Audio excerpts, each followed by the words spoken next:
Yeah. Wow. But Clint does not follow my advice.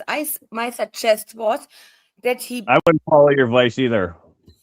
he will begin his shows with the American, what is it called? Anthem? Woman. American woman. Mama, let me be. American woman. This one. Baby, set me free. In your mouth. Come hanging around my door. I don't want to see your face no more. Why do Americans do not know their anthem? It's a wonderful song with the bomb in the air. In the sky. With the bombs in the sky. Yeah. You're not gonna know about bombs in the air. Come on. Bombs in the, bomb with the bombs in the sky.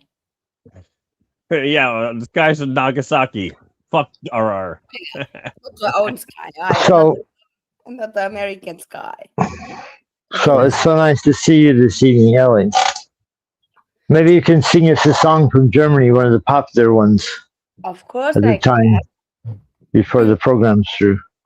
That Maybe would Ellie you can bless us with your beautiful Big Ron. voice, vocals. Lyrics. This one. The She's gonna Star sing the Spangled yeah. Banner song. Why is it called the Star Spangled Banner song? What? The Star Spangled Banner Oh, song. Star Spangled Banner. Oh, Star Spangled Banner. You- Here it is. Oh, say, can you see? By the dawn's early light. We sing that very solemnly. We Hail to twilight's last gleaming through bright No, what? We're American. We are. to perilous times, perilous times. No. Our flag was blown apart, Oh, but we were still here God. after the British attacked us. Screaming. And here, and the rockets We red smoked weed. Held off those British until this century. Yeah, it's sad, very sad. So, the land of the free. In the home of the brave. Wonderful, isn't it? And you know, they'd have to see the lyric sheet to get it just right, but oh motherfucker. oh, say Cassie, heart spangled. The brave. Yeah, that's So plenty enough of that. That's plenty enough of that. We are very patriotic on this channel. We don't need the songs. We can sing them though, but I love this. we're patriotic over here. Yeah, we love those. We love all those. No, you don't. Yes, we do. No, you I don't. do. You love salt. Maybe somebody doesn't. You love the temple. I can almost spout off the history of the song. The guy that wrote its name was Key. His last name was Key. Yeah, and, Francis Scott Key. and the bridge that named after him. I think he died in debtor's prison. Francis Scott Key, the guy that wrote the song No, that we all they love. crashed into the fucking whatchamacallit? Into the bridge last week. What's that? They charged people for when they crashed into the bridge last week. Or last week they charged people for when they crashed into the bridge in 2023, I should say. Okay. Fill us in on that. Some Indian guy. Some nutballs. Some Indian guy, two Indian companies. What they claim happened, they were using the fucking reserve fuel pump or some shit like that, and they kept using it instead of fucking. So that's what they're claiming is That's the cover story. some Indians were Gotcha. so they have to charge them now. Okay.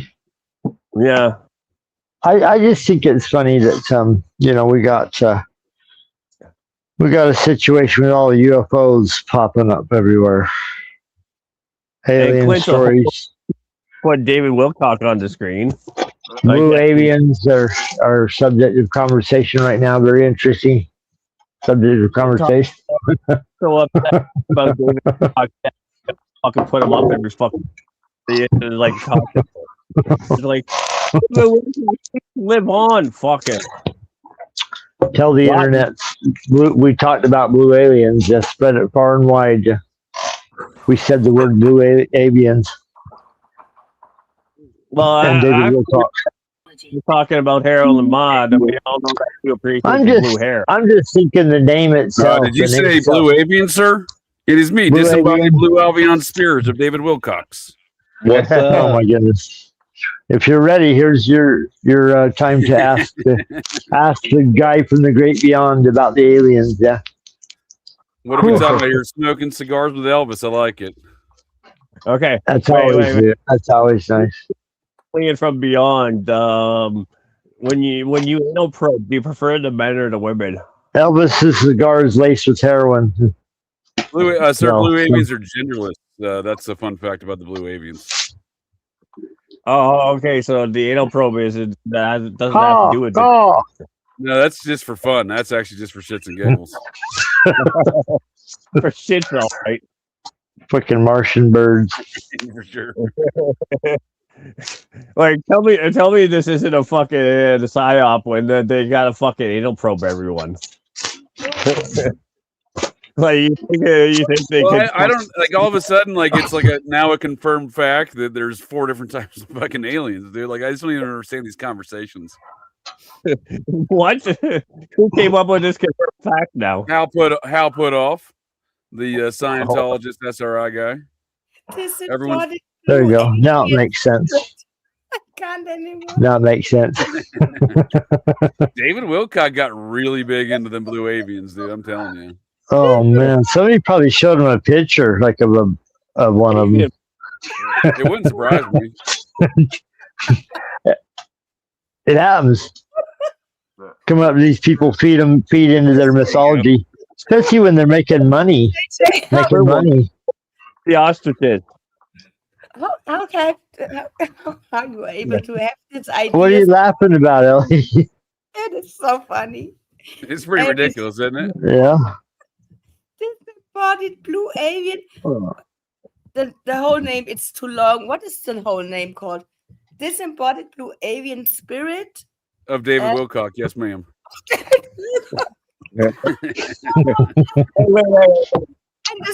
Finally reached his ascension. He's reached his ascension. There you go. 10 years ago, this was the topic of UFO and alien discussion was ascension and the Blue Avians. That's where it was like 10 years ago. Finally. I'm there. Oh, gosh. All you got to do is die. That's Dude, that guy on TV network or whatever was paying him hundreds of grand a year to talk about Blue Avians. oh, man. He was big time in the UFO circles. And not to make fun of anybody, killing themselves because they have some crazy conspiracy theory in their, driving them mad, but and tax problems, but made so much goddamn money pretending that aliens existed. What'd you say, John? So what? You don't believe in aliens? Oh, No, I'm not saying not saying that. I'm saying he seems like somebody that might have been manipulated by big time, yeah. I think people so. wanting to make some money, grifters, people that want to put something on television. What's funny about if you look up ghost videos, sometimes you get a video where 10 things happen, where shit falls off shelves, silverware's flying out of drawers. 10 things happen in the video, you're like, whoa! And then other times, nothing ever happens. So it's like, the problem with the phenomenon is it can't reproduce itself before cameras and convince people. He was the guy in charge of the show Ancient Aliens, right? Yeah, No, he David was Wilcock was a big in star. charge of it. Well, he was the. To ask He was you a star of it. what That is guy the was the difference guy for Aliens. between Fucking aliens and ancient aliens. Can you explain it? Yeah, I think a lot of it goes into the fact they want to convince everyone of their worldviews. The folks behind some of these ancient alien cargo cults. Yes, Yeah. this one I know. But what is the difference between ancient aliens and Current aliens? aliens? Yeah, that's a good Yeah. question. I think the idea Um, that aliens came here a long time ago in our timeline, regardless of whatever Yeah. timeline they allegedly operate on, Yep. they came in a long time ago to seed our planet with humanity. And they But they left, and there's it's no all trace of them, and we can't understand any of this. No, taken off. I can understand it. That the ancient aliens are the so-called Anunnaki, I think. The Book of Enoch Yeah, and that's certainly one take on them, right? That's certainly this one of is the this. ancient narratives. And Go ahead, the man. aliens without the word ancient before are maybe different aliens. Yeah, it could be different. Could be the same group, right? I'm so shocked because everyone was talking about this movie or this TV series, the three body problem, the three suns, sun, and I watched it last week, and I'm so traumatized by this movie. By the way, I I haven't this, seen it. this idea Good. with this, and these are these aliens who came to us. To Earth because their planet or their planet system has three suns, and their planet is damaged all the time by the three suns, and then they made it to the rocket science age, and they found Earth, and they are on the way to Earth.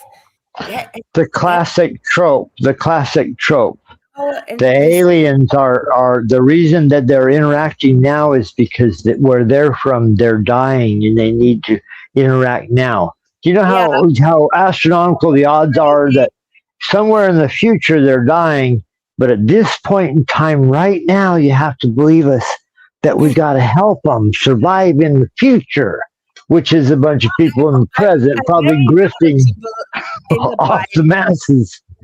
And when I watched this three body problem movie or the TV series, I realized how this guy who made this movie, the same guys who produced the Game of Thrones, I don't know who they are, but they know the Bible better than any Christians, or the most Christians, because they counterfeit the Bible where they can. It's so amazing, and disturbing on the same time. Yeah, but What's the premise? What's the premise of the three body problem, Ellie? If I may ask. The three body problem. Premise? What's the premise of the movie? What's the premise of the movie? Yeah, I'm not familiar with that. This is a very famous book written by a Chinese guy. I think I've heard of it. I just can't recall what the. I'm looking it up right now. I see it's the same guys. Yeah, the Weiss and Benioff fellas. They've produced a lot of things besides Game of Thrones. Have been pretty good stuff. Yeah, look it up. You can watch the trailer or something like this, and they dumped humanity down because they are afraid that humanity, as humans, will develop technology faster than they do and will destroy them.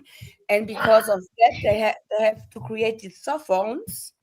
These cell phones are dumping humans down, and they can't progress in technologies very Okay. fast. So pretty realistic take on what's going on. Let's do this. Yeah, the dumping down we can see, but it is some Rockefeller education systems of people who are power thirsty. That's it, and not any aliens with cell phones. But the idea is very interesting. It sounds it, yeah. Yeah, and it I'm reading about it right now. It looks like an interesting show. I'd never even heard of this. and the Silicon Valley guys. I was part of the Discord group 2 years of Silicon Valley nerds. I know that, and they always were obsessed with this 3-body problem because it really exists in a math. Yeah, that's Newton's issue, Euler's, right? Euler's number and so on. And I don't know if it plays a big role in the movie, but the cell phone idea is interesting because this is very real as a metaphor or allegory. All what is dumping down humans or humanity. Yeah. And there's a lot. This is propaganda. This is the money system, and It's a dumbing down and it's a control mechanism too, Ellie. It's like a control device. you can. Cell phones are like an egregor. How is it pronounced? Egregore. Yep. Egregor, yeah. Same thing. That's an interesting concept because of egregores, because we can kind of see how that develops in just memes on the interwebs. And if you take it a step further on that pathway, I mean, who's to say it can't produce some sort of, embodiment of that, and not so much a physical state, more of like a kind of a ghostly state, I guess, right? There's also always the reference of the black mirror, where the ancient magicians use a black obsidian stone to look into. They have examples of the Mayans having big giant fucking sheets of black obsidian, using it for supposedly. Because it's associated with seeing from beyond. 90s, right? The Magic 8 Ball. Yeah, always. Remember those little Magic 8 Balls, dude? They were the little Definitely black obsidian divination tool on a pop. I had to own at least 8 of those 8 balls now. Yeah, I the don't know. 8 balls were great. They're all over the place. Right? If you want to know what to do, just ask the 8 ball. Exactly, dude. Should I go to school today? Can't look on JJ's profile photo without laughing. This embodied blue alien spirit. Oh yeah. I have to. We've been roasting David Wilcock over here in the afterlife. Yeah, I mean, David Wilcock lives on here. Dead, but I don't have a lot of respect for these folks that perpetrate all these alien ideas across our society. When we get inundated with it, dude, it rapes our society literally from tax money and free thought. I mean, the ideas of forming thoughts around these things, I think, do create an egregore like sucks energy. People keep talking about it. It does suck energy for sure. Yeah, a lot, and they are very hard to kill. Yeah. The blue avians, yes, ma'am, they're very tough to kill. Them vampires, vampires, baby. Interesting.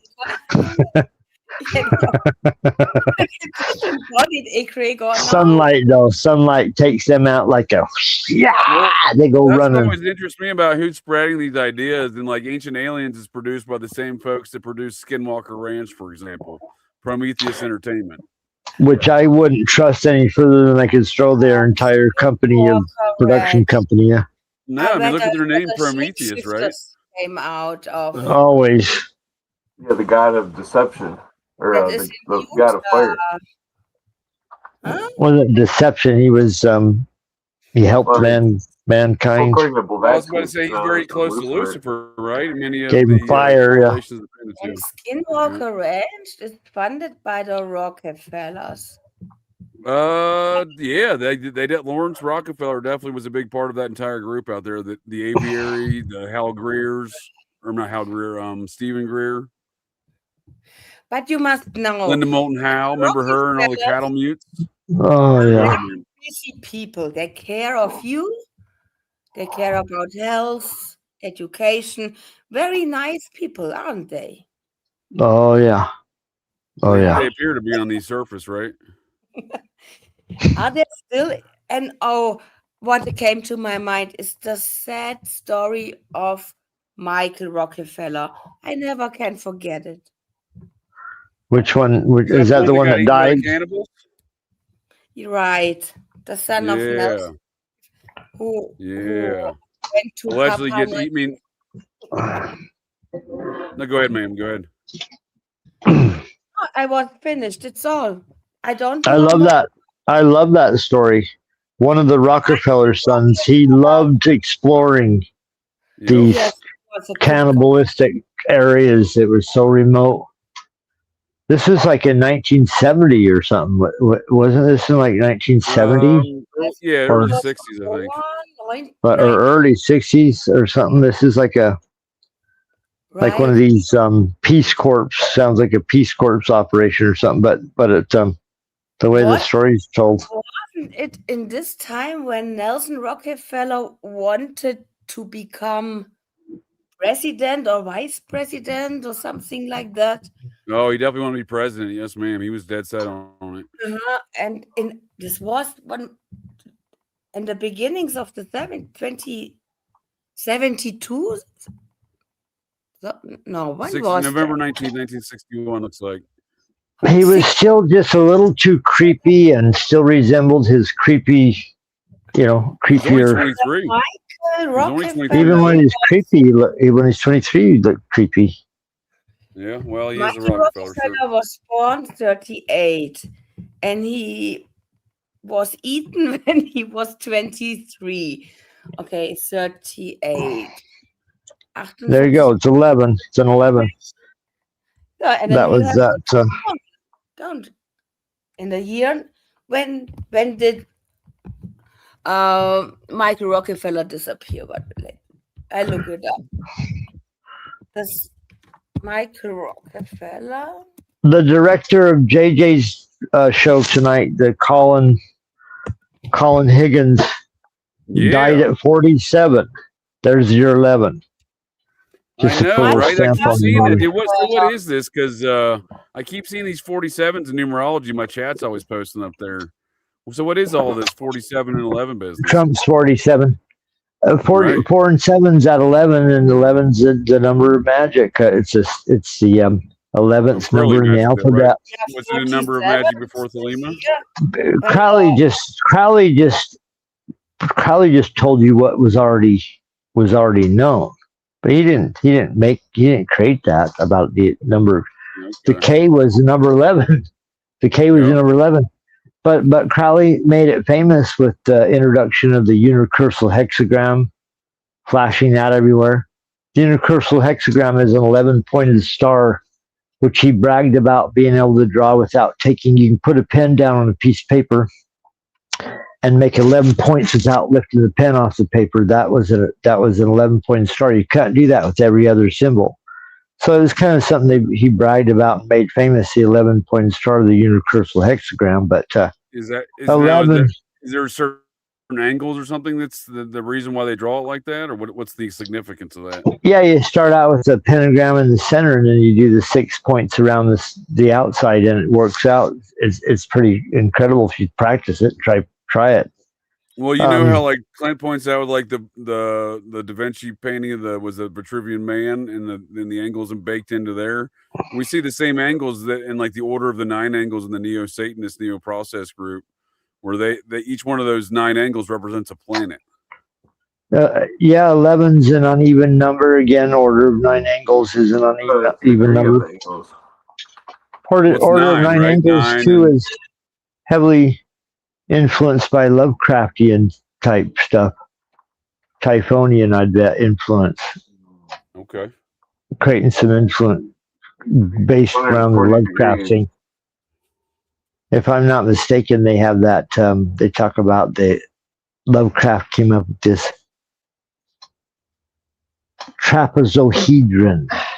This is So many pointed. why does something like object. Crowleyan magic excel over something like the Solomonic magic or all these other forms? Clint had a whole list of other magical systems up last night. Homeric magic, all sorts of stuff, dude. Yeah. What differentiates all these different magical systems? What makes one excel more than the other, do you think?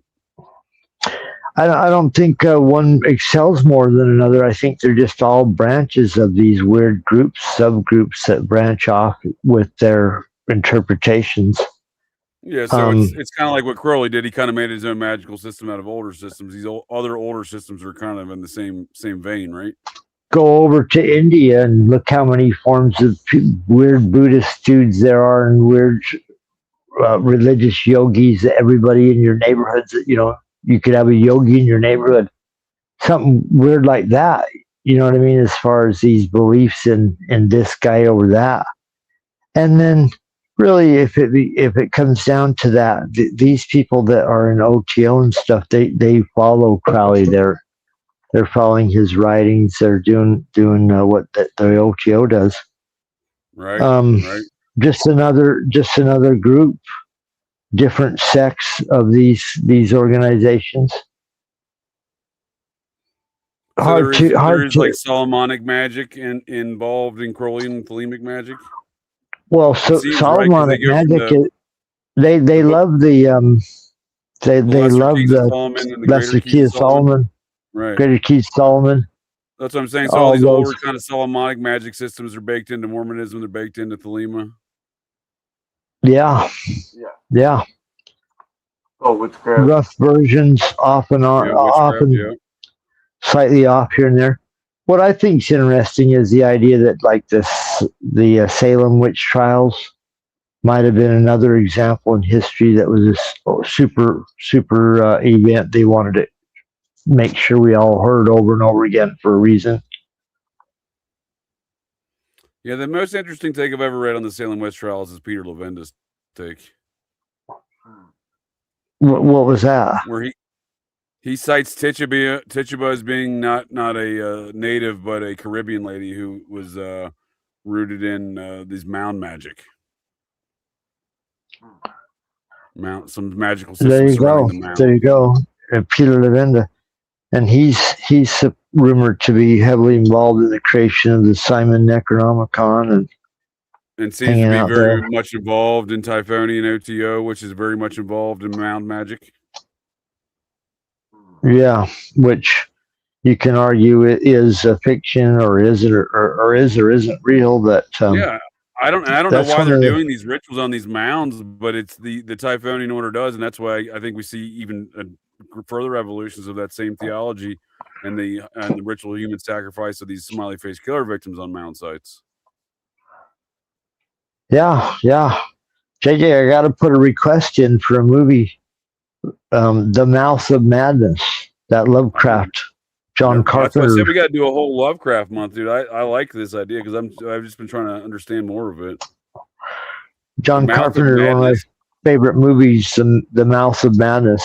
So good. Yeah, it is a classic example of how is literature creating Carpenter this art. Sam Neill, huh? Okay. Sam Neill, fantastic. Charlton Heston, buckets full, tilt. Boogie, B-movie Boogie.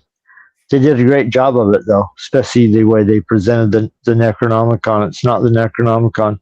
It's all ripped off stuff from Lovecraft, but fantastic show. Well, was there a Necronomicon idea before Lovecraft? Like, he came up on I don't know. I'm just asking. There was these ideas. There was this book before him, The King in Yellow, that talked about a book like that they cite a story. Yeah, Dana's having an idea before. Old Dana Dudall's mentioned that to me before. The King in Yellow, huh? And it continues to be referenced, as far as maybe a reference that Lovecraft might have picked before then. Well, that's what we see. She was mentioning that in regards to, I think, the she'd been doing a series on that California series over there with Todd Wood and Walter Bosley, unpacking, doing her own occult and esoteric review over there with the True Detective series, right? Yeah, those guys are deep over there. Oh yeah, and I'm hoping to get. I'm going to invite him, those guys on in the future. They have a lot of ideas about Cthulhu as well. I've heard and noticed. Oh man, love to be on your show with Dana Duda. Oh, anytime, sir. Anytime. Yeah, that'd be too cool. She's can't wait for Friday. She's going to be coming to join us on a future film review with the film she recommended, Midsommar. I haven't seen it yet, but fantastic! You've seen that one, huh? I have. Yep. Great. I mean, not great show, just great example of propaganda and. Yeah, I've seen that. It's like a show I wouldn't say glorifying or romanticizing, kind of just putting it in your face of this is what sacrifice cultures do. Yeah, it reminds you of the Wicker Man. Okay. Exactly. Okay. But quicker. What do you, Ellie? That's an interesting statement you wrote there. Brainwashing is different in every country. I don't disagree, but I'm interested to hear some of your thoughts on that as a German citizen. Yes, of course, because I heard it very often now in other podcasts as well that Americans have so much in their history lessons or school teachings about the Salem witch trials, and in Germany we don't have this, and the alien stuff as well. We hear nothing in Germany. And I That's heard interesting. in I have a good Telegram group in England. A cool guy, a very talented guy. I have follow a year or 2 years, and they have never heard so really about this QAnon psyop that was going on a few years ago. No In shit. Germany, David Wilcock said trust the plan. yeah, and in it was not a thing, and so I realized there is always different psyops or brainwashing going on in the country. What is due to the history of the country, of course. And so what's the big focus of any sort of governmental psyop operations or NATO operations, for that matter, in Germany? the cult of guilt. Adolf Hitler. World War II guilt. The court of guilt is going on there. That we Germans are all guilty of it. You're all guilty. Because we are evil. Hang your heads in shame forever. Yeah. This is. Well, I've actually thought that's what they're going to do to America, right? They're going to. That's what they're going to do. You set off them atomic bombs, hold your heads down in shame forever. Well, I think that's what they wanted to do. I think that's what they want to do with Iraq too. Like that was part of the Iraqi situation, is forcing America to. It's to this day in the school over and over when we have history lessons, always the Third Reich, always, and only. Oh yeah, never forget. Only never this forget. They tried to do that with 9/11. Yeah. That's what I'm saying. It's the same shit, right? It just don't quite stick though. Kids don't even know 9/11. What was that? Kids don't even know what 9/11 is. That's how weak it. And not weak in a it didn't happen. Weak in a fucking. Hold on, wait a second. Can I finish? Oh, sorry, Ellie. Yes, please. Pardon me. Back to the brainwashing, and it is okay to teach this because you shouldn't really not forget, and in the best case, learn from history and not repeat it. Yeah, but it is so over the top, and what I know today, thanks to you guys and others, that the Nazis were into occult shit and funded by some Rockefeller or Wall Street guys. Funded by. They're all related already. This part they don't teach. Yeah. Yeah, we don't get much of that here in this country either. I mean, I remember I was pretty shocked to learn of the corporate conspiracy, which is the same element of the Nazi element here in America that was backing Hitler.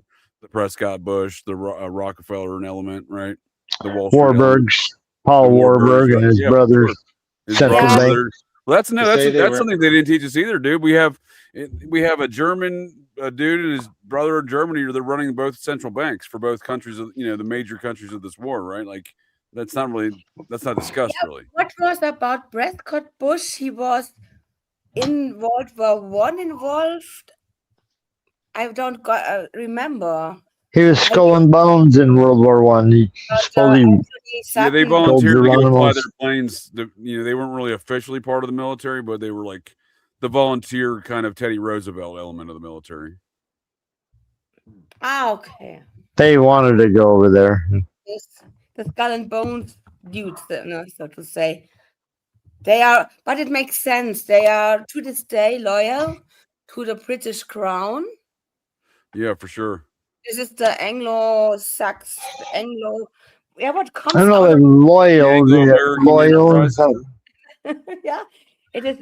I think sometimes all evil come from this place. It is not here anymore, but it comes from here. The Rosicrucians, the Yeah, Bavarian Illuminati, the who Bavarian inspired royalty that claim to be English, right? Marx and Engels and Hitler and King Charles, right? yeah. He comes from Bavaria. Yeah, right. There's the List movement of Liebendorf. This, yeah, a lot of OTO, Golden Dawn, yeah, Secret Chiefs right. Chiefs were in Germany. It's just, Golden Dawn's in England, but the Secret Chiefs, I the think signals are coming from Germany. I think I can. It has nothing to do with the German people. We are all the same, so to say. But OTO, Crowley's publishing secrets, and the OTOs from Germany. They say you can't publish our secrets. Isn't that weird? Is it because of the Germanic tribes who live there? Because I think that the Germania, Grata, or the Germanic tribes has nothing to do with the people who live here, like me. I think that's true for most countries, right? If you look at the kind of the ruling class of most countries, they seem kind of different than the native population of each country. Mexico's the immediate obvious because you got a white Jewish lady, right? Like, wait a second. Run as president, which is very strange. She's talking Spanish, dude. Sounds like one of those Mexican Romneys. You know what I mean? That is one of the weirdest presidential right? It seems weird, right? It seems transformations. Most of their upper echelon of Mexico politics are all very white. They're very Spanish ancestry, right?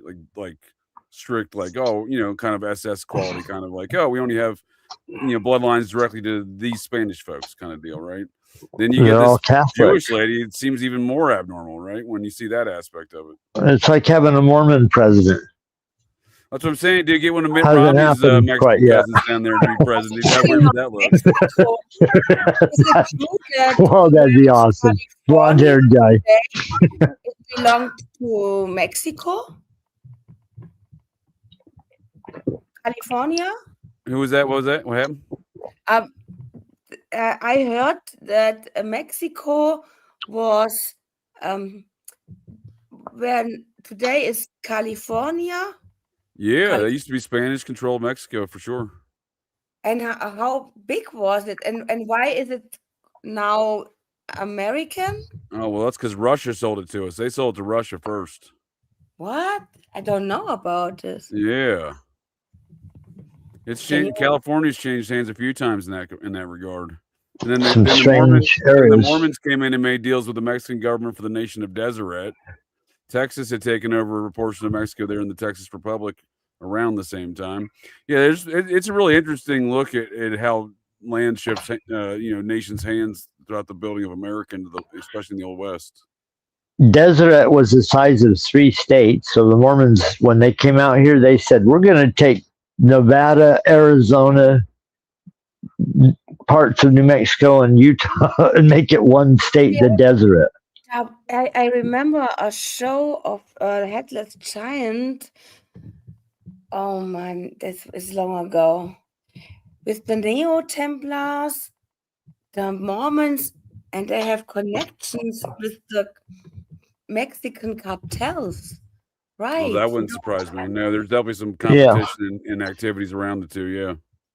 So when the federal government raided the Mormons over polygamy, a lot of them went to Mexico so they could still practice it because that's what they tell us historically. That's why the federal government came to Utah and put the Mormons down, supposedly, kind of put them under their control because they had polygamy. This made no sense to me. So they tell us. Heidi knows about, of course, she knows about this. They are called Mexican Mormons, or the Mormon Mexicans, or they went to Mexico because they could still practice polygamy and do things that they. Yeah, if they have the federal government didn't want them to do. And yeah, So there's enclaves of them down there. Mitt Romney's family's from parts of Mexico down there. Yeah, his dad was born down there near Chihuahua. Was it Chihuahua? No, they're just south of. This one's out of Jackson County, Missouri. The McCartney's. Well, that's the Zion. That's the Mormon Zion. Yeah, I spent I a know. lot of time with the Mormons in Utah. They're pretty weird. What it is there's different sects of them that still practice polygamy or some weird off branches of the Mormon thing. And they said, we're going to do our child bride thing and all these weird things that you're not allowed to do in the United States. And they went down there and set up compounds. And now there's they have some serious shit going on. Data centers popping up in Utah, right? Is this true? Yeah, that's some crazy data center going. That's a major globalist national security state. You want to talk about the Anglo-American franchise? That's Brigham Young's Nation of Deseret. He was deeply linked in with the British government. That's where he got a lot of his new congregation. He shipped them over from through Liverpool. Makes sense. That's why there's so many British surnames. Infiltrated by the British. He's a pioneering Mormon British family, the Thornleys, along with every other branch of his family tree.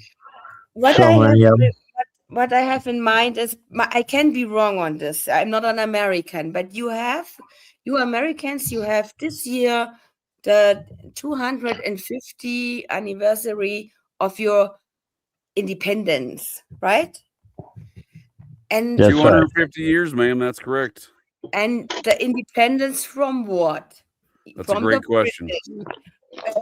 As the history books say so, from the British colonists. Well, that's what they allege, right? That's the allegations I hear. Yeah, but we're the first Brexit 1776.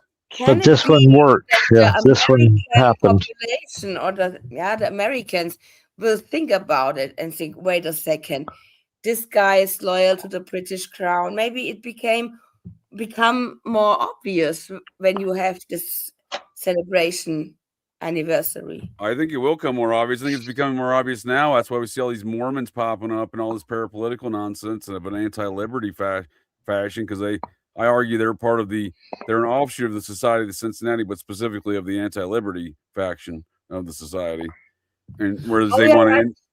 The Society of Cincinnati had 13 chapters or has, and of 14 from the French, right? And what do you think? Which one is the most influential? I'd say it's the Massachusetts and the Virginia chapters. And they are English, British, or That's right. We're talking about the original families who started the Jamestown colonies and Massachusetts Bay Colony, Plymouth Colony there. And who was that? What family? Oh, well, we have different families. Some families in both colonies that have representation in the society. Clan Vance would be an example of that. There's a branch of Clan Vance that went to the Massachusetts Bay Colony in the late 1600s, and there's a branch that went through Delaware into Virginia. What's their name?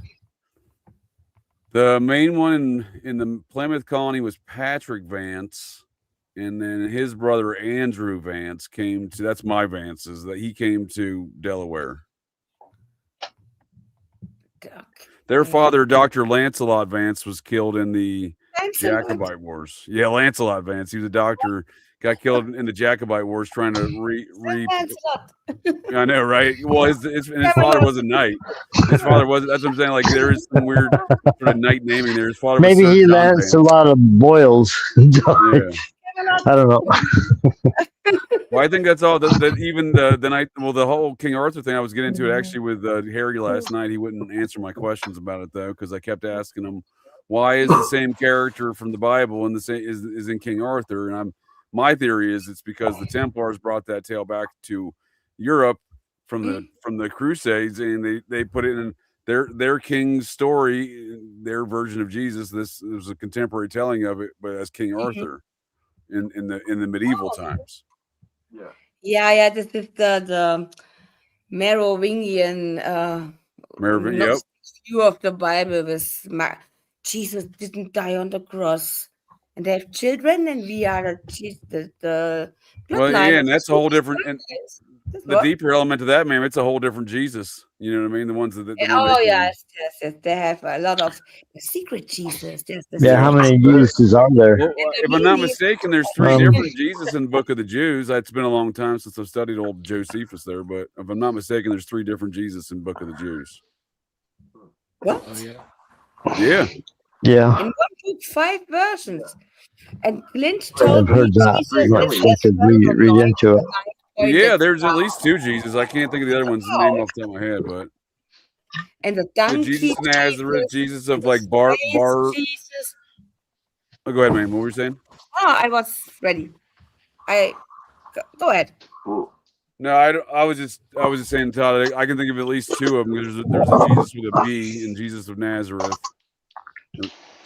I always go back to the Golden Bough by Fraser, which lists like 20 different religions. That Yeah, but the thing I find most interesting about the War of the Jews is the Josephus is they sold that as like the Book of Mormon is sold as an additional text of the Bible, right? Like that was sold as like an additional text of the Bible, an add-on, by the an Vatican. addendum. Yeah, which is he got adopted by he was a Jewish general, Josephus, as we're allegedly told. And he gets adopted by the general who won the war for Rome and Judea, Vespasian Flavius or Vespasian Flavius Flavian Vespasian or something like that.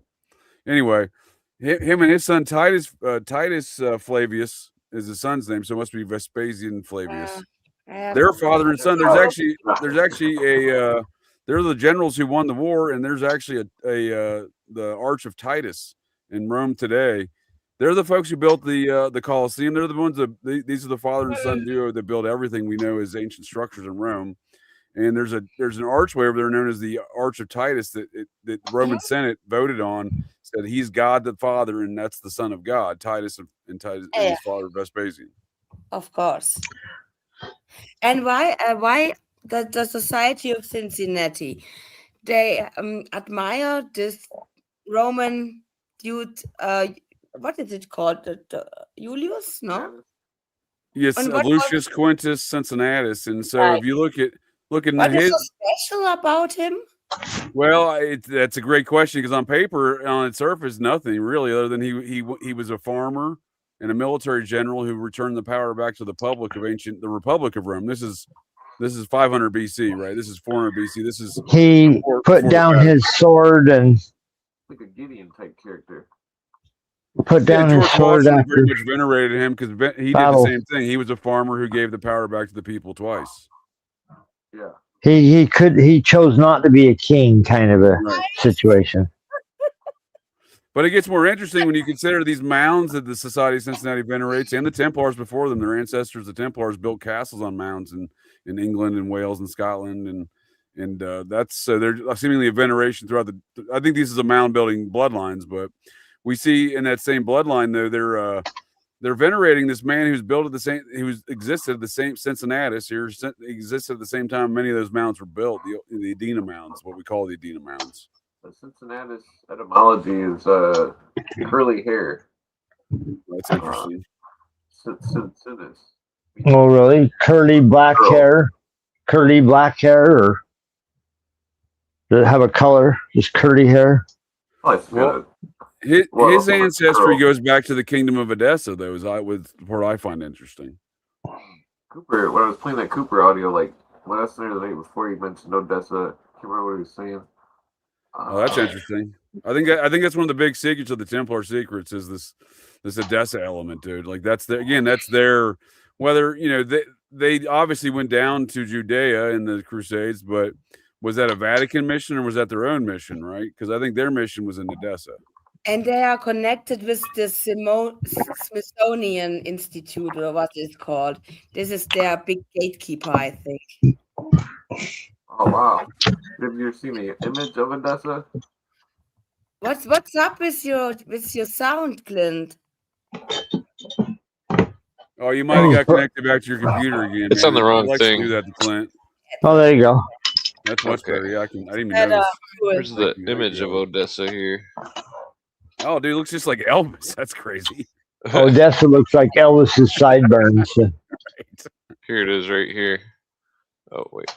Okay, now we got it. Wait, I got to take the other one off. Okay, there it is.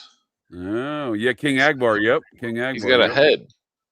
Yeah, that's the Templar's Jesus right there, King Akbar. Huh. The head is at The the head is head of John the Baptist. Or no, pretty sure. I'm pretty Kind of sure reminds it you of it, doesn't it? Who is King Abgar? That's the Templar's Jesus from the Kingdom of Odessa. What the fuck? That's where their first crusades went for the first 30 years. They set up shop there. Huh? Yeah, that's what I'm saying. All this stuff about Judea and the Temple Mount and everything, I think, is somewhat distraction.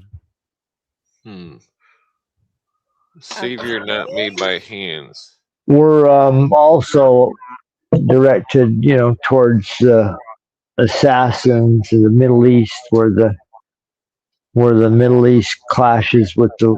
I think With the Europe. assassins, I think the one thing they knew then that we get this info about now, because they were the same organization, I think they knew they were the same bloodlines. So this Kingdom of Odessa is an ancient Judo-Egyptian bloodline of Moses, right? Of Akhenaten. It's the Hyksos. They get thrown out of Egypt, and then they then marry in with the dethroned royal bloodline from Persia, and they create this Kingdom of Odessa there in Turkey. Yeah. What's And wrong? they're still there. It's just so crazy. They are so sick. I genuinely think that's my in my investigation, that's the Templars' history. Like, that's how they view it. That's how the Society of Cincinnati would then view it, I believe. Oh, I missed that. Damn, and I have to catch up because you're so fast with your shows, JJ. And there are some connections and so many names in it. Yeah. My brain is too small to hold. Well, I don't think that's accurate. It takes but a minute. I do Well, your understand what brain's you're big, saying. but By it all takes a means, minute. please send me a message if you need any further information. I'll be happy to assist. I don't. If you got any questions on all the I names, there is a do lot of names for sure, and definitely a language situation, I'm sure, for you, right? With as far as all these names go. Yeah, no, this is not a problem. But there are so many different stories, and sometimes I think it is hard to figure out what is true when it comes to the Templars, for example. Allegedly, the last one of them were killed in the fire of 1307? 1307? Yeah, the Jacques de Molay. Yeah, right. But I think that was the initial. No, I think that was the initial arrest date. They didn't all get executed that day, but I think that was the initial arrest date. It's true. Who That's knows? when the Pope passed. Yeah, who knows? That's a great passed the question. decree. We're told of these other stories of them, a bunch of ships in the months preceding the arrest, a bunch of ships from New Rochelle, which was like their naval headquarters. They all left. We don't know. We're like, then the legend has it that then they appear back in the wars of Scotland and England there with Robert the Bruce, which is probably accurate, but they probably were there the whole time. You know what I mean? Like, you told something like they are hiding some information in statues or something like that, right? Oh yeah, there was a Robert E. Lee statue in Richmond that seemingly. I think I've been actually studying that because I think there's some ley lines through not only mounds to that statue, but also to perhaps other treasures that line up with that statue. And what was found into it in the statue? They haven't divulged all of it. It was like a time capsule of sorts underneath the Robert E. Lee statue. That was like National Treasure style kind of situation. Oh yeah, I remember that. Yeah. Yeah. So this book. It's always interesting where they're real tight-lipped. Remember that gold discovery they had in Pennsylvania, Clint? The Union Army gold was discovered, and the feds swooped in there, and you don't really hear much about it anymore. Yeah, I remember that story. Famous for swooping in. Yeah. They alerted the FBI, and the FBI came in and boxed them out. took it all out. When they do that, and you think that some stories you can look up on Wikipedia is true? This is bullshit, in my opinion. When you tell something like this, the feds came in and we have to hide what they found here and so on and so forth. This is not a normal behavior. No, for sure, definitely not. When the story was true, what you can read on Wikipedia, they hadn't to do such things. And I'm quite confident some of that Knights Templar treasure is in the Confederate, the portion of the Society of Cincinnati in the Confederate side. That is the Confederate gold, is the Knights Templar treasure in large part. And I do think that that's still in large part hidden. There is a lot of secrets around that. Clint and I've discussed that quite a bit. Some people say it's in Jackson, Michigan. Yeah, and I remember you telling me that. I thought, Michigan, how the fuck would it end up there? And then I looked into it. And the unit that busted the last time the gold was seen was in North Carolina, and the unit that busted them out of the north was out of Michigan. Right. And what about Fort Knox? Well, that's probably been empty for a long time. But I don't. That's supposed to be other people's gold. So that's like Germany's gold, France's gold. That's like other folks' gold. Yeah, the Knights of the Golden Circle had more gold than Fort Knox, probably. It's here, trust us. Exactly. Well, it's interesting. There was that Skull and Bonesman, Treasury Secretary of Trump's in the first administration, the guy that's produced most Warner Brothers films of any regard over the last 20 years with his former Hollywood production partner, Brett Ratner. Brett Ratner, the guy that was on the Chinese trip last week, scouting out Rush Hour 4 locations, apparently. But Stephen Mnuchin was his business partner. They're the ones who made all the Warner Brothers stuff for many years, like Rush Hour and other films. All the big hits at Warner's for like 20 years almost. The Lego movie, which I find very interesting. But Mnuchin went down to Fort Knox and took a selfie with a gold bar back in the first administration. I thought that was kind of funny. I was like, are they trolling America? Is Trump trolling the central banks? Like, who's getting trolled here, you know? I love gold. Sorry, guys, I have to go. My dog has woken up and we have to go out. Oh, yeah. All good, Ellie. I'll be leaving soon, too. Good nice night. to see you. As well. Bye-bye. Have a good evening. That's my cue, too. I'll be leaving shortly. Oh, yeah, you probably got to do bright and early, huh? Oh, so early. Dude, I don't miss getting up with the bison at the wake of dawn, that's for sure. But I love our shows that we do together. Thank you for having me on, JJ and Clinton. Oh man, appreciate I love you this guys. stuff every time, Todd. I appreciate y'all joining me, man. It's great stuff. I like doing film reviews. It's one of my favorite things. It gives me an excuse to go research these movies, and you find these weird connections. You're like, wow, you can't believe how much many links there are just laying around. Sure. The last time I saw Foul Play, I had no idea about that Mikado situation, which again, it's in San Francisco. I think it's very interesting to include the Mikado. Insane. All the links that you can find. Some of the connections in society just supports more. Again, that if it's in the news, in the movies, in a song that's being played all the time, it's because they want you to see it. And a lot of these science fiction movies and films that sound like science fiction, propaganda of the aliens. Well, dude, everything we call science fiction, dude, like a lot of things we call science used to be called science fiction, like rockets, space travel. Dude, even I was looking at it just last night on my show there that on Operation GCD last night, there on my Sundays on Tuesday, how all this forensic science stuff really originates with like Sherlock Holmes. Yeah. Love those stories. He's writing about ballistics. He's writing about all this kind of blood evidence and stuff like that before that was ever a thing in actual criminology or criminal investigation. Using cocaine to make his brain smarter. Snorting cocaine. Oh, like Hunter. Cocaine-fueled criminal mysteries there. It's interesting. His first book was on the Mormons, right? Huh. Sir Arthur Conan Doyle. Oh, my bad. Well, you know what I'm talking about. Yeah, Sir Arthur Conan Doyle. Yeah. That's interesting. Because Mormons are connected with the Illuminists. So, again, it's interesting because that dude gets involved in, his first book there in the Sherlock Holmes series it gets involved in the Mormon movement. That's not that well known at the time. It's well known over there because Brigham Young is recruiting all these people. But as far as America is concerned, they'd left America by that point in time. Definitely. Yeah. Well, I don't remember the name of that book though. Something about Studying Scarlet. There we go. 1887. It's the first appearance Scarlet. of Holmes and Doc. Yeah, dude, it's about the Mormons. It's about a murder in the Mormons. Like About the 50 Scarlet years. Order of Babylon. We might have to do a review on that sometime, dude, for sure. Definitely. Well, right on, Having you gentlemen. on I the always television. appreciate our time together. I always appreciate your conversation. Best show going. Man, you guys carry on. And Clint, you keep the flame burning. Keep the flame burning, sir.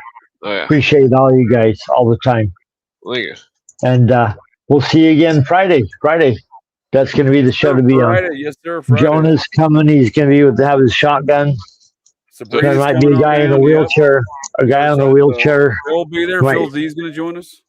Oh, sweet. You might see the Hells Angels take down a guy with a shotgun in a wheelchair. No, I just like Altamont. No.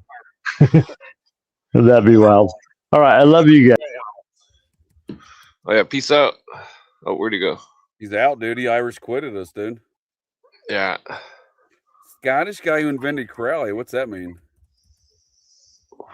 What's that? Byron von Grab Assassins said the Scottish guy who invented Crowley. I'm not sure. Yeah, I'm not sure either. I'm interested. Missing 400 billion. I think I had to do with Who's the that? conversation. Who's got 400 billion? Dude, as far as putting stuff right in our face holes and missing gold, dude, whatever happened to the gold underneath the World Trade Centers and how they show us that depicted in the film Die Hard 3, Die Hardest, whatever they call that one. With Samuel L. Jackson, dude, that's the plot of the film is Nazis are stealing fucking gold from underneath the World Trade Center, man. And there was a known vault of gold under there that no one talks about now after the 9/11 situation. There wasn't any discussion about what happened to the gold. Yeah, that could have been Nazi gold. I mean, technically, like 7/8 of it wasn't found. Or some of what's the emperor over there in Japan's gold, right? That's still missing too, right? Yeah, they say that's in like some cave or something in some island. Yeah, maybe it is now. Maybe at one point in time that it was underneath the World Trade Center, dude. That's definitely possible. Dude, there was a lot of gold under there, dude, and no one fucking. I remember like early fucking mid 2000s conspiracies about it, but like I don't think anyone really talks about that anymore, dude. And again, it was a major plot line of Die Hard 3. Yeah, those diehards were definitely fuck yeah, dude. Strange. Subterranean vaults located beneath WTC complex, specifically underneath World Trade Center 4. There's a fourth one, dude. I know there's 7 buildings there or whatever, but like, you don't hear about the fourth center getting destroyed, do you? WTC 4 held hundreds of millions of dollars in precious metals. Yeah, I know about 7. I've never heard right, of 4. dude. You don't hear about 4, and that's the one with all the vaults underneath it. Yeah, in that video where there's a video where you can see a truck driving out of it or something. Yeah, dude. They show it to us in the film Die Hard 3. That's what I'm saying, dude. Like, you want to put some shit right in our face holes, they show us they're stealing it in Die Hard 3, and then the shit's just gone later. No one talks about it, It's weird. Yeah, I think we're being systematically robbed over large periods of time. For sure, dude. Well, I think part of putting in a movie, this kind of, some folks call it predictive programming. I get the argument, but I think it's better understood as like is making it a preposterous notion, right? So that way you're like, oh shit, what happened to that gold underneath the World Trade Centers? Oh, what do you watch Die Hard 3 last night, buddy? Calm down. You know what I mean? Like, Like it makes it look ridiculous, right? Yeah, I've thought about that with the X-Files and all sorts of TV shows. If they're just trying Fuck to make yeah, it all dude. I so don't think it's goofy. predictive programming so much as trying to make it an aspect of ridicule. Yeah, that's why they hire a porno actor for Agent Mulder. There you go. It's all a big joke. Wait a second, dude. David Duchovny did porn? I'm pretty sure. Interesting. I know he played that sex addict on that Californication show or whatever, which I thought was weird. Yeah, That's JFK Jr.'s best friend, dude. David Duchovny. But Trust the that's plan. weird. Yeah, then Scully, she went to that London School of Theater, and she also went to the same art school as me. Interesting. She kind of disappeared, right? Gillian Anderson? She went on some weird occult show called American Gods. It was all some kind of disgusting show. It was all secular humanism. Everybody in the show was a god. Yeah, that's what I'm saying, dude. There's there's the Hannah virus. There's all sorts of. There's the 9/11 World Trade Center attacks and on the offshoot of the X-Files, the Lone Gunman premiere in March of 2001. So yeah, there's a lot, I don't call that predictive programming because, like, let's say that goes on in March, dude, and then you try to tell folks in October, like, you're Dave McGowan. He's writing on November 12th that it's all an attack from our government attacking itself. It's all domestic terror shit. Basically, right? He doesn't point to specifics, but he's saying, like, this is obviously manufactured terror on the domestic population by our own government the next day. But, like, if you're trying to say anything else about it, dude, they're like, what'd you watch the fucking X-Files show a few months back on Fox, dude? You know what I mean? Like, I don't think it's predictive programming so much as just to make folks look ridiculous for trying to talk about that subject. Yeah, it's like Oklahoma and 9/11 where the Reichstag, they were just destroying something to promote inner security, promote authoritarian legislation, right? Which failed after the World Trade Center, or after it was really the first World Trade Center. So Ramzi Youssef, what was that, April of 93 or 94, that he tries to bomb the World Trade Center with the van underneath and the pillars in the base in the garage, right? Allegedly, how the story goes, right? I think that was 91 or I don't know. I think it was 93 because the Khobar Towers in Saudi Arabia, the Air Force storm, I think was 94. And I think we get Oklahoma City 95. There was a series of events. They were trying to push that Patriot Act stuff in the 90s through, right? With these events. Yeah. They tried to pass it a bunch under Hillary, and then I think he tried to pass it 7 times, and then Bush passes it right after 9/11.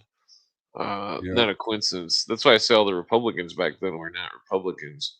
Fuck no, Newt Gingrich, dude, and fuck no, dude. Yeah, it was February 26, 1993, with a car bomb in World Trade Center 1. Yeah. Forget what Cooper says about that.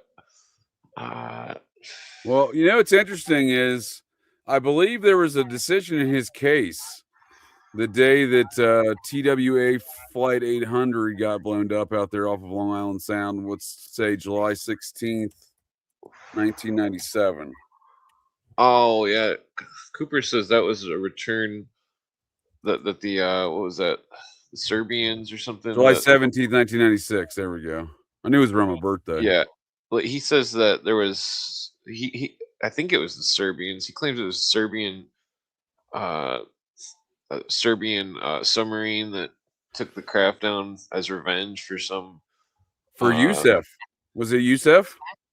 For some craft that the military actually took down over by India or something, or the Middle East or something.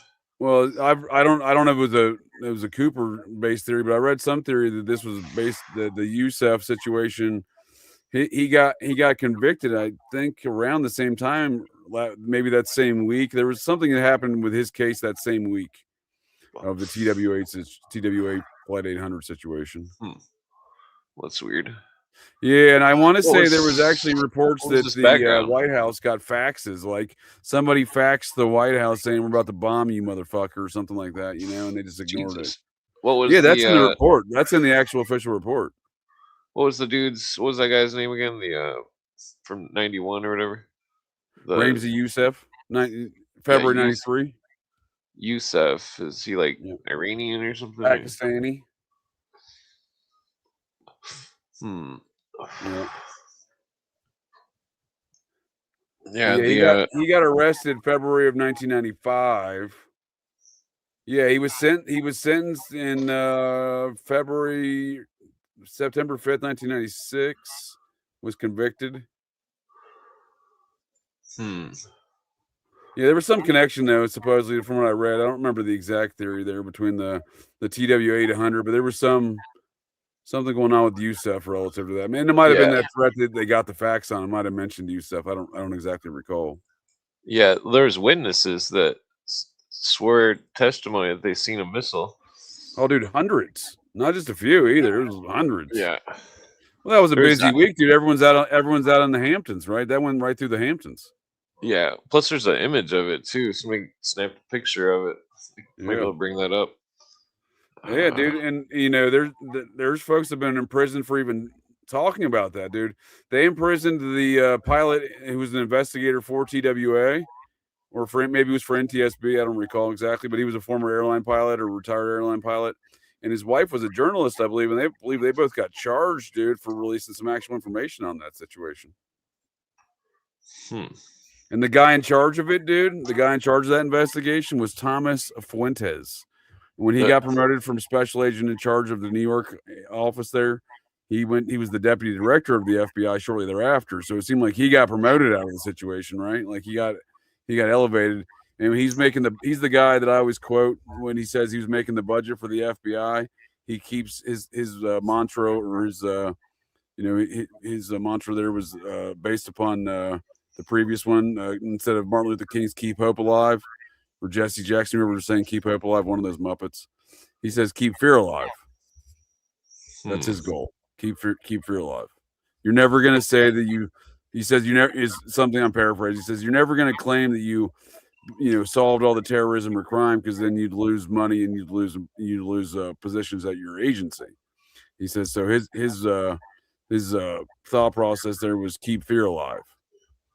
That's literally the guy making the budget for the FBI, the deputy director, saying that, like, on camera, comfortably. No one gives a fuck. Damn, I can't find the picture of the missile, but I did find the article mentioning the witnesses.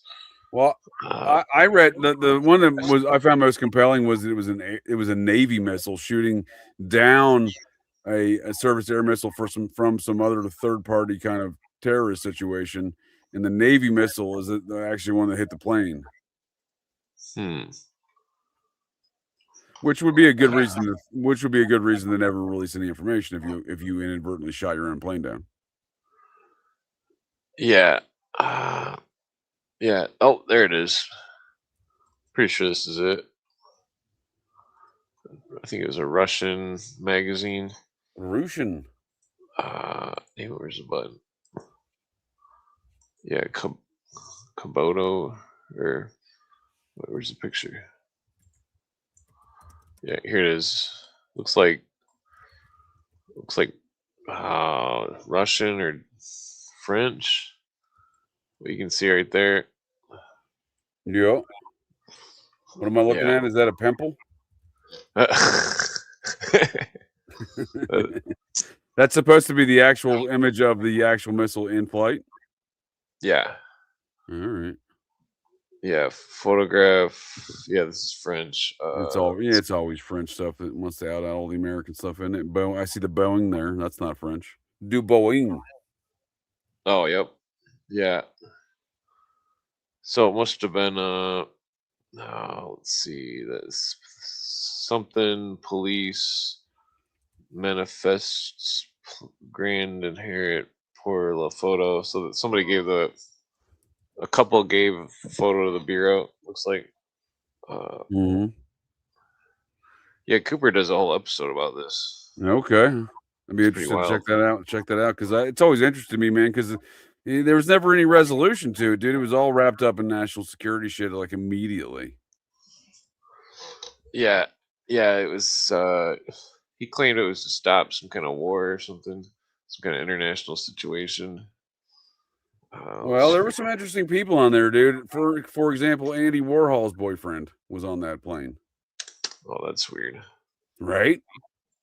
Mr. Process, Spook Factory, Andy Warhol, right? Because when I look at somebody like Andy Warhol, they used he had a lot of occultism going on there and a lot of Process Church folks in his studio and his art, his little hangout area there where he did art and lived at in his little loft or whatever, the factory, whatever he called that. He that's obviously, to me, that's like that's no different than an Epstein operation, right? They're using occultism and sex stuff for an exoteric and an esoteric operation at the same location on intelligence purposes and for whatever occult purposes. Yeah. It looks like he's got 2 episodes on it. Episode 919 and episode 1048. Huh. Interesting. Yeah, here's another one. There's a couple. The folks are on there. So there was a German fashion photographer. One of his clients was this Polish model. She was supposed to be on the flight with him, but she backed out at the last minute. She was then murdered a month later by a stalker outside her home. Whoa. Yeah, dude. That's what I'm saying, dude. Like, there's some weird shit around every element. This has always interested me. This over time more so. Like, this whole event has interested me. Yeah, like some Final Destination type shit, but like up a spook variety. Yeah, dude. Yeah, criminal element. Big time. And there may have been multiple factors weighing into what happened here, right? I'm not saying it's one. Like I think many parapolitical things, it's very much a multitude of factors weighing in on the matter. Yeah. Yeah, I'm just rolling up a roach joint. But so I at one point in time I did some defense. I worked for a defense contractor after I left active duty, went to the reserves. I ran a sales team, ran a sales team for like not planes and shit, for all the like wartime equipment for the combat fighters, right? Like those were my customers, right? Like that's what I did. And we had like this big wide scale distribution contract, the company I worked for with the DOD. I took the job to try to because I hated their competitor, and their competitor did all the business, and I was like, well, we're going to go ahead and ruin that for them now. That I was leaving DC, I was like, at least they'll do something effective here. So some of my clients, dude, I knew some folks that were involved in the TWA cleanups because it was all the it was the pararescue unit out of West Hampton Air National Guard Station. Yeah. They took all the wreckage to a hangar there and they rebuilt the whole plane. That's where they rebuilt it, in that hangar. Yeah. Yep. Yeah, there's an X-Files episode about that too. But in the episode, the dude was carrying some kind of alien shit and carrying a piece of alien spaceship or something, and the flight got interrupted by alien and all this stuff.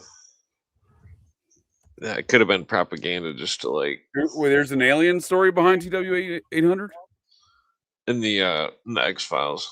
Oh, in the X-Files, okay. Yeah, I'm about to say we got some lasers up, dude. I'm into it. Let's hear it.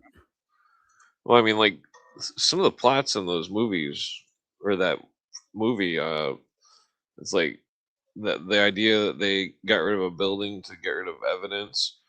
I mean, in the movie, it's evidence of aliens, but evidence, generally speaking, is definitely a motive. Yeah, and that's a good point because that airline pilot who was part of the NTSB team, a retired dude, and his wife was a journalist, or his wife's friend was a journalist. I'm trying to look for their names. They released some of the they cut out carpet swatches and pieces of the seat where the missile came in, right, or where it broke apart, right, and they concluded there was fuel, rocket fuel on the carpet and the seat material. Conclusively. Yeah, that's why they got hemmed up, dude. That's what the reason that couple got hemmed up, because dude took evidence from the scene. He was on an investigator and retired airline pilot, or maybe his wife was on. I'm looking for the names, but yeah, dude, that's what I'm saying. Like, there's evidence that that was what you're saying. Like there's evidence that's a real thing here in this, not the alien portion, but the covering up of the evidence of an actual missile.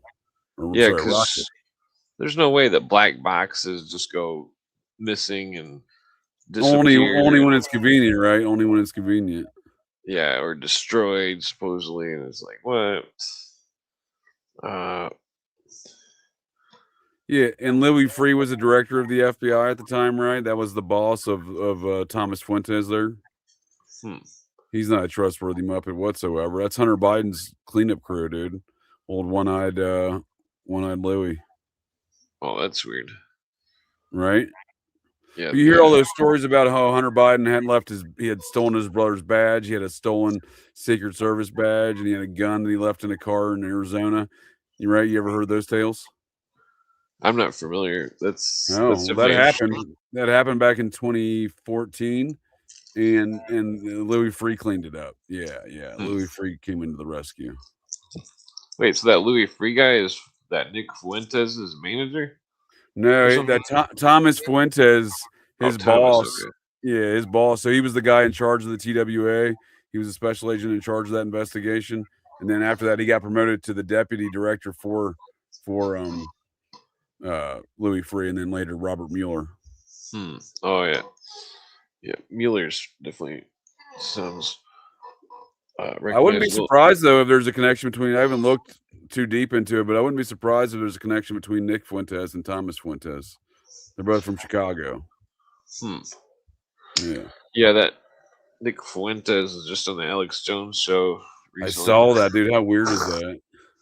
It's like it's like either Alex Jones is just a total fraud idiot, or he's I think that's accurate. Yeah, I think that's accurate. But he's also famously badmouthed that dude a lot. You know what I mean? Yeah, it's like high school cliques or something. All these people and stuff. I just think we're in interesting times of psyops. We also get Neil deGrasse Tyson, who's suddenly pro UFO, pro alien. Oh, I didn't know that. Mr. Science himself is. Yeah, dude, he's out there, Mr. Sweatpants and a stained T-shirt, working at a planetarium in New York when they found him. And he's out there saying, "Yeah, that's probably true. I believe in aliens now." You know, he's done a whole fucking turn, dude. Well, that's bizarre. Because he seems like super atheist and all that. Very much. That's long been his shtick as an atheist. Fucking he's I'm Mr. Trust the science. You know. Yeah. Yeah, I definitely stopped trusting science when I heard Rupert Sheldrake's 10 Dogmas of Science videos. He makes some great points, dude. I read that book, Science Set Free, I think was the name of it. Yeah. I've only seen the lectures, but they're really good. Speed of light not being a constant.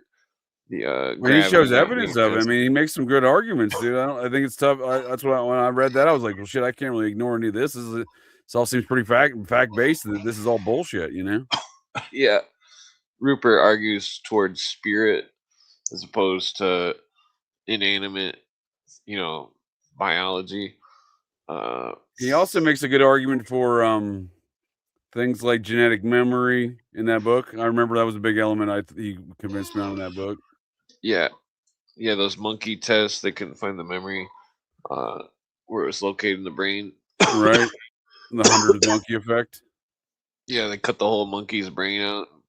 Monkey could still remember it. They probably did that to some humans too. Allegedly, Ewan Cameron was doing some similar shit to some human brains up there in Montreal. Jesus. Trying to find where memories restored in the brain. Yeah, there's some dark brain dead science. It's like, well, Rupert's an interesting perspective because he used to do psychedelics. Because he was a friend of Terrence McKenna's. I was gonna say, I know him and McKenna were big. Yeah, I knew he was big into psychedelics. That's what I'm saying. He also, I think that's where he developed some of his theories, dude. Is taking the psychedelics, quite honestly. Yeah. Because one of his earliest scientific studies was proving that there is a difference. There was a statistical difference in the way that dogs acted and knew that their owners were coming home before they came home. Dogs and cats are 100% psychic. Well, I don't think he would have came up with that study unless he'd done a significant amount of psychedelics with Terrence McKenna. Yeah. Yeah, I was living at my friend's house once, and I'd play video games while he was at work, and fucking his pit bull and his dogs and stuff, his cats, they would all look at the window. They knew when he got out exactly somehow, even if it wasn't a scheduled thing, And Well, there's yeah, that's what McKenna proves in his study, dude. It's not a matter of seeing or hearing, or it's some other sense that we can't detect with science. yeah, dogs are smart. And on top of that, dude, like, yeah, dude. Well, the fact that gravity's not a fucking constant either. He argued.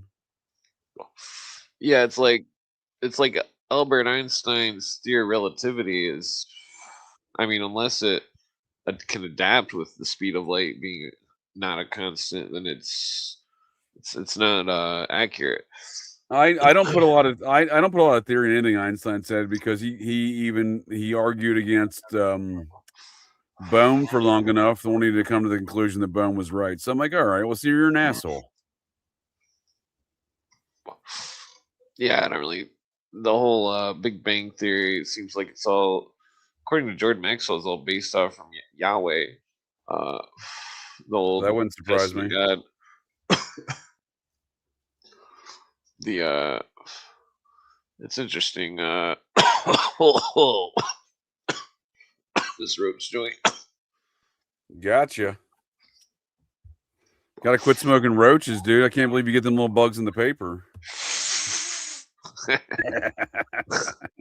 Yeah, I've only seen a cockroach up here twice, and it was one of my girlfriend's friend that had him in her house or something, and fucking it like jumped off her, and I fucking squished it. Brought it over with her.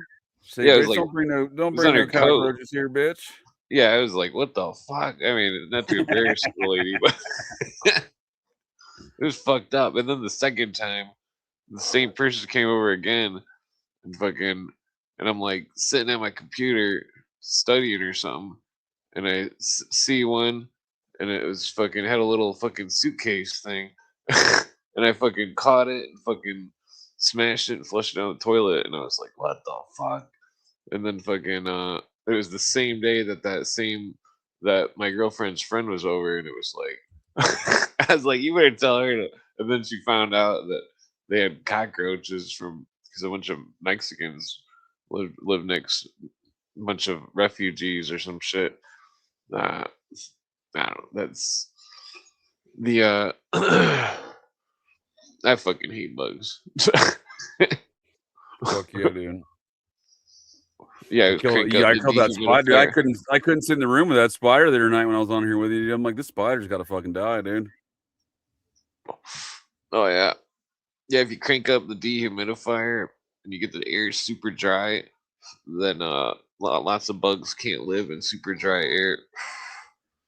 Like fucking Well, I mean, it's pretty dry mites here, and dude. stuff. I mean, I don't have a lot of options. I'm currently in an RV on a Mexican compound east of Tijuanaburgs, but it's pretty dry here. I mean, the air's pretty dry. There's not that many bugs. I was surprised to see this giant fucking spider, dude. I was like, what the fuck, dude? I Oh still yeah, know what it was, dude. yeah. I forgot you were in Mexico. Definitely watch Yeah. out for spiders there. Fuck yeah, dude. I was like, this thing's gotta die, dude. I don't know what it is, dude. I've never seen something like this before. Yeah, I forgot. I thought you were in fucking Ohio or some shit. It's like seeing a camel spider, dude, for the first time in the Middle East. I'm like, that motherfucker's gotta die. Yeah, fucking spiders. They'll bite you when you're sleeping. That's what I don't care for. That's funny, dude. I was just talking to Jacob J, dude, over at Rise to Liberty today, and he was telling me he got bit by some spider. I'm like, yeah, dude, they gotta die, dude. I killed one of the motherfuckers the other day that got me. I didn't want to get me. Yeah, I woke up before and I had a giant wolf spider right when I lifted my fucking blanket up, and fucking then I trapped it with a cup that I somehow had a coffee cup right there. Fuck yeah, dude. Gotta get rid of him, dude.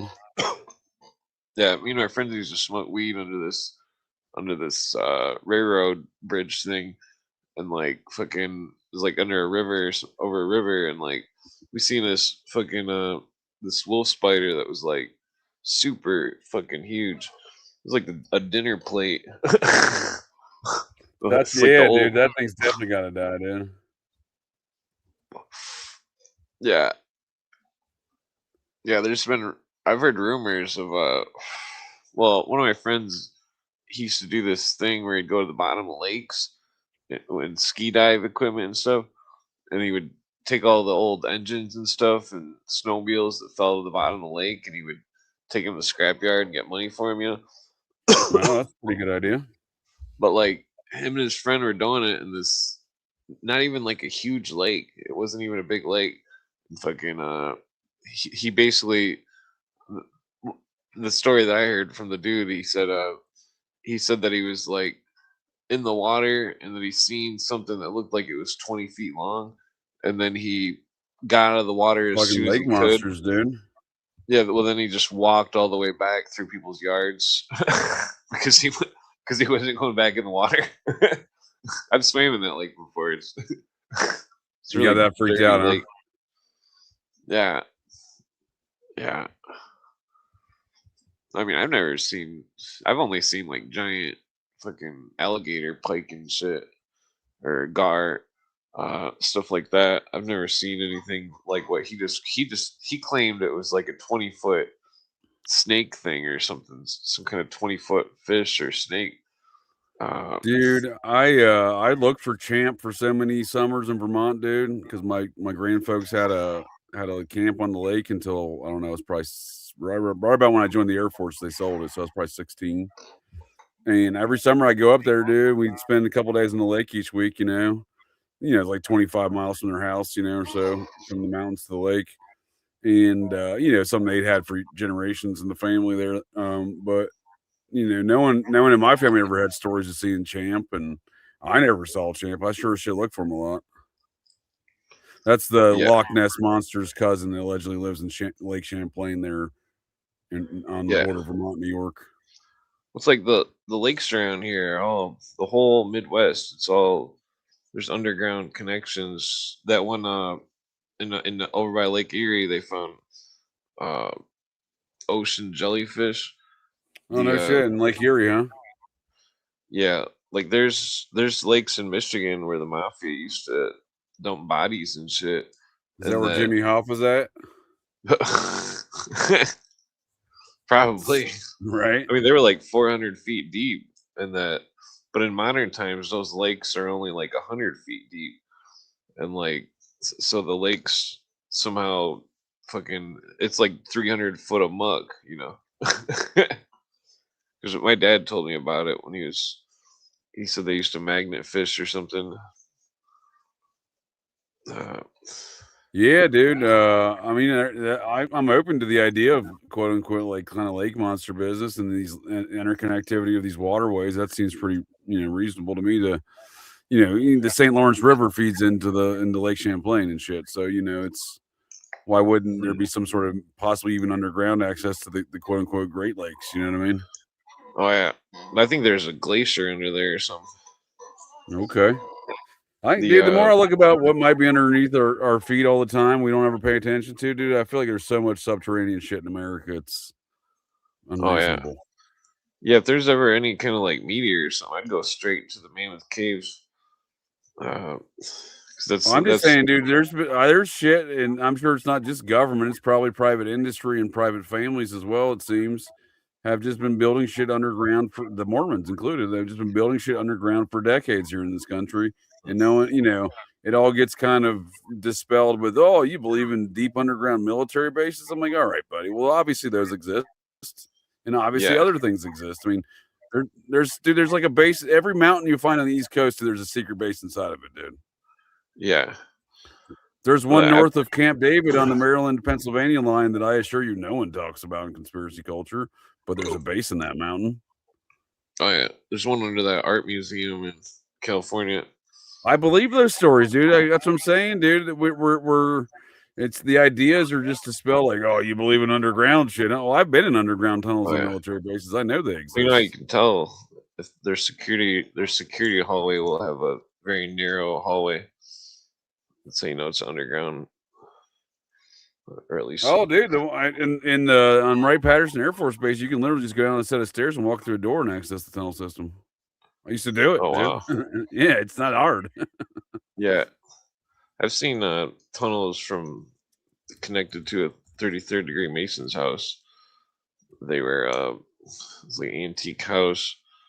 The tunnels went to the hospital and the school and all sorts of, but I don't know, it's spooky. They claimed it was the Underground Railroad, but I don't know. Right. There's also in the perimeter of the tunnels is also a Oddfellow and Templars lodge, as well as a Oh, that's Mason's lodge. interesting. Yeah, I speculate they have like an underground lodge somewhere. I mean, there's records of that occurring, sure. So here, this is the plane that Kennedy died on, and there's underground tunnels that lead into this hangar, dude. Let me bring up this picture here. This is the hangar on Right Pat. I've been in this hangar. I used to do wheelchair races in this hangar at night on a boring night on shift, and it was easy to access, dude. You just go through the tunnel system. Oh, that's But pretty cool.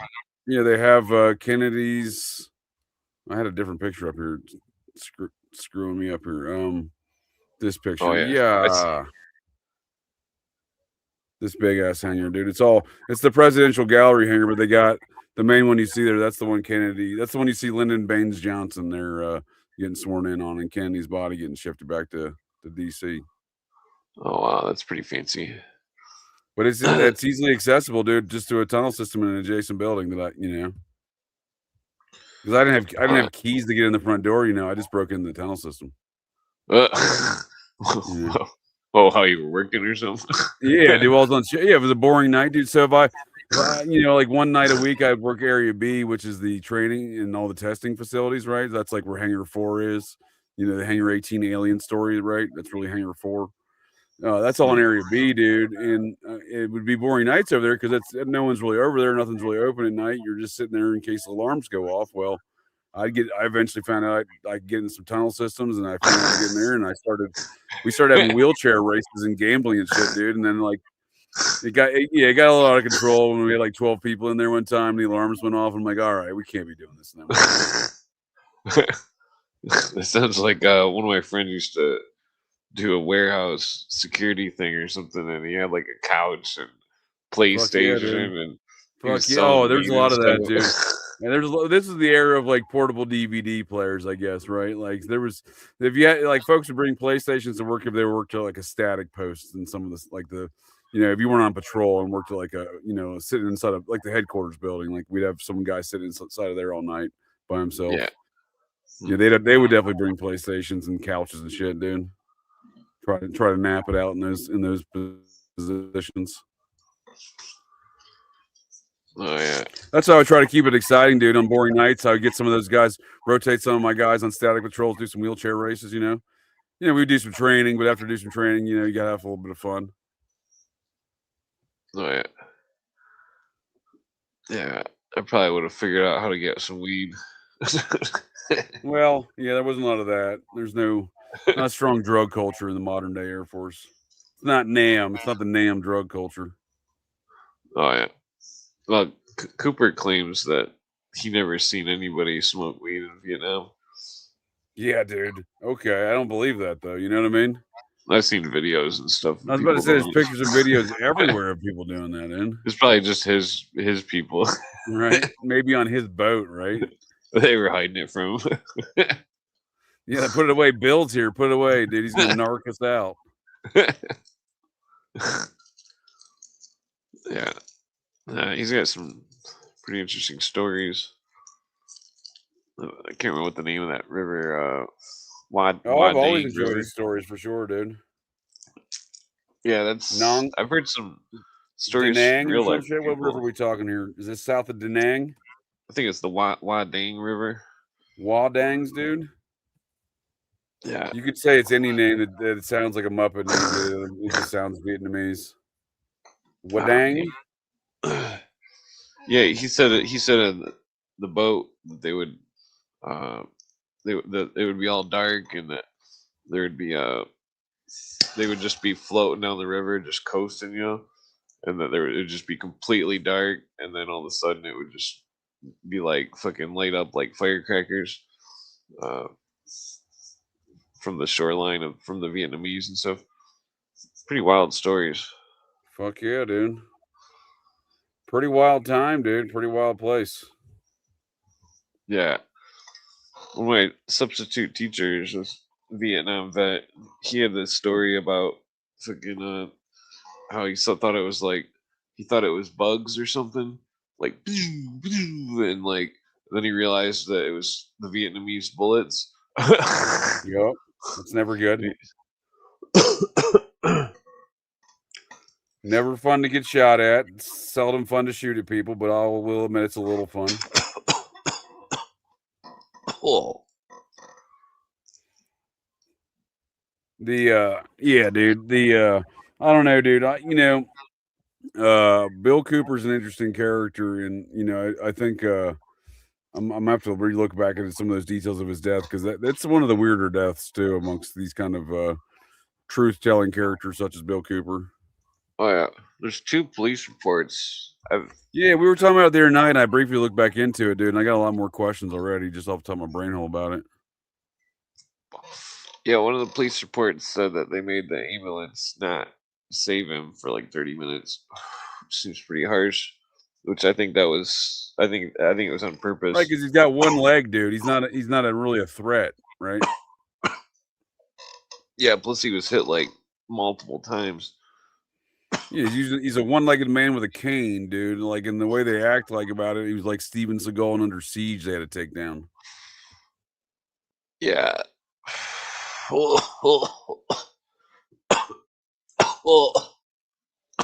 Excuse me. This roach joint.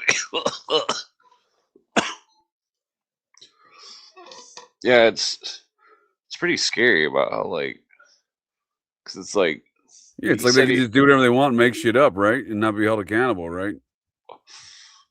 Yeah, well, I mean, like, Cooper, it's like he says that he went to Vietnam, and then after Vietnam and after the Navy and stuff, that he just never wanted to touch another weapon ever again in his life, and then he started finding about all sorts of crazy shit going on, and then he like made a militia that was probably like super large. That was, I mean, he claimed to be the leader of the Southern Militia of the United States. Right. So is that what got him on the White House memo as the most dangerous man in America? Well, it's because of his accusations against Hillary, but it's like. But I mean, obviously, the fact that he had such influence on a large group of people between his radio show and his militia business, right? Like, I feel like that's what really put a target on him, because he starts influencing so many people. Yeah, they were jamming his signal. He did this speech or something in DC, and then one of the fake people, one of the like radio dudes that was like a Fed or something, did an alternate protest or something on the opposite side of the building, and got all the cameras on him and off from Cooper, and like so they were doing all sorts of shenanigans to like undermine everything that he did, like the but like the it's like that CAGI thing, Citizens Agency of Joint Intelligence. He made the largest citizen ran intelligence operation in modern times. And like it's like,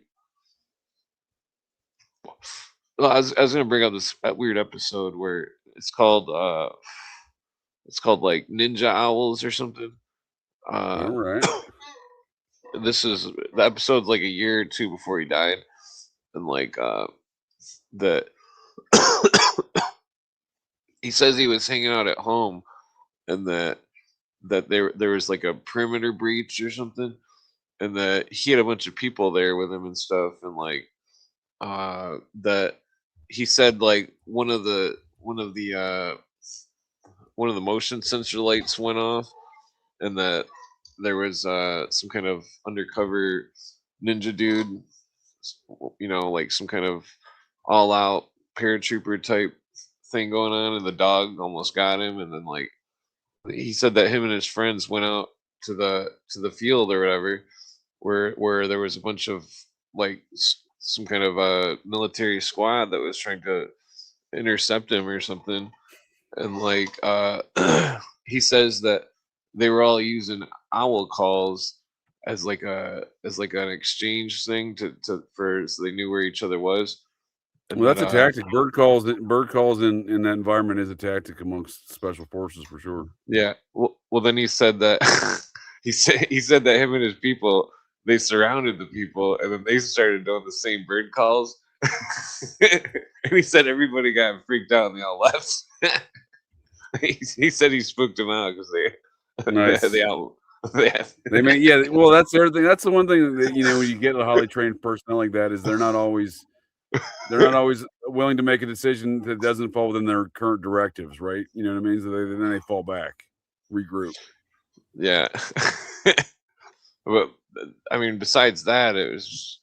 I mean that seemed like that episode. It seemed like he described straight up like a Delta Force type assault on him or something.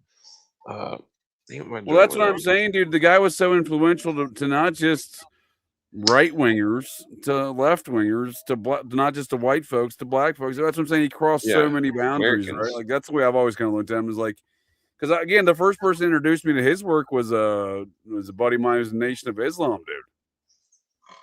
Huh. And he lent me the book to read, and as one of my coworkers, and who demanded I was Hitler's youth for the longest time, and I just laughed at him. And then he described to me how in the prison system that book's like the Bible. He said in the black community in the prison system. That's the way he sold it to me. Huh. He wouldn't talk to me for like 3 months until I beat them all on him and all of his buddies on a basketball court, because eventually they started mouthing off to me on a basketball court. I'm like, I'll do it. If you want to step up, dude, I'll go ahead and embarrass you if you want to get embarrassed by the red-faced fella. Oh yeah. Yeah, I'm not very good at basketball. I can do 3-pointers, but I can still slam dunk it, but I don't know. I played basketball multiple nights a week until I was about 29 or 30. Oh yeah. Yeah, I used to have a basketball hoop, but I played in leagues and shit, Air Force leagues. I played in leagues in DC and shit like that. Oh, wow. I played just pickup games That's pretty and cool. shit. Oh, I played a lot. I played against. Well, I rode the bench against the Qatari national basketball team because I blew out my ankle the night before in a warm-up game. I was at the base over there in Qatar, and we were supposed to play. Our base team was supposed to play the Qatari national basketball. We did play them, but we had a scheduled exhibition with the Qatari national basketball team, and I blew my ankle out the night before. I mean, I say blew it out. I blew that motherfucker out, dude. It was the doctor's like, there's usually 3 levels of strains, 1, 2, and 3. I'm gonna go ahead and classify this a level 4. I'm like, yeah, that sounds about right. Feels like a level 4. Yeah, I've done that skateboard. Yeah, in the hood we used to play basketball. There was a dude that was he was supposed to go to, I don't remember if he played for Utah Jazz for a year or if he was gonna go to Utah Jazz. Or wait, yeah. I think that was the team. But he was just fucking badass. But like, there's this crazy old dude that was like, he had a big Omega brand in like a college fraternity. It was like a horseshoe, and fucking he swore up and down every time you seen him. He's like talking about fucking like, oh, he claimed he used to ball with Michael Jordan and stuff. He was good though. He was fucking like, man. They play, I don't know, fucking basketball is intense. I never football. I used to get a lot of basketball camps growing up and shit like that, but like I never played. I mean, I'd say the most skilled player I've ever played basketball with was probably a dude who probably should have went to college and played basketball. He's a dude I served in the Air Force. His name's Matt Plants. He lost the West Virginia State Championships against Jason Williams and Randy Moss. Imagine, White Chocolate, Jason Williams. He was the point guard. Randy Moss was the center on a high school basketball team. Yeah, he had a guard Jason Williams in the state championship. They lost, but Matt Plants was a fucking hell of a basketball player. Yeah, that's a team to lose to, dude. If you're gonna lose anybody, you're gonna lose to fucking Randy Moss and Jason Williams. Well, yeah, I remember those Gus Macker tournaments. Yeah, dude, I remember them. Those are 3-on-3s, right?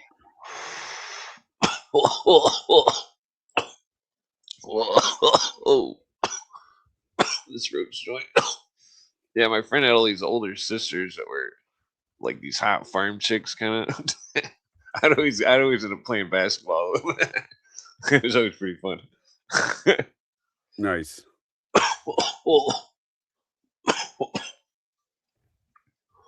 Yeah, basketball and soccer were always my sports. Of course, I play soccer like it's hockey, dude. Like some folks like, you can't play soccer like that. I'm like, why, dude? I don't give a shit if I injure the other party. Tell them not to bring the ball near me next time, bitches. Yeah, my Navy SEAL friend plays soccer too. Oh, I got carded almost every game. Most refs didn't like the way I played. They're like, you can't do that. I'm like, it's legal, dude. Whether or not I should or should not hit someone that hard is probably a conversation we can have after the game. But I just, dude, I was not a big player, when I was when I was in high school and stuff. So I played defense, dude. I just decided I would hone in. The best part of my defensive game was slide tackling, and so I became an assassin slide tackler, dude. I just murked fools out there. I'm not kidding you, dude. I would murk fools in slide tackles, dude. And people get butthurt about that. They're like, oh, that's too rough. You can't do that. I'm like, well, all right, well, go fuck yourself. I'm gonna keep doing it.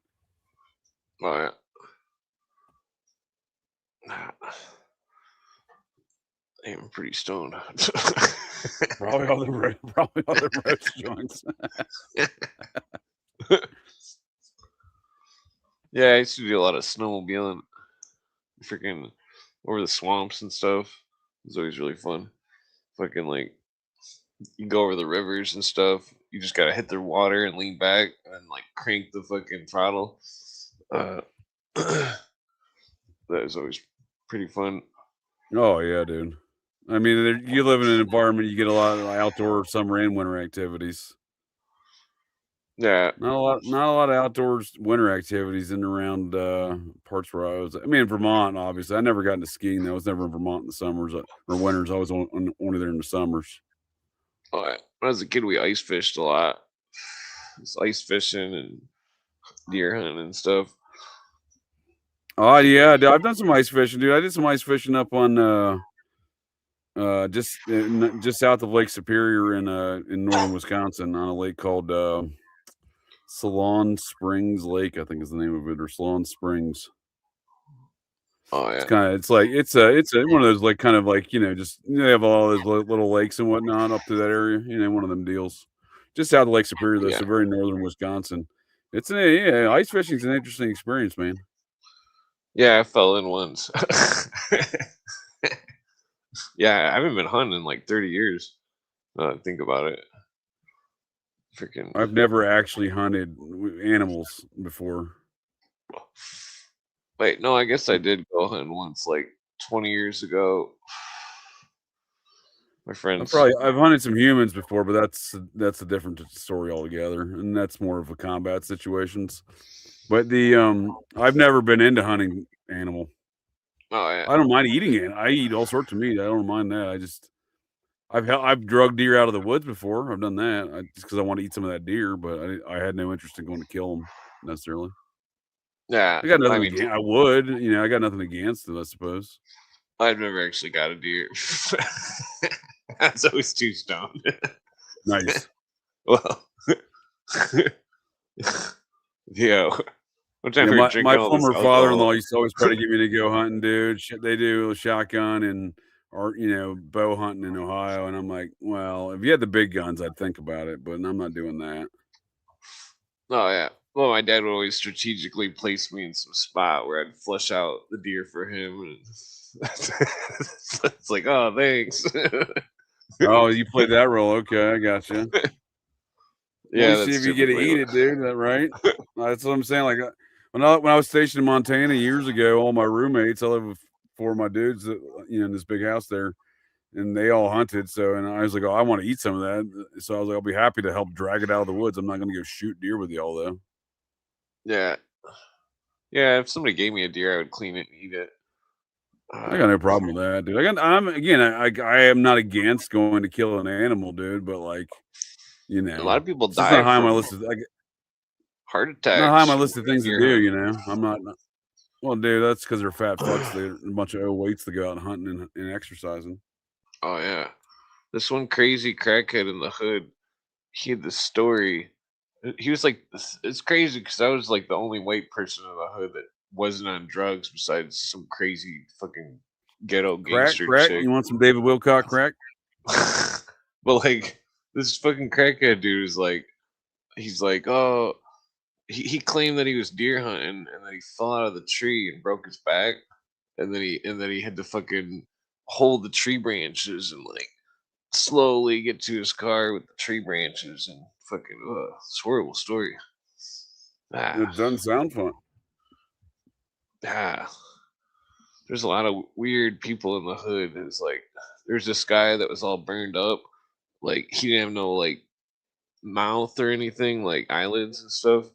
It was like they called him like the skeleton man or something. Was it one of the insectoids or perhaps a small gray? Maybe the tall whites. It was just bizarre. It's like, ooh, man. Maybe it wasn't human though. Maybe they burned it up because it was an alien, and they're like, "Burn that alien, dude! Get him out of here!" Oh yeah, yeah. The city's bizarre. Freaking that there's okay. So there's all these fucking like communists that I see posting all this stuff that looks like crazy militant shit, and then I call them out. I'm like, "What is this?" I was like, "What does this mean?" And none of them answer. And it's like, there's those fucking communists fucking thinking all. Well, violence is always the answer. It seems like with them, unless you ask them if violence is the answer, they'll tell you no, but then they'll hit you when you're not looking. Yeah, it's fucked up. That seems to be the commie move. Yeah, all those during the pandemic. There is a element of the lefty politics in America today that definitely does think violence is the answer. Like a larger element that seems like in the past. You can call them anarchists, you can call them communists. They'll probably prefer to be called anarchists or something, but I don't give a shit what they think. Call them a commie. On the end of days radio show, I got that Dr. Rob dude to admit that he was pro-violence and that he was a Democrat. Oh yeah, they all are, dude. They all are, dude. It's crazy. It's like fucking because he was like, well, what if you're right about the constitutional argument? So what? Who's going to enforce it? And I'm like, well, it doesn't matter who, because that'd be right. The modern day left in America does not like the Constitution, dude, in any respect. There's varying arguments they have against it. It seems from my analysis, but none of them. The one thing they agree on is they got to get rid of it. It's got to change. They even start trying to push through the right wing, right? Like this constitutional convention nonsense is a lefty politics thing. If you ask me, trying to infiltrate the kind of right wing politics or libertarian politics in America. Well, there's already been 2 quote unquote declaration of interdependences. One in 76. One maybe there's 3 of them, but it was. Dude, I'll do one of those right now. Mark it down. One in 2026. Well, it was like a. They were steps towards world government. And that for sure, it's like it's an eradication of rights, not an amendment or any sort of solidification of rights. They're not solidifying the rights; they're eradicating them. Well, then one of the dudes who was the governor of Puerto Rico,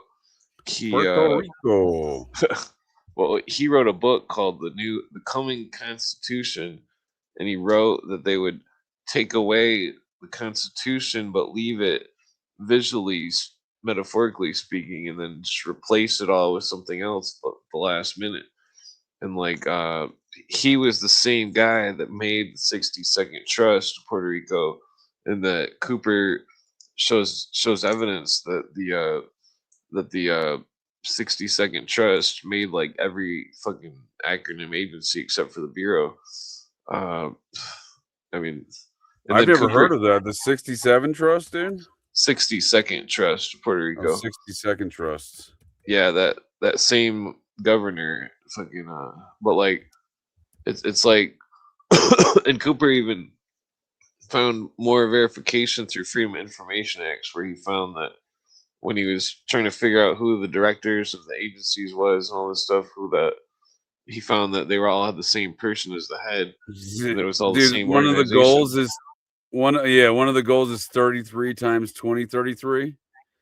33% of Puerto Rico's lands conserved in perpetuity by the year 2033. A lot of 33s there, buddy.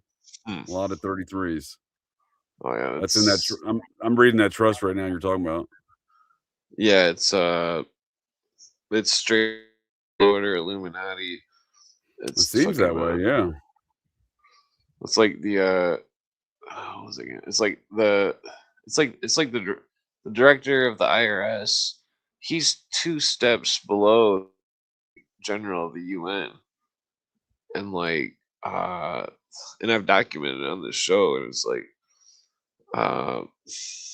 that's the whole picture. It's just like they're hiding it. They're hiding all the UN bullshit. They're hiding who's working for who. Like they're hiding. I think you're right, dude. We all work for the UN, in my opinion. Yeah, they're hiding. We just don't realize it. I say that facetiously, but we just don't realize it. You know, it's just not. It's just not. I definitely agree. I mean, that's what's happening here. Yeah, I mean, our government's been working for the UN for years, dude. Yeah, peacekeeping forces and all this stuff. Exactly, dude. That was one of my biggest complaints as a teenager against Bill Clinton was, why the fuck does he think he's the world police? But it's really just the UN. When you look into it more, it's the UN. Yeah.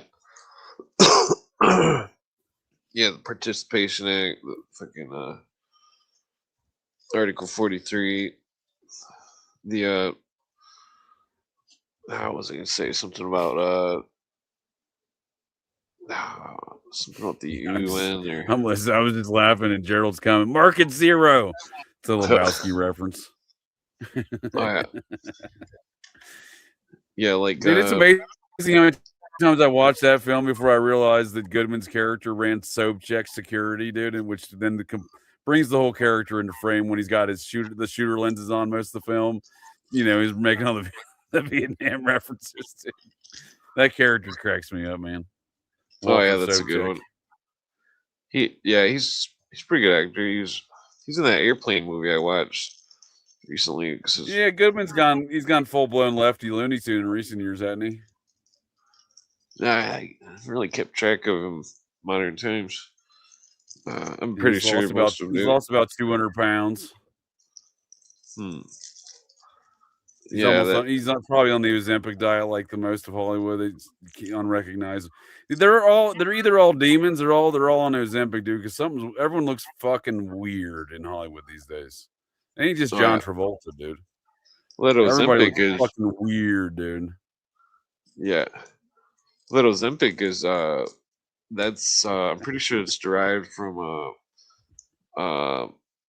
the fuck is that called? Those big fucking lizards, you know, that have the venom in their bottom teeth. Those I think you're referring to the tall lizard, the reptilian aliens.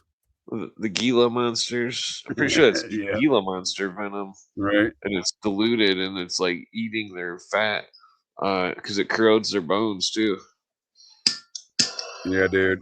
And I mean, that may be what's going on with people in Hollywood. There's so many of them that just look so fucking weird, dude. Yeah, fucking. It's weird that people would get surgery on their face. I use dab torch to light the joint. I mean, that's always what we're told. Like, oh, they're just having surgery. You know, everyone comes out looking real funky these days, man. It gets more and more folks look. I have to be like, look, is that even the same person, dude? Like, Demi Moore looks like a fucking alien, dude. That's one that comes to mind. Yeah, that's. Well, I think people are like, I don't know. People are fucked up. You ain't kidding. Who knows what Hollywood and all that shit is really doing. That's what I'm saying, dude. We're told so much propaganda around it. We have no idea what they're really doing. And time after time, these stories come out that seem so fucking outrageous to the general public because it's so far removed from what the general public consider normative actions of our society, normative behaviors, that it's hard to tell, dude, because it begs the question of like, what else is the fuck going on around there? You know what I mean? And we see the same Muppets, dude. That guy that's doing all this Epstein stuff, and he was at that recent Trump statue situation or whatever, dude. That Brock Pierce, the former child actor from the Mighty Ducks, played young Gordon Bombay. He's the one who missed the triple deke there in the fucking state championships. I know too much about that plot line. Anyhow, it's Emilio Estevez, dude, the Mighty Duck Man. Anyway, he that kid in that was the boyfriend of that other kid diddler who was being financed by David Geffen to run a kid diddling operation that was in partnership with Steve Bannon, dude. And like no one talks about these things, and yet Brock Pierce is still all around Steve Bannon today. And his friend Mark, his former boyfriend and the main figure there in that Geffen run operation, the Geffen diddling operation. I mean, this is a diddling operation, dude. It was called Den Networks. It was an earlier to YouTube thing. He hired a bunch of young twinks to go live in a house in Hollywood, and then they raped them. And then I don't know if there's any. I imagine that some of it was live streamed. That was the whole place was rigged with cameras. And for example, they got footage of Ben Savage, dude, Fred Savage's younger brother, dude. Mark Collins Rector damn near killed him. That's the main kid diddler that was being financed by Geffen, and the boyfriend of Brock Pierce. He was, I think, 16 at the time. He Collins Rector slaps Ben Savage on the ass and says, "Glad you made it. Your favorite person's here." And Savage looks fucking frightened. And Collins Rector then tells him it's fucking Gary Huffington, then quote unquote straight Republican congressman from California. So that's what I'm saying. There's so much weird shit popping up in Hollywood, dude. I'm willing to believe a lot of shit's going on there we don't know about. You know what I mean? Oh yeah, freaking yeah. All right, I gotta stand up from it. My back hurts. Yeah, freaking ouch.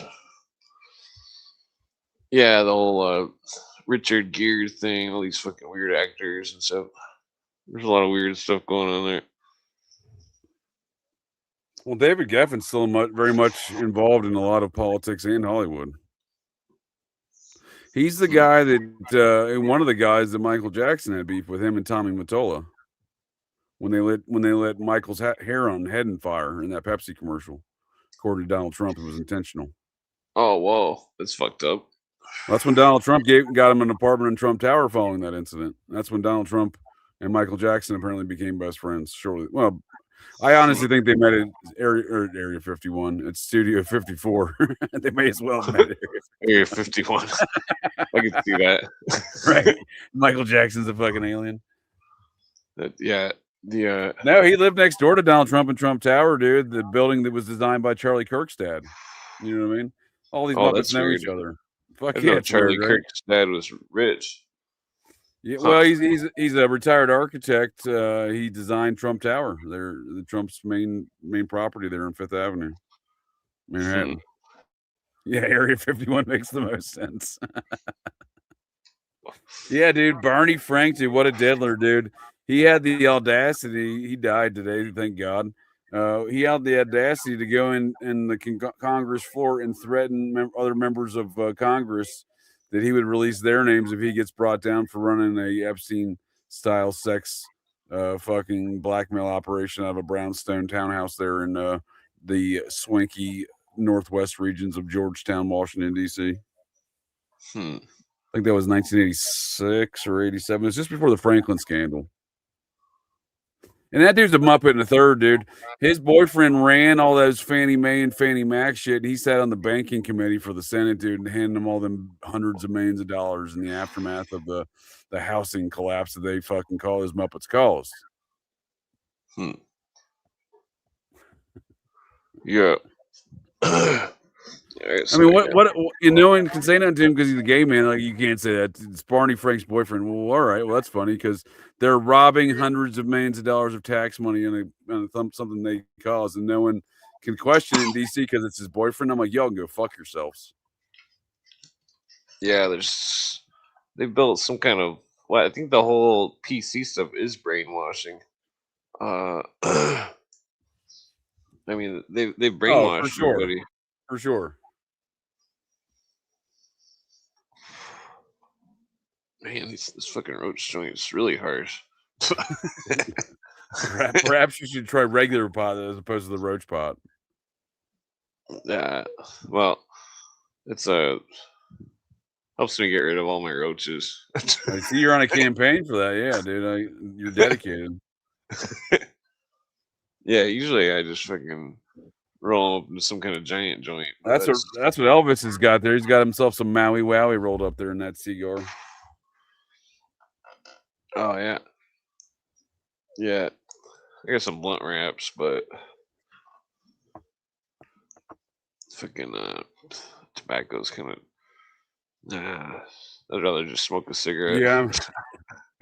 I had a burrito today, which is my first form of carbohydrates in a while, in the form of the tortilla shell. Basically, that's about it. But I'm off smoking. I've been off carbs, just trying to clean up my fucking health. Oh yeah. Yeah, I tried to cut bread out diet for. Got it out of here, dude. It was a corn tortilla, so I feel a little bit better about that. Well, I try to cut everything out with oxalates too. What is that, dude? Is that some blue avian shit, dude? It's like some kind of salt or something, or it's like you can get like 4 or 5 different kinds of kidney stones, and like there's calcium, metal, salt, sugar, I think vitamin C, and then the oxalates. Dude, I don't want none of that, dude. Well, I had some crazy cysts, dude, one time, and that shit was bad enough. I don't want to go through some like weird fucking, kidney stones. That just sounds awful, dude. Yeah, there's tea, Chancopiedra tea. I'm gonna drink more of that shit. I think now hopefully they're using sound, I think, in some respects to break it up, because some of the arcane fucking medieval torture devices and surgeries they do, dude. I don't have a lot of faith in a lot of medicine people, dude. Doctors don't make a lot of sense to me. The conversations I have with them are usually lost on them, not me. They're usually retarded. Well, it's like I got a 2-year pharmacy degree, and like whenever I bring up any plants to any doctors, they're just like, "We've never heard of that." Dude, I try to have very fundamental biological and anatomy and physiology type conversations with these folks, just the fundamental basics of how a body works. And if a doctor can't tell me what a basal metabolic rate is, I'm like, well, we're done with this conversation there, Chief. Why don't you go get me a new doctor? You obviously don't qualify. It's like the Chancopiedra. All you do is just tea that you drink. You don't want to make it too strong, otherwise you get like acid shits. Well, didn't the Rockefeller Foundation buy out all the homeopathic medicinal university programs in America in like the 19-teens and shut them all down? Yeah, this is South America. The government outlawed that in the 70s, dude. They made it illegal to issue out homeopathy degrees. Medicine. Yeah. I'm not giving medical advice or anything. It's legal disclaimer. No, I'm saying there's been an obvious crackdown why doctors today wouldn't know about those things. They're not taught them. Yeah, because I know doctors and I've talked to them about these plants. Fucking my friend's mom, she's like some big doctor, but like like the Chancopiedra, it's real acidic, and when you drink it, it like makes your blood acidic, which then dissolves plaque in the veins. And then it like, but it also I think there's a lot of treatments like that, right? Well, I mean, there's other plants too that, like like if you were really sick and like dying or something, and you drink guinea hen plant, fucking you'd probably be okay. Because that shit's cured fucking me of shit like the flu hardcore. Like the worst flu ever, straight up, like fucking same with that corona bullshit.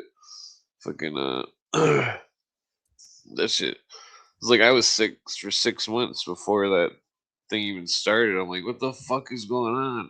Like that's exactly right. Can't make money off of home remedies, dude. And the medicine we do gets all derivative of petroleum byproducts from the Rockefellers. Yeah, it's the plants are all the teas and shit. I'd recommend only South American teas because their medicine's the strongest because they're taking ayahuasca. They're able to. They say that the plant ghosts tell them which plants are the medicine. Right. And like when I drank that ayahuasca like 13 years ago, I kept seeing a like a vision of fucking like a small plant that was like waxy leaves with like a red berry or something in the center, and then fucking when I was looking it up, I realized that was the plant that was what the ayahuasca was made from the dude that I got it from. And like and fucking, you know, I don't trip anymore, but like it was just weird because it was like I seen a vision of the plant that I drink. But I mean, I seen a bunch of other crazy shit too, but like I think I've tripped a couple times in recent years. I'm trying to think. I tripped with Doc Inferno and Recluse at Serpent Mound a couple years ago. That was like 3 years ago. Yeah, dude, I ate a whole fucking quarter mushroom chocolate bar in Washington D.C. and just got real weird about life. And wandered around the city. That was 2 years ago. That was a good time. But for I was actually giving Nick from the Occult Rejects a tour around DC, dude. He's like, "You're a lunatic, dude." I'm like, "Nah, dude, we'll be good. I'm good with directions." He's like, "You're gonna eat the whole thing." I'm like, "Nah, it's cool, dude. It's legal here." He's like, "I'm not discussing the legality of it." I'm like, "Nah, it's good, dude." He thought it was crazy that I was eating like a whole quarter. I'm like, "Nah, I can handle it, bro." Oh, yeah. I used to do that when I was a kid. I mean, if I was trying to eat like maybe a half ounce, maybe that'd be a little bit of alarming. Man, I'm good to go on a quarter, dude. I'm not driving on a quarter, but maybe an eighth I'll drive on. But no, I don't drive on shrooms. But I was wandering around DC that day, taking metros, and we went to the fucking Scottish Rite 33rd temple there. Oh yeah, like that. This is a place where I was going to get the scholarship. Yeah, it's like for the tripping. For the tripping though, it's like when I figured out that you had to sit in the dark to see weird shit, like fucking then I tried it, and like it didn't work like the first couple times, but then it worked eventually, and it was like really weird, like fucking I don't know, like the whole, like if you were to smoke some salvia, for example, like I would smoke some, but salvia is not legal here anymore. I don't know where to get any or anything, but like fucking if you were to sit in the dark and smoke the salvia as opposed to sitting in the light, you would like see weird shit in the dark somehow. Oh yeah, there's something to the whole setting ideas, right, of psychedelics. Yeah, especially if it's completely silent and you're by yourself, it gets pretty spooky.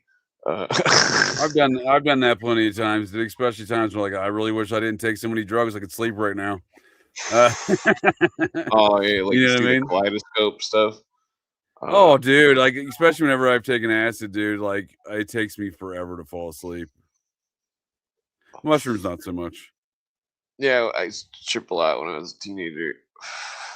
Like teenager. Yeah, no, definitely not as an adult. Like, yeah, like all you can see was fucking kaleidoscopes. It's like, man, see weird, dude, shit. I definitely still I like shrooms, but it makes you wonder, dude, why does the head of the CFR, who was the propaganda VP for propaganda at JP Morgan bank there, why does he want me to take mushrooms, right? Like I've always wondered that. Don't get me wrong, I like mushrooms. I like the parties, people, the music. I mean, it's like that. You know what I mean? Because it is him, right? It's old boy, the what's his name? Gordon Walson. He was the head of the CFR, dude, but he's on the cover of Life magazine, telling everybody to go try this new religious experience of mushrooms he discovered and it's a whole bullshit story, and he's clearly on intelligence operations, but like, sometimes I wonder, is it just like one side is like combating like this strict kind of Vatican world order type, you know what I mean? Like, and then in the middle we get like the debasement of society through drugs as a result of this kind of warfare, right? Like I think some of that as well. Well, they were trying to Maps is another great example of the same kind of activity. Well, it's like, that the Men That Stare at Goats thing, that program, I forget what it's called, Project Stargate. Yeah. So like Operation Burger King / Grill Flame. well, it's like they were trying to take indigenous stuff and then like turn it into something that it wasn't, which is like brainwashing or military type stuff. And like, I mean, you could there's plants that they say increases eyesight and stuff like that, but the I don't know, like that the dude Wassner is like he was going to, I think her name was Mother Sabina or something. Some kind of Marina Sabina. Yep, you Yeah. know it, sir. Yeah, she was a shaman of the Yeah, but he misquotes her. She later came out and discredited a lot of his statements. She said we don't use them for those purposes. Yeah, well, I'm not sure what Watson says, but I know that they're used just for psychic abilities to like Right. read To heal people's the tribe. minds. Yeah. And they Yeah, were see, selling it it as a was- recreational thing, basically. Come explore this recreationally. Yeah, it's definitely not. Because It's definitely mean, that's not what they were intended for. Don't get me wrong. I like the recreational use of mushrooms. Yeah. Well, that's where I was getting at with about the Grateful Dead stuff. It's like the drummer was like, or I think it was the drummer. He was making songs from notes that lit up someone's brain or something, and like the same thing with these other bands like Fish and like this For sure. cheese incident band. And like when I seen the last time I tripped was like the one time in 10 years was like 6 years ago or something. I seen this band called Disco Biscuits, and it was some kind of like rock band, and like I had a weird Kind of a vibe good with it. name though, right? Disco Biscuits.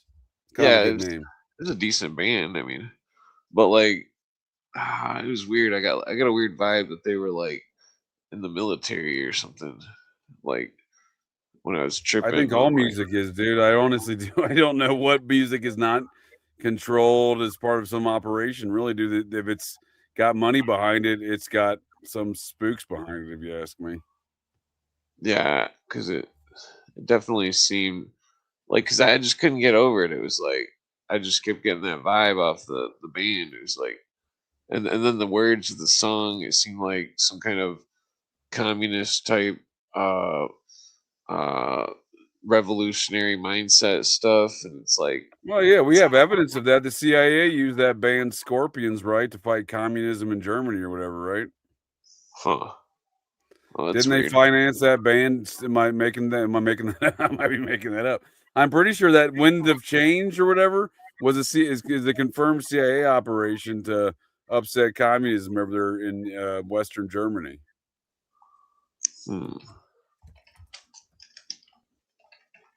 Yeah, dude.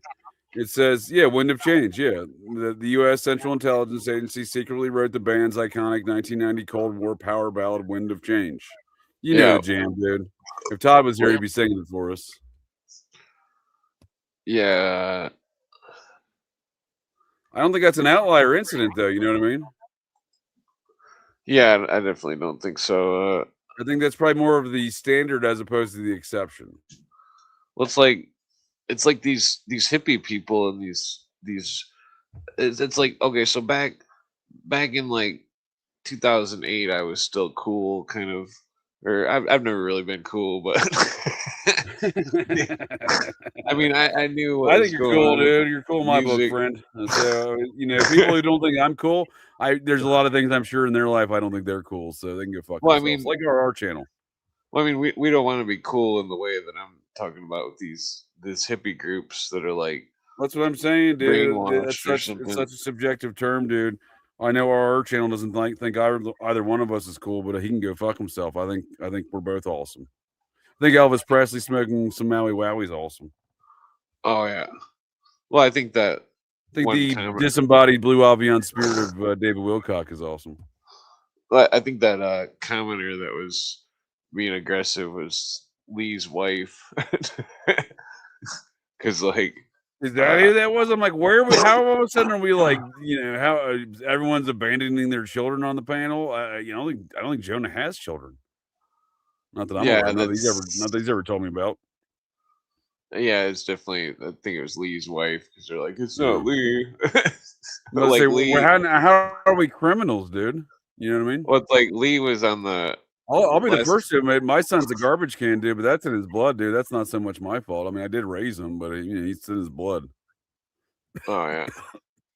Well, people are just retarded. It's like the. Oh yeah. Well, I'm pretty sure. I think it's funny, dude. That's why I was laughing at. I'm just saying I don't even know how it's. I don't know the origin point in the chat where it even started. How we all became criminals. I was like, what? I just saw numerous comments by the same person saying that we were all criminals. I was like, okay, well, how did this happen? Yeah. Well, it's Jonah very well may have kids he's unaware of. He's a wild dude. I like his style for sure. Oh, He's yeah. always got some wild shit on deck. Yeah. Well, people are retarded. The You only ain't time I've kidding, ever been dude. in trouble was I got in trouble for a prank phone call when I was 15, and then I got in trouble with a joint like a few years later, and like then I had like some speeding tickets going like 95. That's it. I don't even have those on my record, dude. I'm a fucking Boy Scout, sir. I had an unlawful grand jury convened against me in Ohio a number of years back, and you know what they found? Not a damn thing. They could, they say that a grand jury can indict a ham sandwich. Well, apparently I'm not a ham sandwich because they couldn't find shit to even make up to indict me. Oh yeah. They can all go, all those Muppets can go fuck themselves. It's like that's just like when I used to live in the hood, I always have to explain to people is like because I was from all white town. It was like they thought that being white was some kind of like I don't know what the hell they thought, but like I had to explain to them like that I was harassed by police for just existing, being a stoner and all, back then. Oh, dude, I'm a retired cop from the Air Force, dude, and I've always been harassed by police my entire life when I'm not on duty or know the police because, like, what's this fellow with the red face? He's up to something. You guys can go fuck yourself, dude. Yeah. It's. I mean, I've literally had an inordinate number of conversations about the red hue of my face from an authoritative figures. Is claiming that I'm doing something nefarious based upon the color of my face, and I'm like, look here, you racist fucks. You know what I mean? Like, fuck y'all, dude. Like, I'm not kidding you, dude. I literally walked into my high school. It was my senior year, it was technically my junior year, but I graduated that year. But this was my senior year because I was done with those Muppets. But when I walk in there, dude, my gym teacher sees me. He didn't care for me. I used to make fun of him a lot. I get it. I called him Paul Campbell Toe Campbell, dude. He used to always tell stories about being a Major League Baseball pitcher in the 1960s. He was basically my Leonard Skinner. Do you know how Leonard Skinner hated their gym teacher? So they named their band after him. He was my Leonard Skinner, Paul Campbell Toe Campbell. He would dye his hair black with like shoe polish, dude. That's what I would accuse him of. And, he's a real dick. So he sees me walk into school one day, literally, dude, walk 5 feet into the school. He's like, sees my red face, apparently goes, tells the principal I'd done something because of my red face. I literally make it to my seat in my fucking math class, and she's like, and I get a note to go see the principal. I'm like, oh, I didn't do shit. I don't know what this is about. I go into the principal's office, sit down. He goes, well, Mr. Campbell tells me that you came in here and you did something. Why don't you go ahead and tell us what it is? And I was like, what, dude? He goes, yeah, Campbell saw you with a red face, said you're guilty of something. I'm like, yeah, and that was the first time I ever cleared somebody's desk. My principal's desk looked real cluttered that day. I helped him out. I was like, you got to get on the shelf of your desk, buddy. Let me help you out with that. If they ever say it again, be like, I can sue you for discrimination. Oh, dude, I've had that. I just eventually I just have to make a joke about it, dude, not get angry and clear folks' desks for them when they look filthy. Oh, this looks filthy. Gotta clear this for you. No, dude, I just laugh at it now. But yeah, it's something I don't know what it is, dude. But cops specifically, dude, I have had so many run-ins with law enforcement over the red hue of my face. Dude, I'm like, all right, guys, let's take it down some notches. One specifically I can think of, a Homeland Security officer in Hoover Dam checkpoint, Hoover Dam, because it's not America. You got to go through fucking checkpoints. Dude, he had me and a bunch of my fellow garbage can dudes get out of the RV. We were doing some Arizona invasions at the time. And he gets us all out of the RV, dude. And he wants to do like fucking like body cavity searches and shit, dude. And I'd already even gave him all my credentials. And I'm like, look, dude, I'm a federal law enforcement officer, jackass. And he's like, oh, yeah, but I don't like your face or your attitude. I'm like, oh, I don't like your face or your attitude, sir. Jeez. It was literally like a 30-minute discussion with me and this dude jawing at each other at the Hoover Dam before we were finally able to go, dude. Like, he was so upset about my face. That's fucked up. And at the time I was coming, it was like 2010 or so, dude, man. I was coming in real hot about it myself. I'm like, all right, buddy, fuck you. Oh, yeah. Yeah, freaking. Oh, dude, he wanted to arrest me and shit. I kept telling him, like, for what, dude? For what? That's what I kept saying. For what? I'm like, get your lieutenant out here, dude. For what? Oh, yeah. Yeah, I've had been harassed similarly, where I would just keep. I think I told you the story where it always go the same way. I'd be like, well, if you don't have a signed warrant or probable cause, then I'm gonna have to talk to your superior officer. For sure, dude. That's my first. Anytime if I get pulled over, dude, I'm polite about it. I'm respectful, but I ask him what's the purpose and if I'm being detained, because especially if I'm not in a car, if I get stopped about my red face being guilty of something, and I have to ask them, like, they want my ID. Like, for what, dude? It's usually my first response, real offended, like, for what, dude? All right, yeah. You gotta set the tone for the negotiations at that point. You know what I mean? This one time, my dude got a DUI in California, and he gets arrested. It was bullshit, dude, but he gets arrested. We're in a parking lot, dude. He's not even driving, dude. We're literally in his car, and he gets a DUI. I'm not making this up. He gets a DUI. I think these cops are trying to harass me, but he got the brunt of it. And then they try to pull me out of the car, dude. Right? We're in a parking lot of a bar, dude. You know what I mean? We weren't even driving anywhere. We went out there initially to get his cigarettes, and then smoke a cigarette in the car because there was a bunch of creepsters out there, like of a stabby kind of variety. It wasn't a nice bar. And then these cops pull in there, and then behind us and get like, oh, get out of the car, and I'm not getting out of the car. I didn't do nothing, dude. For what, dude? He's like, give me your ID. So I give him my military ID and shit, but I roll down the fucking window with the slightest crack. You know what I mean? I'm like, here you go, buddy. And he's like, get out. And then he negotiates me to get out of the car. He's like, now you're under arrest for, because I'm like, well, I'm leaving now. Can I have my ID back? He's like, no, you're being detained. I'm like, for what, dude? He's like, oh, for being drunk in public. I'm like, you can go fuck yourself, because I was sitting in that car until you forced me to get out of the car by telling me you're going to give me my ID and let me go, And then he's just like, I fooled you. And then his buddy came over. He's like, you're a jackass, telling his partner, you're a jackass. And then he's actually on my side. I later find out my dude in the back of the police car at this point, arrested for DUI. He's like, I was certain you were going to join me in the back seat at any moment. I was like, nah, I was never coming. I wasn't going to let him take me, dude. These people are being bitches. It was a good 15 or 20 minute fucking. The other cop finally just told me, he's like, you just walk away. You just leave. I'm like, I'm good. He's like, yeah. He's like yelling at me, leave, dude. Just walk away. I'm like, all right. As I'm walking away, he's continuing to argue with his partner about the situation. Because I was like, I'm not drunk. And, the whole thing was preposterous, dude. I never understood. It was all entrapment. My friend, he fought the DUI and got it knocked down to whatever, fucking failure to comply or some bullshit. But the fact that he even, like, the whole situation went down was preposterous, in my opinion. Oh, yeah. Yeah. Don't follow my lead in dealing with traffic stops. My son famously always reminds me of a time in Washington, D.C. in the summer of 2000, and it must have been 8. So we'll call it like 2014. I think that sounds right. So, he's at a very formative age, and he's like, Dad, you gave that guy some business. Yeah, dude, because he pulled me over, and I was like, for what, dude? He cut me off, and he pulled me over, and I immediately noticed he was from the Washington, D.C. Metro Special Operations Division, and they don't have any fucking authority to pull anyone over.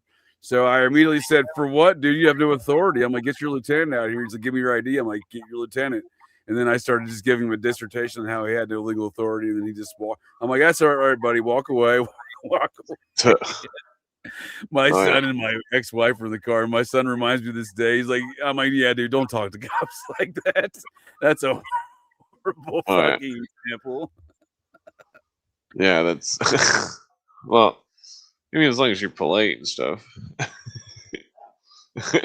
Oh, I wasn't. I was pissed. Yeah, I was giving him some business because he was being a real dick face. He's the one who cut me off in the first place. He was merging into I-95 going through DC from one of the side streets on the entrance ramp, and there's a clear yield sign, as I reminded him, and he tried to speed in front of me, and he did. He cut me off, and then I went around him. I didn't even honk my horn or nothing. I used the signal to get in front of him, and then he pulls me over, saying I cut him off. And I'm like, you can go fuck yourself, pal. You forgot that yield sign back there. You cut me off. Then I used my signal, and he was just being a real dick about it. So I felt like I had to come back with twice the dick that he was coming at me with, you know? Oh, yeah. Yeah, I don't normally do that, but in that instance I did. My son to date, 11 years later, whatever, 12, almost 12 years later now, he still reminds me of that shit, dude.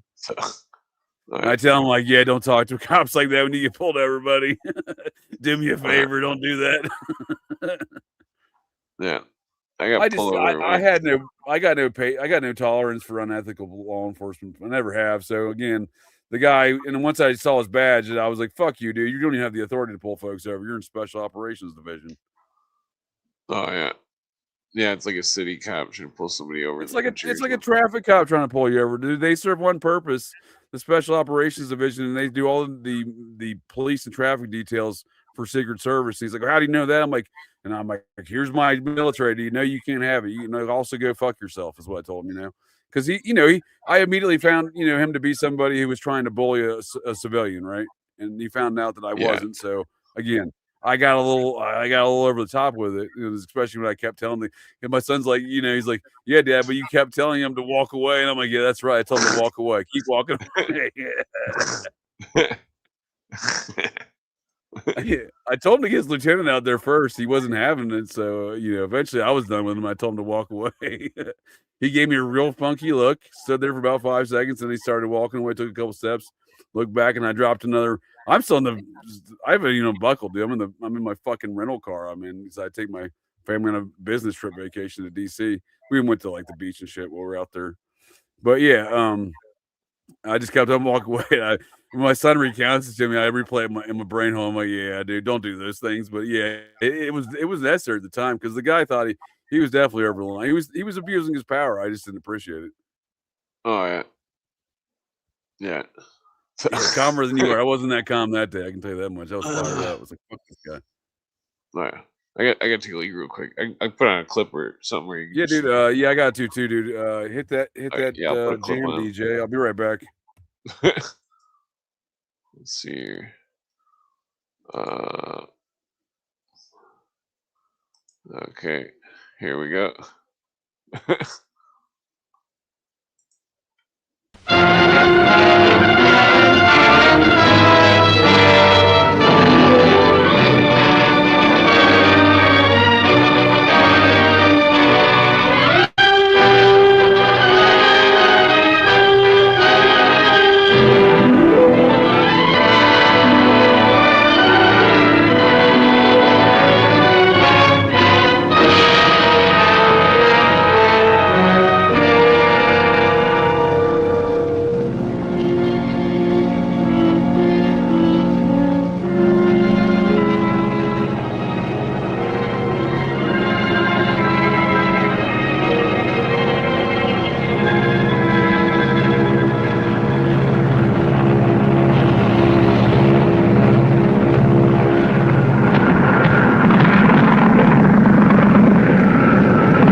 The jungle looked so soft and easy from a B-25 upstairs.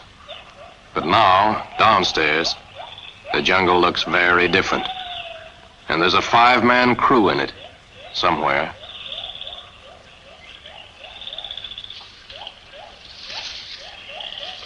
This is Sergeant Mel Ford, the gunner. Just a kid who used to work in a flour mill in Spokane, Washington. and never spent a day in the woods in his life. Since all of them but the pilot bailed out together, there's a good chance of being heard if he yells. Hello there! Hello! Hello! No answer. Not at first. But a little later, he hears somebody else yelling. Hey, now! And then he sees him. The navigator, Lieutenant Pat McVeigh. Steady, dependable guy who'd been a high school. That video is pretty entertaining. Oh, man. Yeah, freaking. This looks getting old. Freaking, let's see here.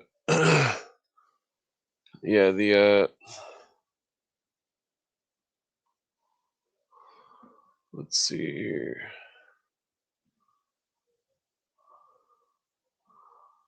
We're seeing where's my cigarette roller? Yeah, freaking, well, there was a, forget what I was going to bring up. Yeah, it's always good to have a pocket constitution in case you're going to quote the law. And it's not like, I don't know. I mean, like, it's just funny getting old because you're like, oh, let me check my constitution, and then, you know, they're like, oh, good one, you know, and then they just don't really bother you when you get old.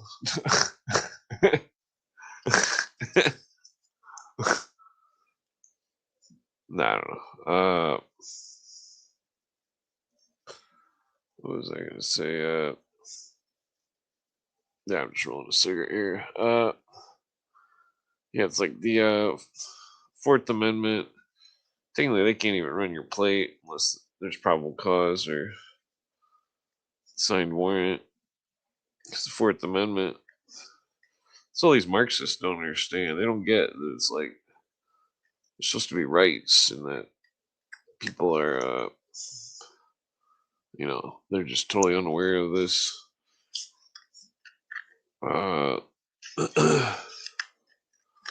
It's like one of the founding fathers said, what did he say? He said,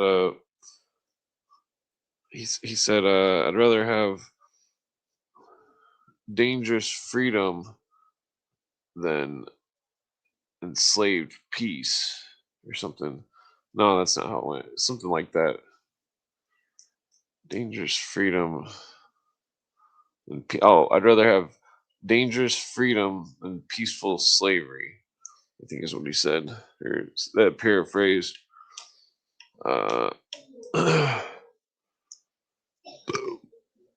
Excuse me. Damn it, I forgot. Fucking later's dead.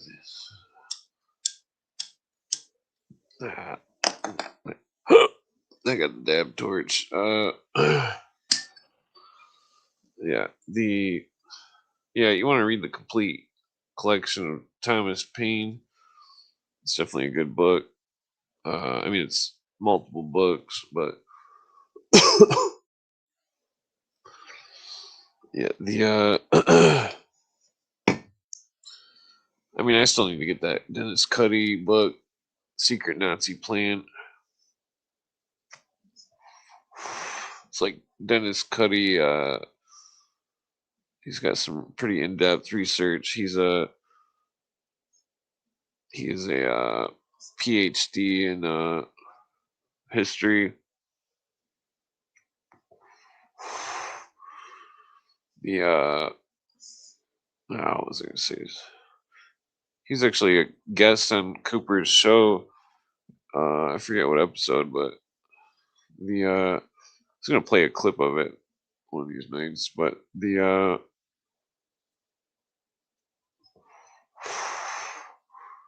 what was I getting at? This whole conspiracy. It's also compartmentalized, and it's just a big fucking just a big pain in the ass. 'Cause you gotta like sit here and read and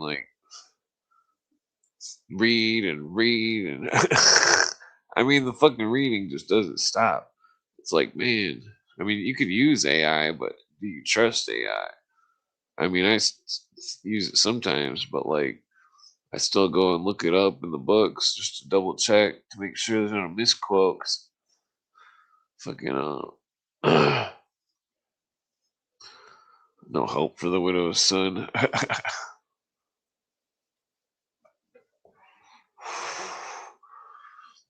Yeah, I mean, all these conspiracies are definitely quite elaborate. I played this clip earlier. I'm not gonna play the whole thing, but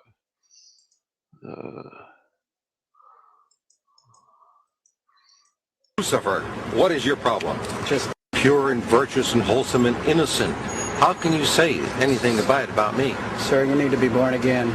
I am born again. Now, did you just say that you were Lucifer? I am Lucifer. Okay, define Lucifer for me. Pure, virtuous, wholesome.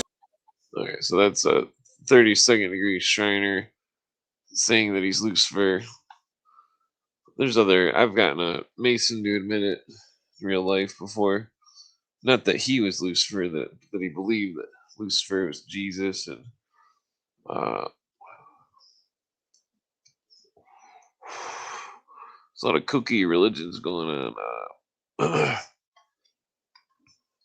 They're using mental illness as a tool. They're using it's just like that 300 movie where Persia adopts all the miscreants, adopts the hunchback character, which I wouldn't doubt that movie is written in the same kind of context as the Hunchback of Notre Dame, the alchemical symbols and such.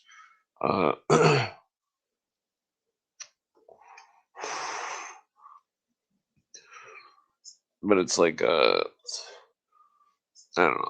I'm always pro-Constitution. I always tell people it's like you can go to any bar or anywhere, say that you believe in the Constitution, and that you'll have most of the bar at your back, But if you say, I mean, not in the cities though. You go to the city, it's probably full of communists. And then it's so funny. It's communists never give money to the bums. It's like I always give all my money to the bums. Like fucking that fucking not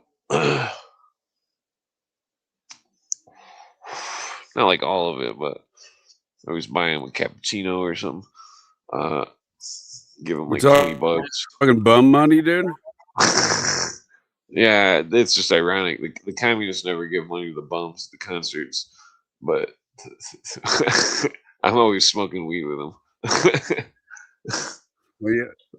Look at California and all the money they spend on homelessness and all the homeless they have. Oh yeah, yeah, they're homeless. They're living luxury out there. They got a real shit on the sidewalk problem throughout all that whole state. You know what I mean? Yeah, that's fucked up. They need to make some kind of. All these communists don't do anything that's communism. Well, dude, I was recently reading something. There's a land trust. I think it's the part of Brentwood, and I think USC, or I think that's USC that's right there. UCLA, one of the two campuses. I think it's USC. That land was actually put in a trust to be used for veterans' lands for the homes of veterans following World War II. And they've been in violation of that trust for many decades now, and no one's done nothing about it. Yeah, it's pretty sad. Fuck yeah, dude. I thought about becoming a lawyer. I thought about going about it a few different ways. Going to a state where there's just interesting to me how much there's this window dressing on how the veterans are treated in America. I'm not just including myself. I'm just saying I'm not the worst of it. I'm just saying there's a lot of veterans that don't get shit. Yeah. Yeah, then all the John McCain supporters that don't understand the conspiracy of John McCain. Right. That he's a fucking piece of shit. Yeah. Fucking a warmongering piece of shit. Yeah. One of my friends, he came over once. My crazy friend, he brought his dad with him. He's like a veteran and stuff. And I was telling him about the UN stuff, and he was all into it. He was all ears. And like, I don't know. It's like it seems like some people it's like what I was telling Harry about my grandma in Missouri. She a misery. Yeah, she had dementia supposedly, and I called her up. Started talking about the communist conspiracy and stuff, and she was quoting shit, and she was 100% alert. Like, it didn't seem like she had any mental illness to me. I think she was just surrounded by leftists. My uncles are all pieces of shit. Yeah, right. Yeah, I mean, most of my family thinks I'm crazy, so I understand. And they're all lefties, you know. Yeah, yeah. It's like they're living in a delusion, and that they think they demonize anyone that's not living their delusion. And it's like, oh, dude, just supporting the Constitution with some of these Muppets, dude. They're like they're against it completely, dude. They're like at the advocation of free speech, just on that level, dude. They think violence should be used to quell speech they don't like, and there is no such thing as free speech, and it's a concept I can never sign up for. Yeah, because I definitely believe in free speech. Yeah. Oh, for sure, dude. Yeah. We're living through some times of a lot of censorship, man. Yeah, it's definitely tough for any type of news. Oh, dude, it's getting real weird with legislation about what can and cannot be said, man. And again, no one follows the laws. If they did, they'd follow the law of the Supreme Court, Marbury versus Madison, which nullifies any law that infringes upon the constitutional rights of a citizen. Yeah. No one follows that though. I've seen court cases where folks cite that, and they're just like, "Yeah, fuck you." Yeah, that's because the 1938 One Force Action, which made it so the jurisdictions were all grouped together, and they basically took out the common law. I mean, it's just a straight hijack. Yeah, but they still pretend like the Supreme Court means something, but not if you don't follow the laws that are already established by the Supreme Court. Yeah, well, that's why that book written by that Puerto Rican governor, The New Constitution of the United States, they say their plan of pretending like the Constitution's still here, but then just ushering in all the international stuff very slowly, then replacing it over time. For sure, dude. Yeah, that Yuri Bezmenov, dude. That dude made a lot of I've rewatched his a couple times, man. He makes a lot of sense. Like the shit we see today, right? Seems to have come to fruition. Oh yeah, yeah. The perestroika deception. It's definitely Red Cooper quote a lot of stuff quite extensively.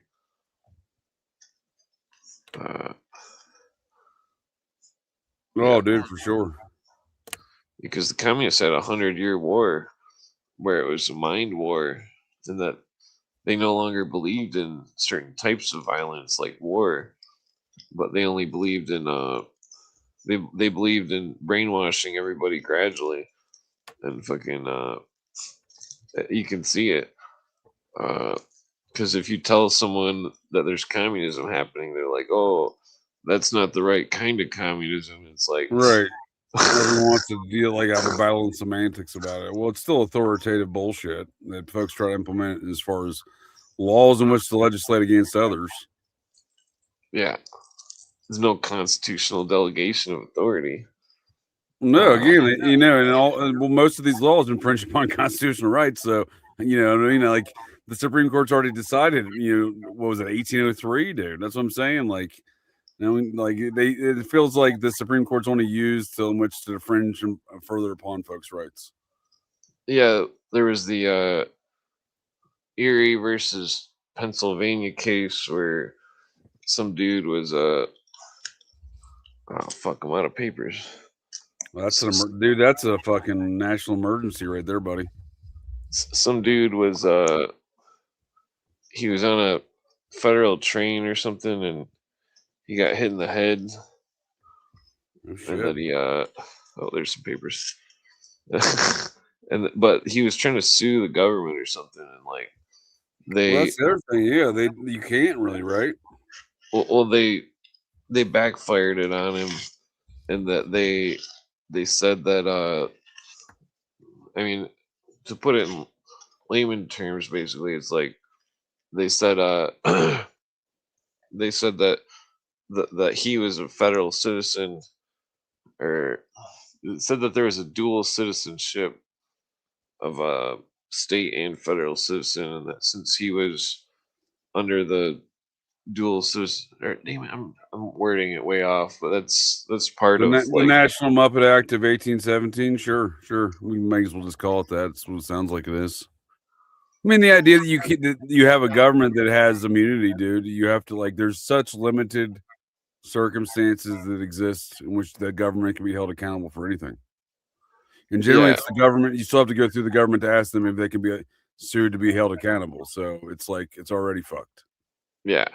All this qualified immunity and shit that they're just baked into the government now they wrote it down on paper and said it's cool. That's basically what that is. But again, these matters violate some people when these instances violate folks' constitutional rights, and folks argue Marbury versus Madison. It never prevails.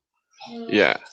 Plus, they're going against Magna Carta type stuff. That's what the Constitution is founded on. Carta type stuff, dude, because they just make shit up, dude.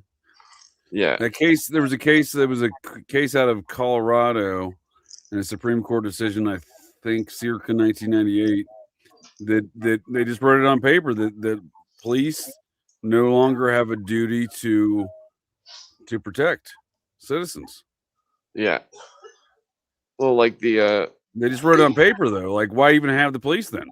You know? I mean, we know why they have it. I'm just saying, if folks, taxpayer money is what's funding these police departments, and there's no duty to protect the taxpayers, then you violated their constitutional rights. I'm going to go back to that's what I'm saying. There's so much that is in violation of constitutional rights. The Supreme Court's already decided that can't happen. You can't do that. It nullifies the law, but it doesn't. Yeah. There's no rights in America. That's what I'm saying. There is no rights in America, dude. Yeah, because I mean, you could go at it several ways. I mean, rights to contract, rights to assemble, rights to the 10th Amendment right. Right, dude. No one had those rights during the cough season, right? That was all. The right to assemble was no more. Yeah. Not even in churches, dude.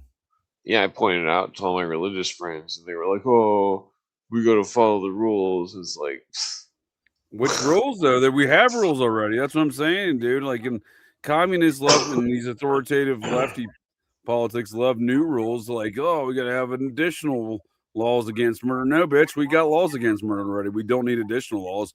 We need to enforce the laws that we currently have on the books against these things. Yeah, Cooper calls it out with them trying to make up the idea of a hate crime.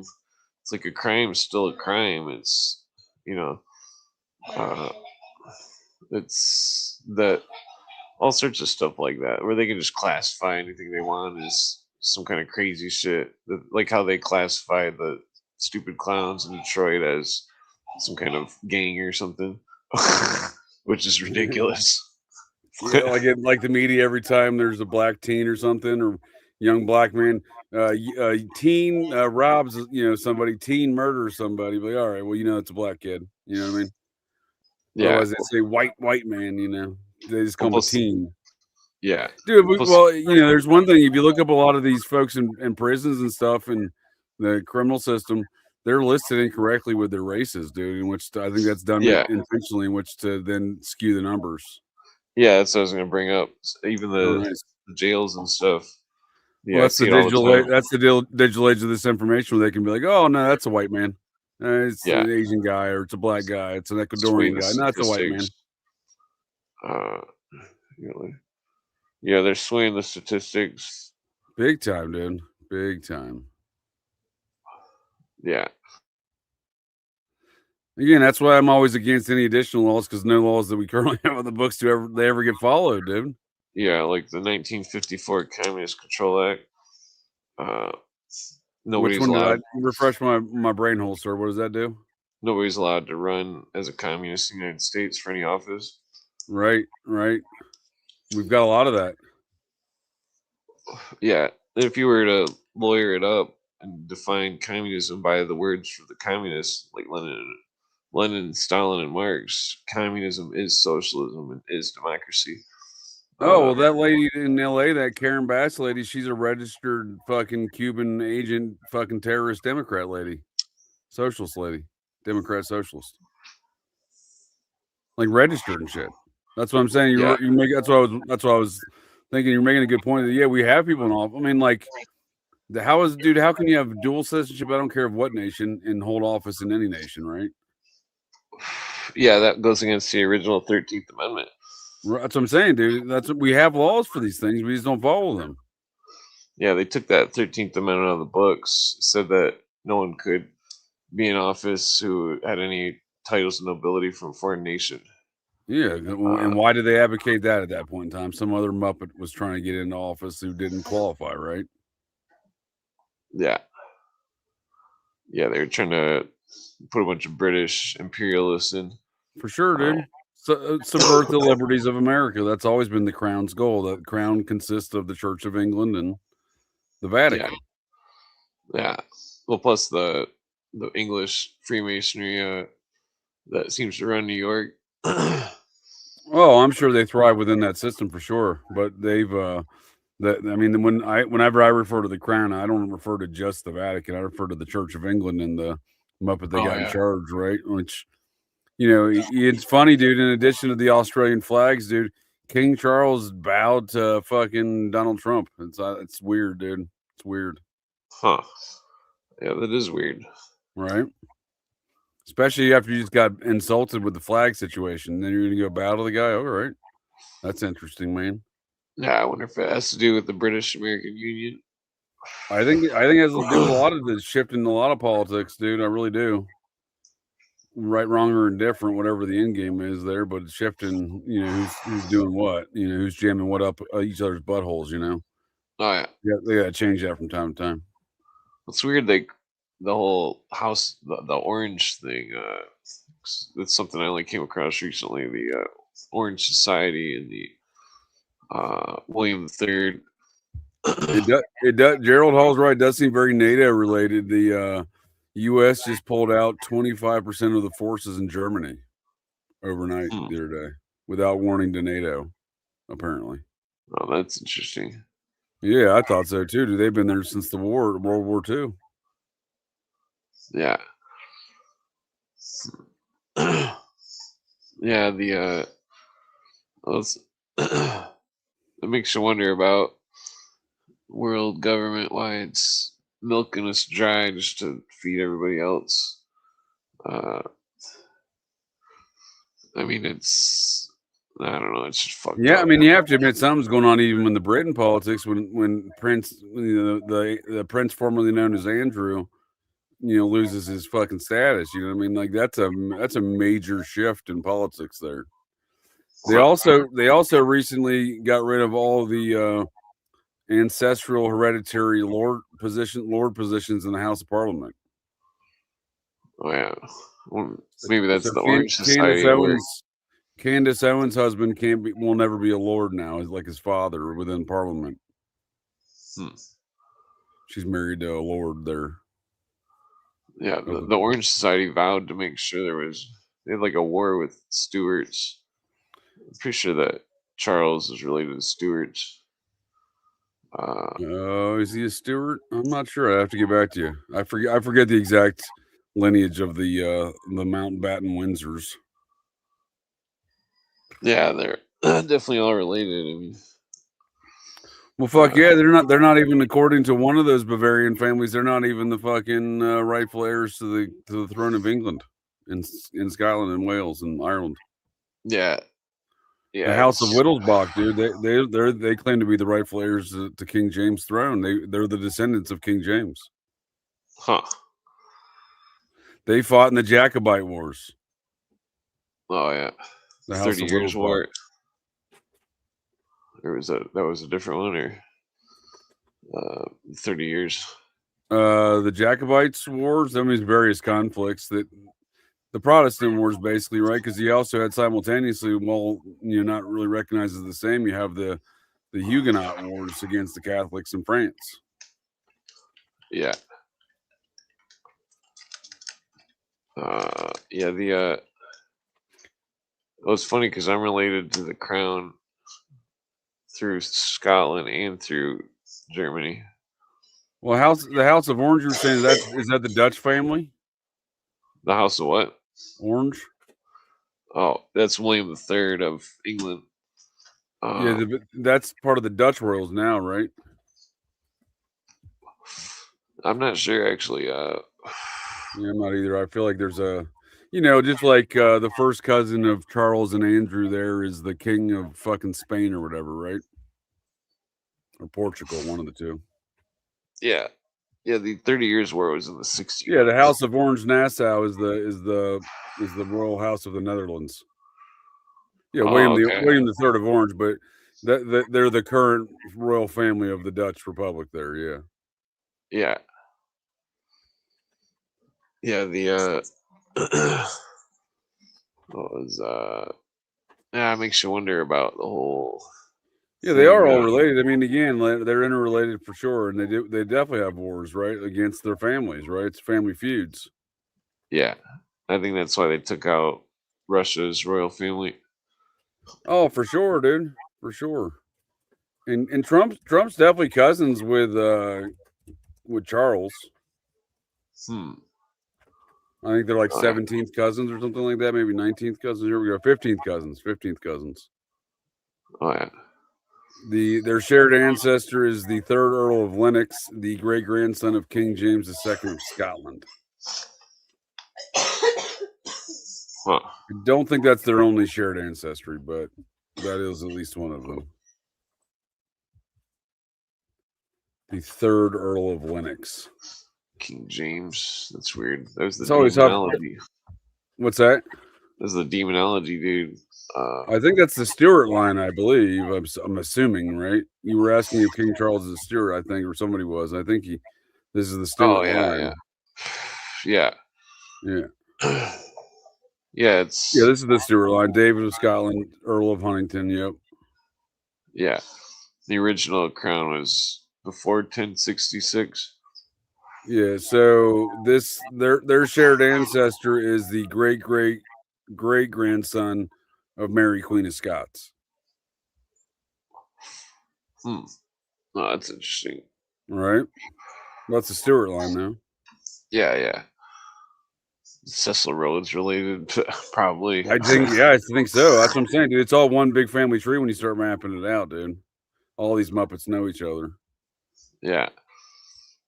Yeah. So Donald's descended from one side of the War of the Roses. If you want a more frequent family feud, we can look at the War of the Roses. What was that, 1560s, maybe? Maybe I'm wrong. Maybe I'm okay. 1450s to 1487 looks like.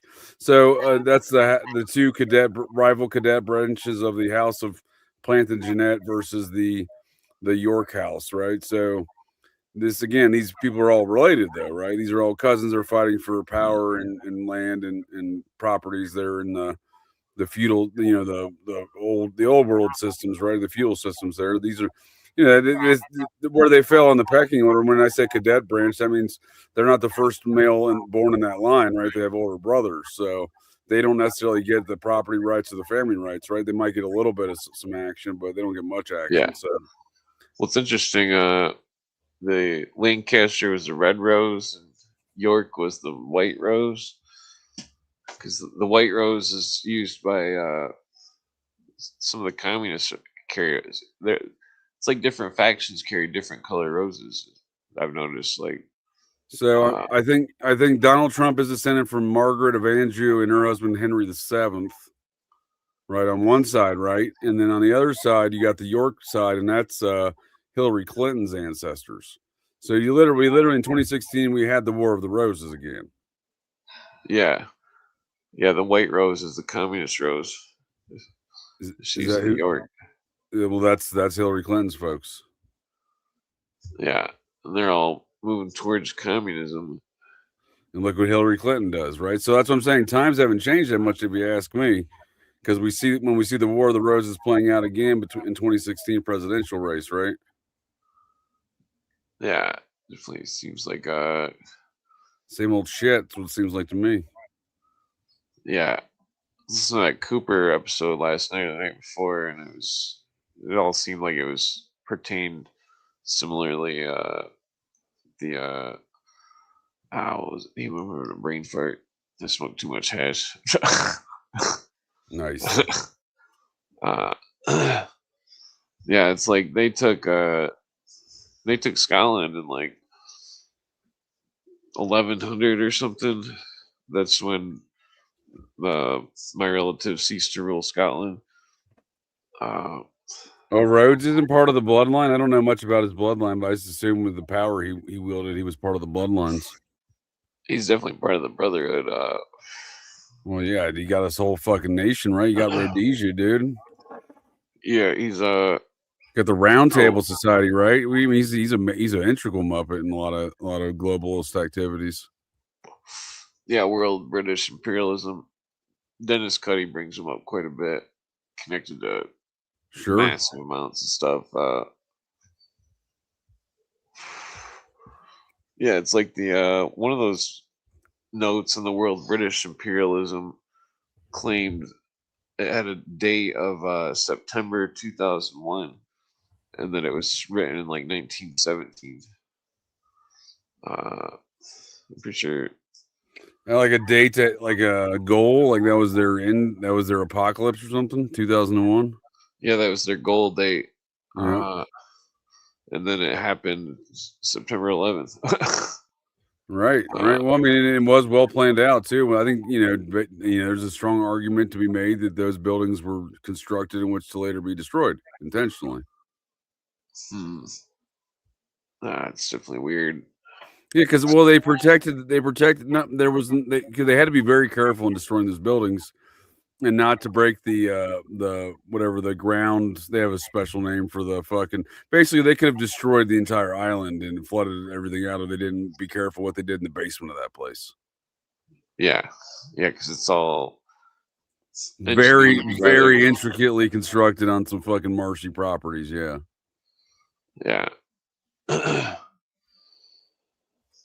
Yeah, it makes you wonder. Well, that was built by the Rockefellers. Those were they were known as Nelson and David amongst the locals. Those two buildings. That's pretty funny, right? That's what I thought so too, man. I'm like, no shit, I didn't know that. And I was like, yeah, we just call them Nelson and David around here. That's what Nelson. That one's David. Yeah, it's like the Rockefellers couldn't get up in the office, so they. That's exactly what it was, dude. Yeah. Yeah. Created their own auspices to control. For sure. I mean, that's what, right? The CFR and the Trilateral Commission, they basically have been running our government for decades. Doesn't matter which Democrat or Republicans in office. Yeah, not to mention all the Nazis that were in the CFR and Trilateral. Yeah, dude. It's almost. I feel like the CFR or the Trilateral Commission is like the Nazi element to the CFR. Like that's where all the Nazis that's their exclusive element, right? Yeah, and then their modern documents about converting capitalism into a new sugar-coated communism, paraphrase. Well, that was one of my biggest takeaways of the Epstein situation as far as he got appointed to the Trilateral Commission and was a CFR member, I think, at 28 and appointed to Trilateral at 30. Yeah. I mean, for all we know, I mean, I've seen evidence of many Nazis that turned into Islam names, and then also many Nazis that turned into Jewish names. And well, dude, for sure. And many Nazis who didn't change their name at all and just continued to live life as they wanted to. Yeah, some of them changed their names to Spanish names. The ones that went to Milwaukee changed their names to Irish names, I'm pretty sure. That's interesting. I didn't know that. Yeah, because there was a bunch that went to Milwaukee. But then like it seemed like there was like I think the OTO is working with the Nazis, and that they were playing double agents, and Crowley and stuff. I think he was playing double agent. For sure. There's because there were so many OTOs in Mexico during the time of the Nazis, and then there's Nazis. I didn't realize there was that many OTO chapters in Mexico, because there's only one in America. Yeah, there was a huge influx of it in like the early 1900s. Why did Crowley sanction so many OTO chapters in Mexico? You think it was all Nazi shit? It's weird. I think it was connected. It's like I think they were doing dark stuff down there. Who knows what the fuck they were doing, but that they were doing it. Because when I was doing the research on that OTO Mexico thing, it was just like blowing my mind. I'm pretty sure I found out about it because of, I think it was like in a climber book. Surprisingly, it was him. It was a climber book, or no, Leadbeater. Maybe he was talking about Crowley, and he's like, Crowley made a fake Rosicrucian order. Crowley's doing this. Crowley's doing that. Crowley's fucking up the secrets and misinterpreting them. And then they were all going. One of the books was going into heavy detail on the Mexico thing, Mexico City. Mexico City is weird too, because that's the #1 UFO hotspot in the world, and that there's witchcraft going on there. In Mexico City, huh? Yeah, #1 most sightings in the world, Mexico City. Mm-hmm. I've thought about going there just to see some UFOs, dude. Well, it's weird. It's because the city's built right over the Aztec city Tenochtitlan, which fucking that's an ancient city. I wonder what the mound environment's like down there. I don't think I've ever looked at mounds in Mexico City. Well, the old pyramids in Mexico, they're all built over cenotes, which is like a underwater cave.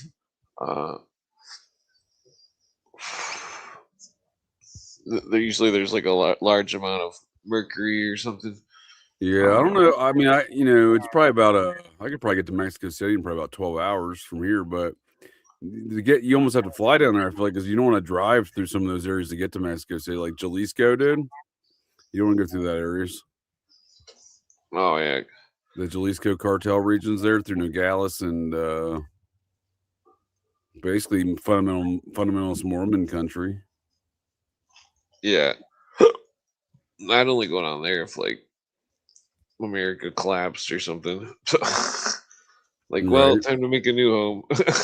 Yeah, I'm looking forward to returning to America myself here. Oh yeah, well, I'm just interested in the archaeology. I am too. I'm just also reluctant to go venture off and do those things, quite honestly. Oh yeah, yeah. There could be archaeology in America. There's enough archaeology in America we don't know shit about, dude. I'm quite confident of it. The mounds being one example.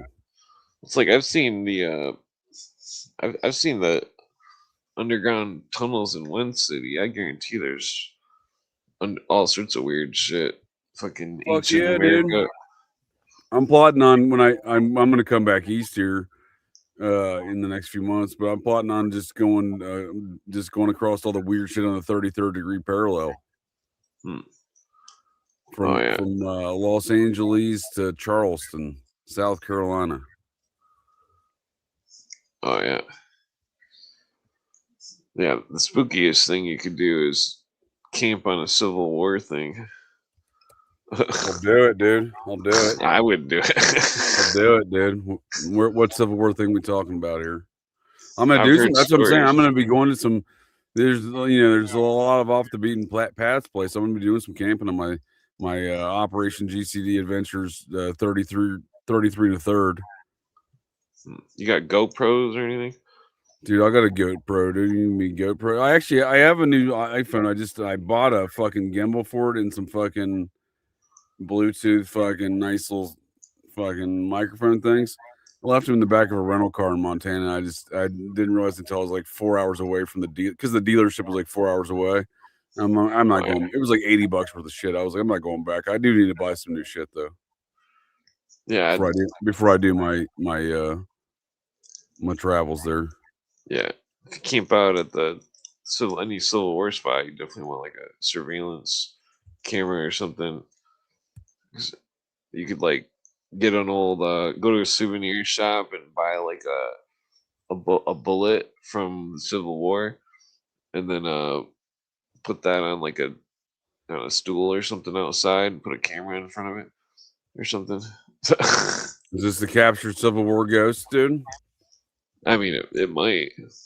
I mean, I've read stories where the people were like in their tents and somebody knocked on the tent or something, and there was some dude dressed up like a Civil War dude, and they thought it was just a reenactment dude, just a regular dude, just regular dude reenacting shit, dude. Yeah, and then he said he asked him for food, and they gave him some potato chips, and they said the whole time the dude kept just bragging about how he never had potato chips that weren't stale, and like and then he just like disappeared. just like into a mist, dude, like an ethereal mist. Yeah, that's like wild. Because like back then it would be like you get potato chips, they'd be like hard as a rock. Fucking like nobody got fresh potato chips. That's what I was thinking, dude. What kind of like weird style of potato chip they might have back then? Yeah, there's like this bridge where people take their picture, and there's this general or something. People smell tobacco. They'll see the general in the picture or something. I don't even know all the time. I haven't fully plotted out my journeys yet because I'm not going to be doing it. I'm going to go, like I said, to the Grand Canyon regions for a month or so next month, but explore around those areas. But yeah, I am planning on doing going across 30-30 degree parallel because you get Disneyland, right? You get I mean, some of the places I know are on the 33rd there. Obviously the fucking nuclear missile atomic bomb Trinity site, the fucking the Dealey Plaza there, dude. Dealey Plaza's on there, dude. Yeah. Yeah, there's a pirate house in Georgia I think it goes through Texarkana, dude. I was just about a mile from Texarkana, down in Louisiana, about a mile from Texarkana one time and ran into some weird shit. Oh yeah. Yeah, I'd stay away from certain states like that. Louisiana, Mississippi, and Missouri. I'd stay away from those states. Well, I mean, as much as I can, I'm going on the 30-30 degree parallel here, buddy. Oh yeah. If you look at it, it goes. There's not like major roads through parts of it. That's what I'm saying. I'm going to be definitely doing some camping because it takes you off the beaten path at times. Yeah, I think it goes right through Dallas and right along the border there, just south of Texarkana. I'm just north of Shreveport. That's a real fucking dump. Wait, you're going through Texas? You should. Yeah, Dealey Plaza, dude. You should try to get on that Kill Tony show. Maybe I'll make a detour to Austin. That's a little bit south of my travels there. That's a good idea, though. I like it. Try stand-up comedy. I'll do it, dude. I'll fucking do it. then fucking shout out your YouTube. Fuck yeah, dude. I wonder how hard it is to even get into that show because I'm sure that's quite a line. But yeah, dude, I'm going to be going. It's about a 2-hour drive or so, if I remember correctly, about Austin to Dallas. About 2.5. Yeah, they do a random card pull or something. There's like people in a waiting room or something, and they just maybe I can get in on the list just out of name clout. What do you think? Maybe I can do that maneuver. Maybe I'll go introduce myself as not the vice president, see where that gets me. You know what I mean? It could work. Yeah, I think so, dude. Right? I mean, I feel like the actual vice president and him and Tony Hinchcliffe have probably done a podcast together. I don't know, but I feel like they certainly run in the same. He's always at those Republican events, isn't he? Doing jokes and stuff for now, isn't he? He's like one of the official Republican fucking comedians. Did he get a lot of heat for making some jokes at some Republican or fucking Trump event or something? I don't know. But if you could become a famous comedian, you could get me and Todd to pay this too. Nice. I've watched a couple of those shows. I think it's a kind of ridiculous concept. I like the ridiculous nature of that. I can definitely go fill a minute of fucking what resembles a joke or nonsense on stage to get roasted by them by, Yeah, they got some pretty bad jokes, so it seems like That's what I'm saying. I've seen some pretty awful people in there. I can do better than them. yeah. Freaking I've thought about going to trying to stand up comedy. I don't think I like jokes and comedy, but I don't know if I ever would go through the efforts of like going to like open mics and to like actually, what I mean? Like that's just not something going out to like bars and shit, dude. You were saying like you go to a bar and people support the Constitution and shit, dude. I've had so many incidents at bars where people don't do that. Dude. I got into a dispute one time. This dude was trying to tell me about gun rights in a bar in Egg Harbor Township, fucking New Jersey, dude. And then fucking he's trying to tell me that. I'm like, well, there's actually, there's shit about standing armies, you fucking muppet. And he's trying to tell me about gun rights. And he's like, oh, no, we're supposed to have the military. I'm like, clearly you don't know the fucking Constitution where the founding fathers' viewpoints were on these things. Yeah, there's all the wars before the World War I were fought by 90% militia. Or I think maybe it was up to this. Yeah, even the Spanish War. Well, I want to say the 33rd or the Scottish Rite was founded on the 33rd degree parallel in Charleston, South Carolina. Yeah, well, that's where they say the Palladian Lodge is in secret. The Pallade, dude, are they in team with the Blue Avians, dude? The Palladians? Well, they claim it's like the Satanic Lodge. They claim that the head of Jacques Desmoulins is there. No, I didn't know that. Yeah, they stole it. Should I steal it back from him and be like, ha, got your head, bitches? Well, I mean, if you could find the Palladian right temple, and if it's real, then is it real, dude? I've never heard of it, dude. Is it real? I think it's real, but many people. Is it like a secret lodge type of deal? Well, it's like I think Taxel and the other guy they purposely made a fake thing about the Palladian to discredit anybody talking about the Palladian. Okay. There's a Pallades Lodge number 478, looks like. No, about Palladian. Pallaiad. Oh, it's been a while since I've looked at the Leo Taxel hoax situation. Palladian? Yeah, I think it's. Oh, yeah, Palladians. Okay, yep. I think it's named after like Paladin or something, but it's. All right. I mean, that might be not be accurate, but the I've read quite extensively. There's a Palladian Lodge over in England. Huh. Or is this a Palladium? So we're talking about the Palladium Rite, though, like specifically the Palladium Rite. Yeah. It's that's supposedly its headquarters. Okay, that's interesting. Yeah, Charleston. So how does that work? Because they have these different rights, and the rights has a headquarters. It's different than like the state headquarters, right? Like it's a whole different function. How's that work? Yeah, well, I always bring this up where like I live in Michigan. Almost every lodge that isn't a blue lodge that you see is a Scottish Rite Southern Jurisdiction Lodge. This would be the Mazzini Lodge we're talking about, huh? Okay, I'm tracking. Go ahead, sir. Oh yeah. Mazzini was supposedly that White House conspiracy was handed off to what's his name? Sweden? No, not Swedenborg. I forget the guy's name. But then Bruce? It was handed off.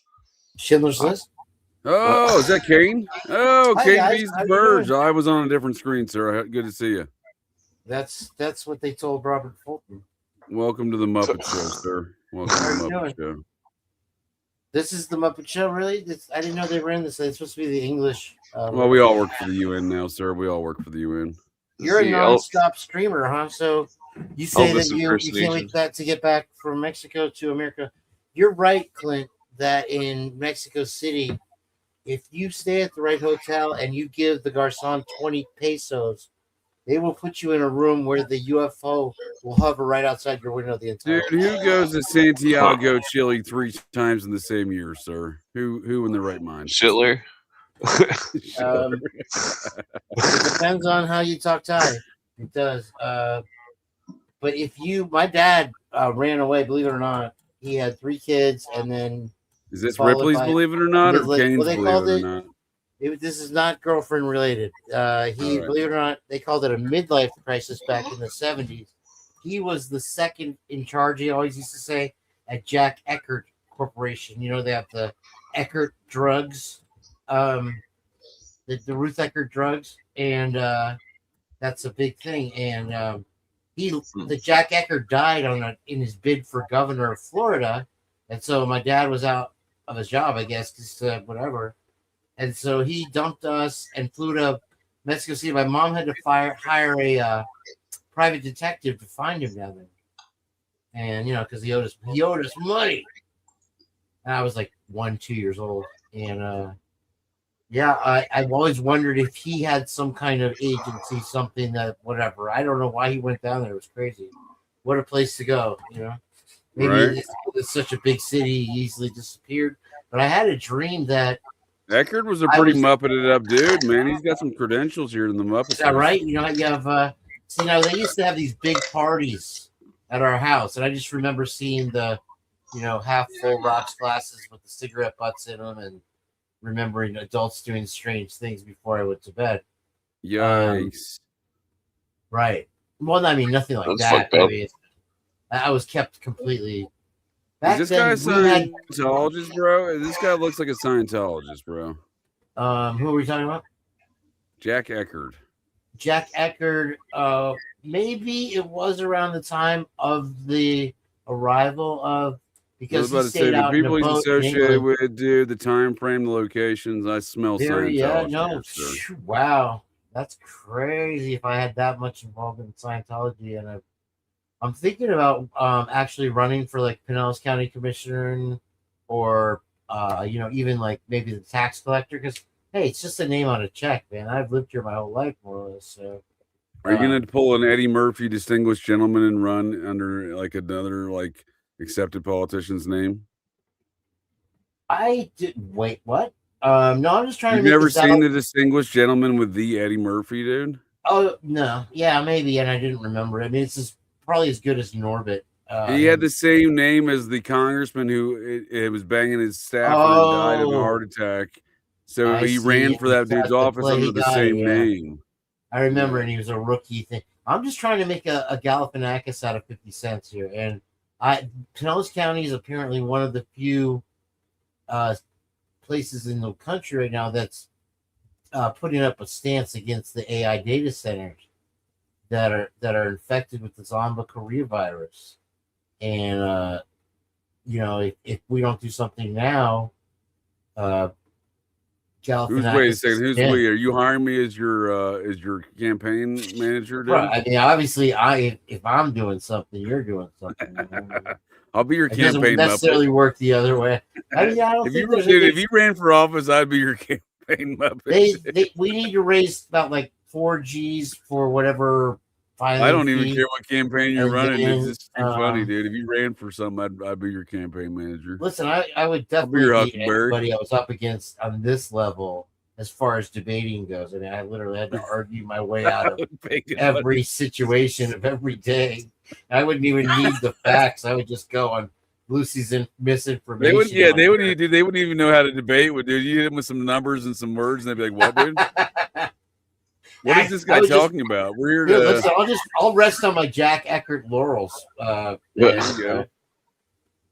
Mexico City. I'll just be, dude. I got 3 words that will shut down my opposing candidate in one sentence.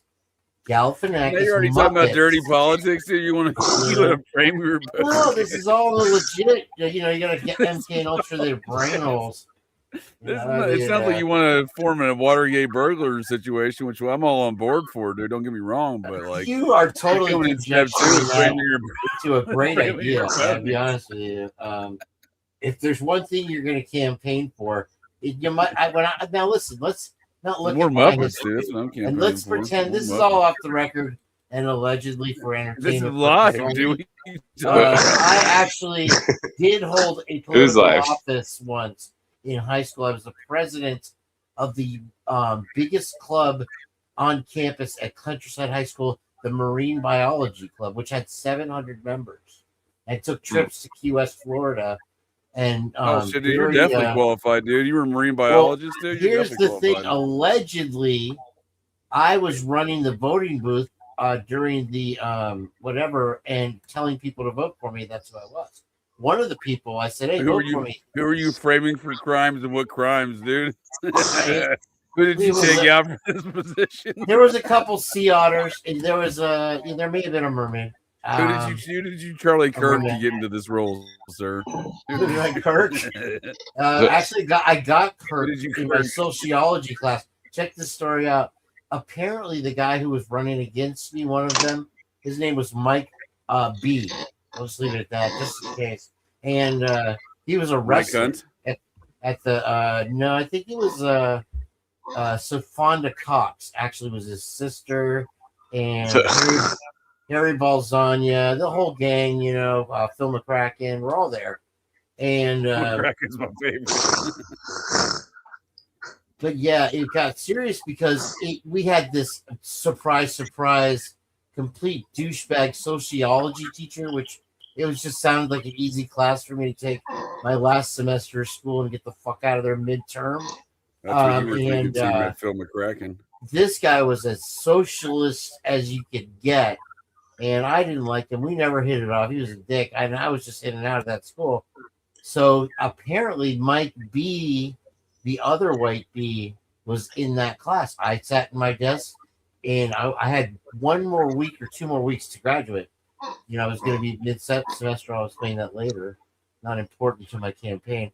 But then I sit down in class, and then all of a sudden I go to turn in my homework, right?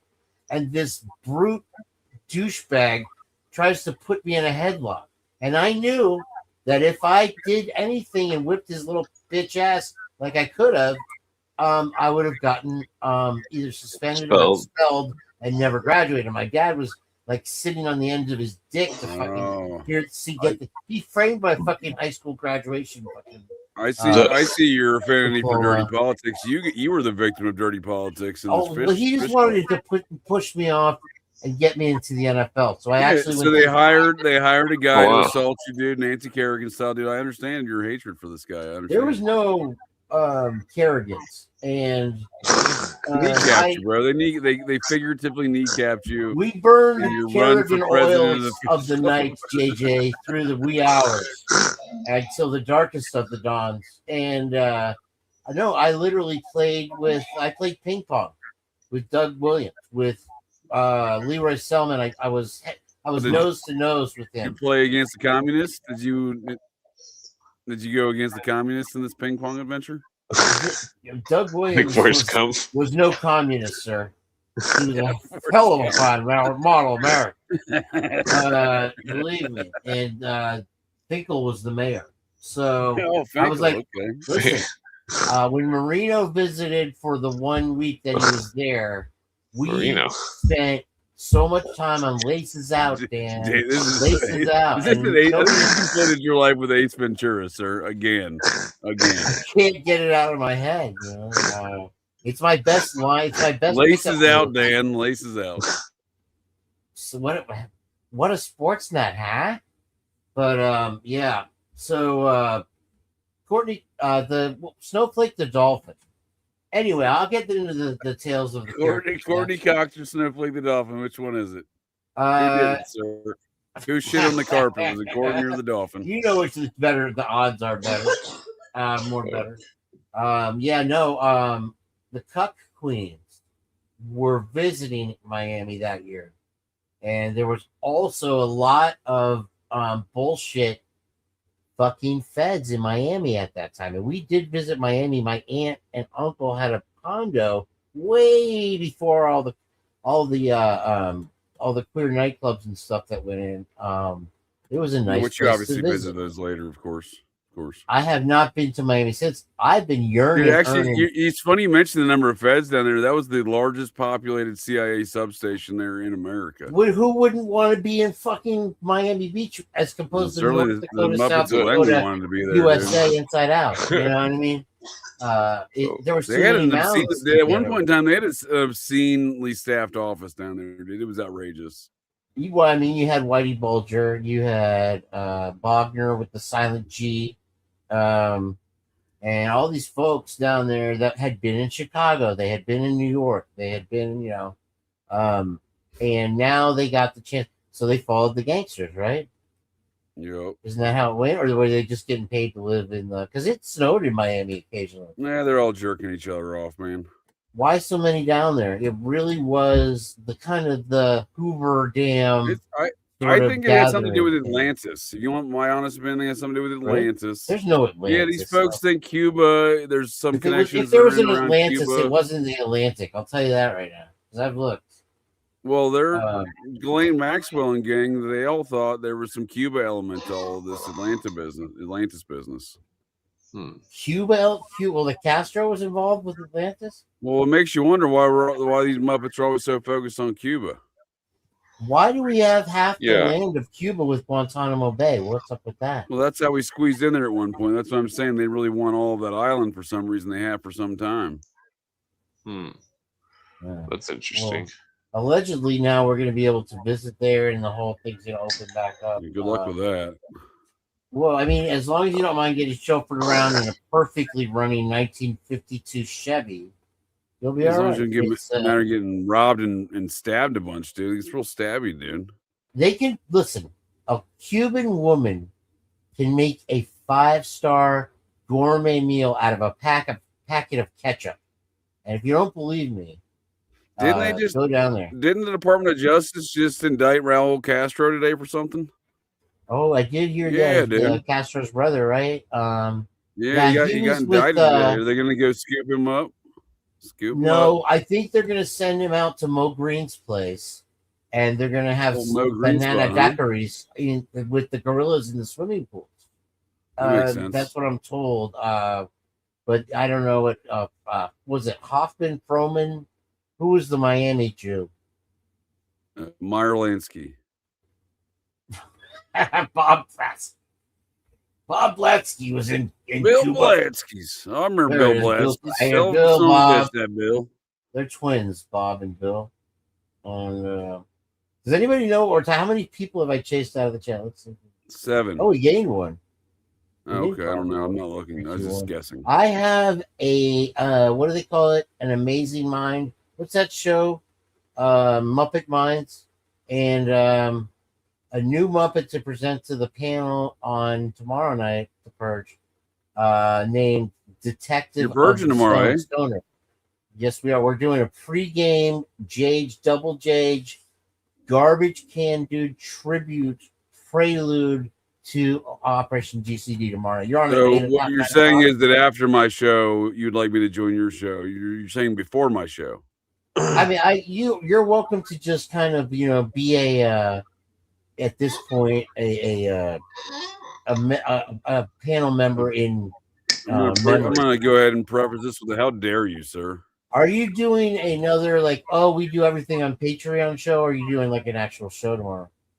I'm doing both of those things. So it's all about we're teasing you with nothing, and then come to the Patreon, it's kick ass. Well, I provide an outline or an introduction to what I'm going to be discussing. You don't need to mansplain it, bro. Just a yes or no would be fine, sir. Well, here's the thing. I'm going to need a United Nations binding resolution against you and your sass mouth, sir. That's what I'm going to need right now. No. 7 squirrels on your uncle's ranch. You know the old Tale by the Sea. That's one of my favorite lines from any movie, dude. Tropic Thunder, when Tom Cruise and his fat outfit is screaming at the Indo-Chinese fucking heroin traffickers, telling them they're going to need a binding resolution. With Galifianakis. This is Flaming Dragon. He's like, look here, Flaming Dragon. The best line from any movie ever. You're close. You're very close, kid. You always right there around the truth. But the facts are when they call him little boy or man boy or little boy, the guy, the flaming dragon kid, he's asking Robert Downey Jr. pushing a cart, "Where's your farm? What kind of farm? Where's your farm?" He's like, shit. And then everybody points their gun at Robert Downey Jr. He goes, "Here's my farm, motherfucker." He starts shooting the fucking machine guns in the air. He goes, "I'm a land farmer, motherfucker." And that's a pretty good scene. It's so great because the scene leading up to it, they're talking in Chinese, and he goes, "Wait, what? You farm at night?" He goes, "Oh, forgive me for my stupidness." And it's just like the translations are hilarious. I love how they redid Simple Jack, dude. The Simple Jack performance in that film is fantastic. Oh, dude, the Simple Jack the play. That's what I'm saying. The movie does it no justice. I mean, they got the dentures. You can taste those dentures when they go into fucking Ben Stiller's mouth. You know what I mean? There's just you feel Jedi. It's Jedi. Yeah.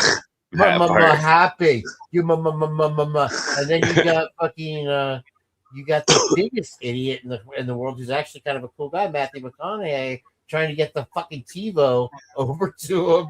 And, that's plot. And saves the day, dude. He saves the day with that TiVo, dude. Absolutely. And then you have the Galifianakis half pint, quarter pint kid who won't call him Papa. That is like up his ass the whole time he's training to do the real performance of Simple Jack.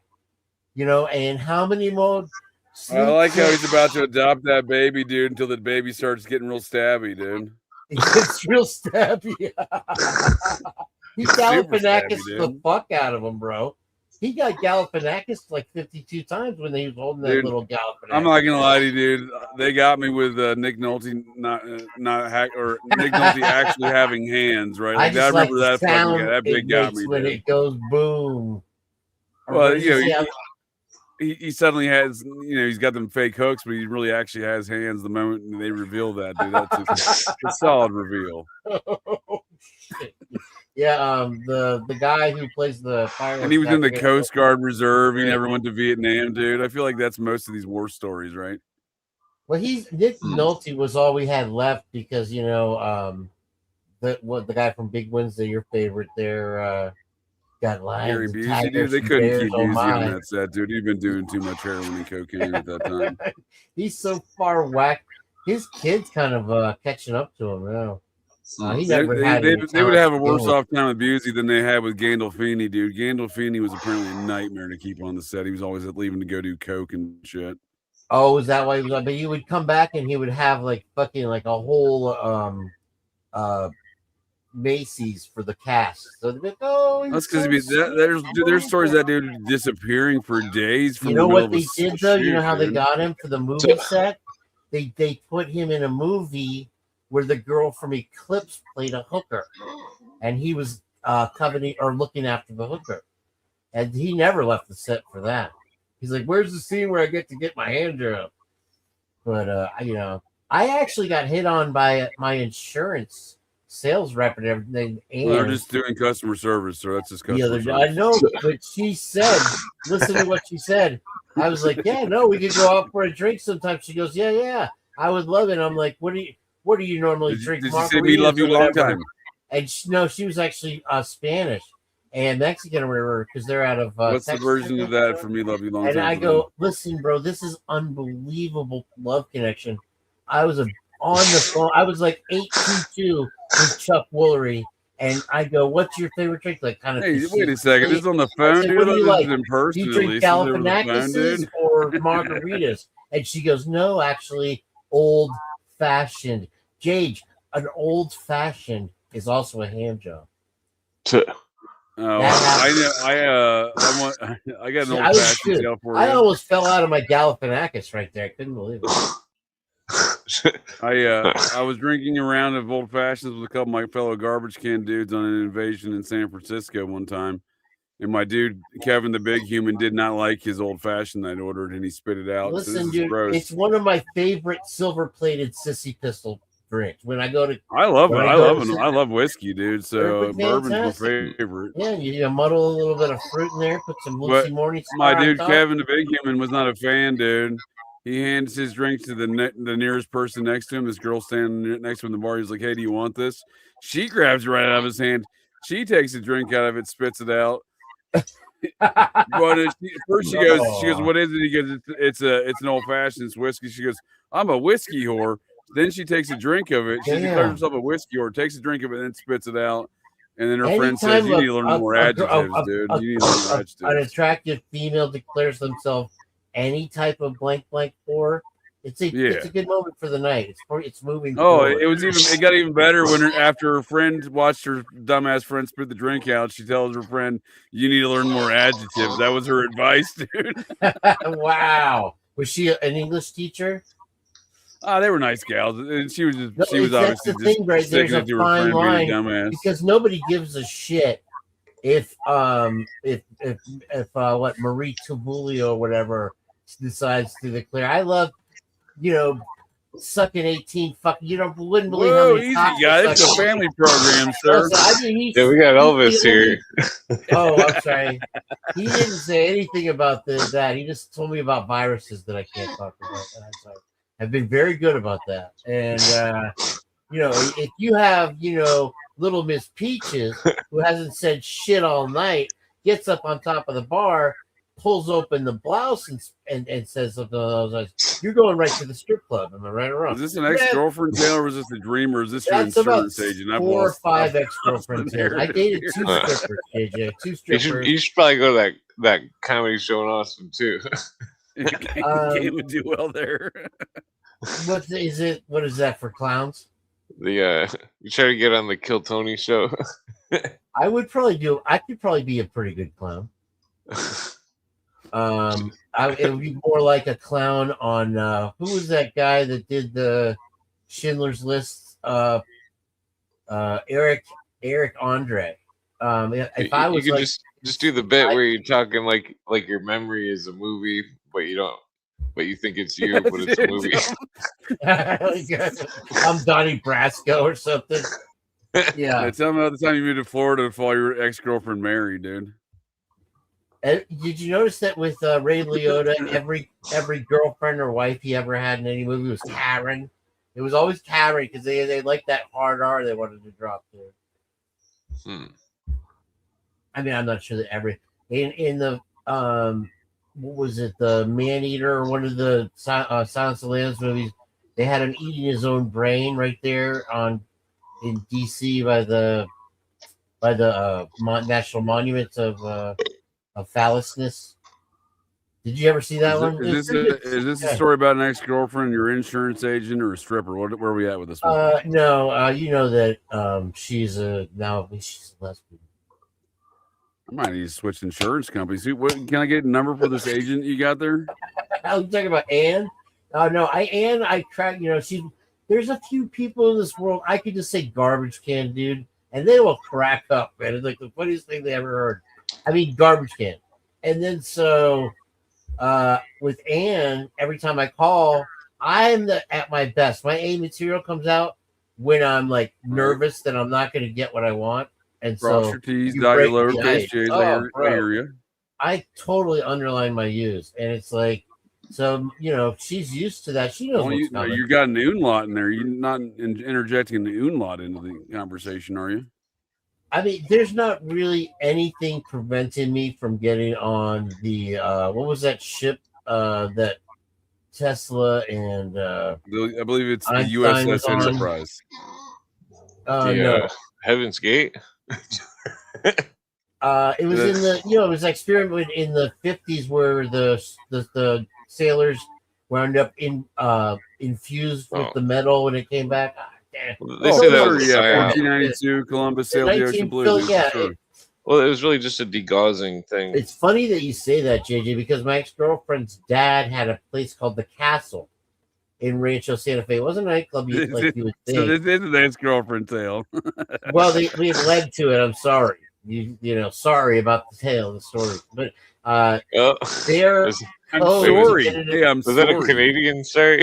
It was I'm it was sorry. 1492 because her sisters were so kind of dolty. They had to literally say in 1492 Columbus sailed the ocean blue. Every time that they tried to open the damn thing, I'm like, it's 1492. How do you not know this? And they were the end of me. That that's She when sounded very Nintendo intelligent. first She sounds came like out. a real keeper, dude. You should have kept her.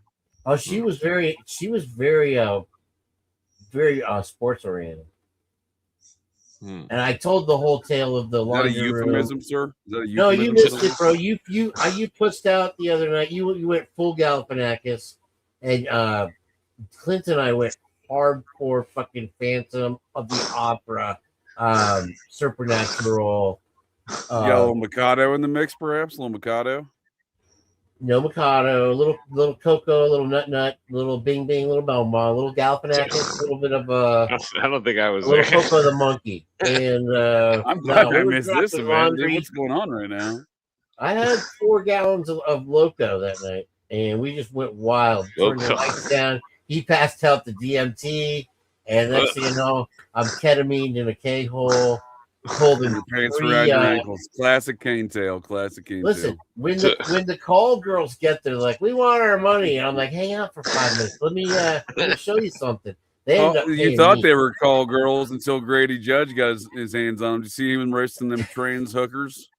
Oh no! Are they? Oh, that yeah. The Dude, he had a gorgeous one is press conference with mugshots. He's like, you God, hire that this was thing on the interwebs, and I find this thing. Look at this scary thing. That's not even a lady.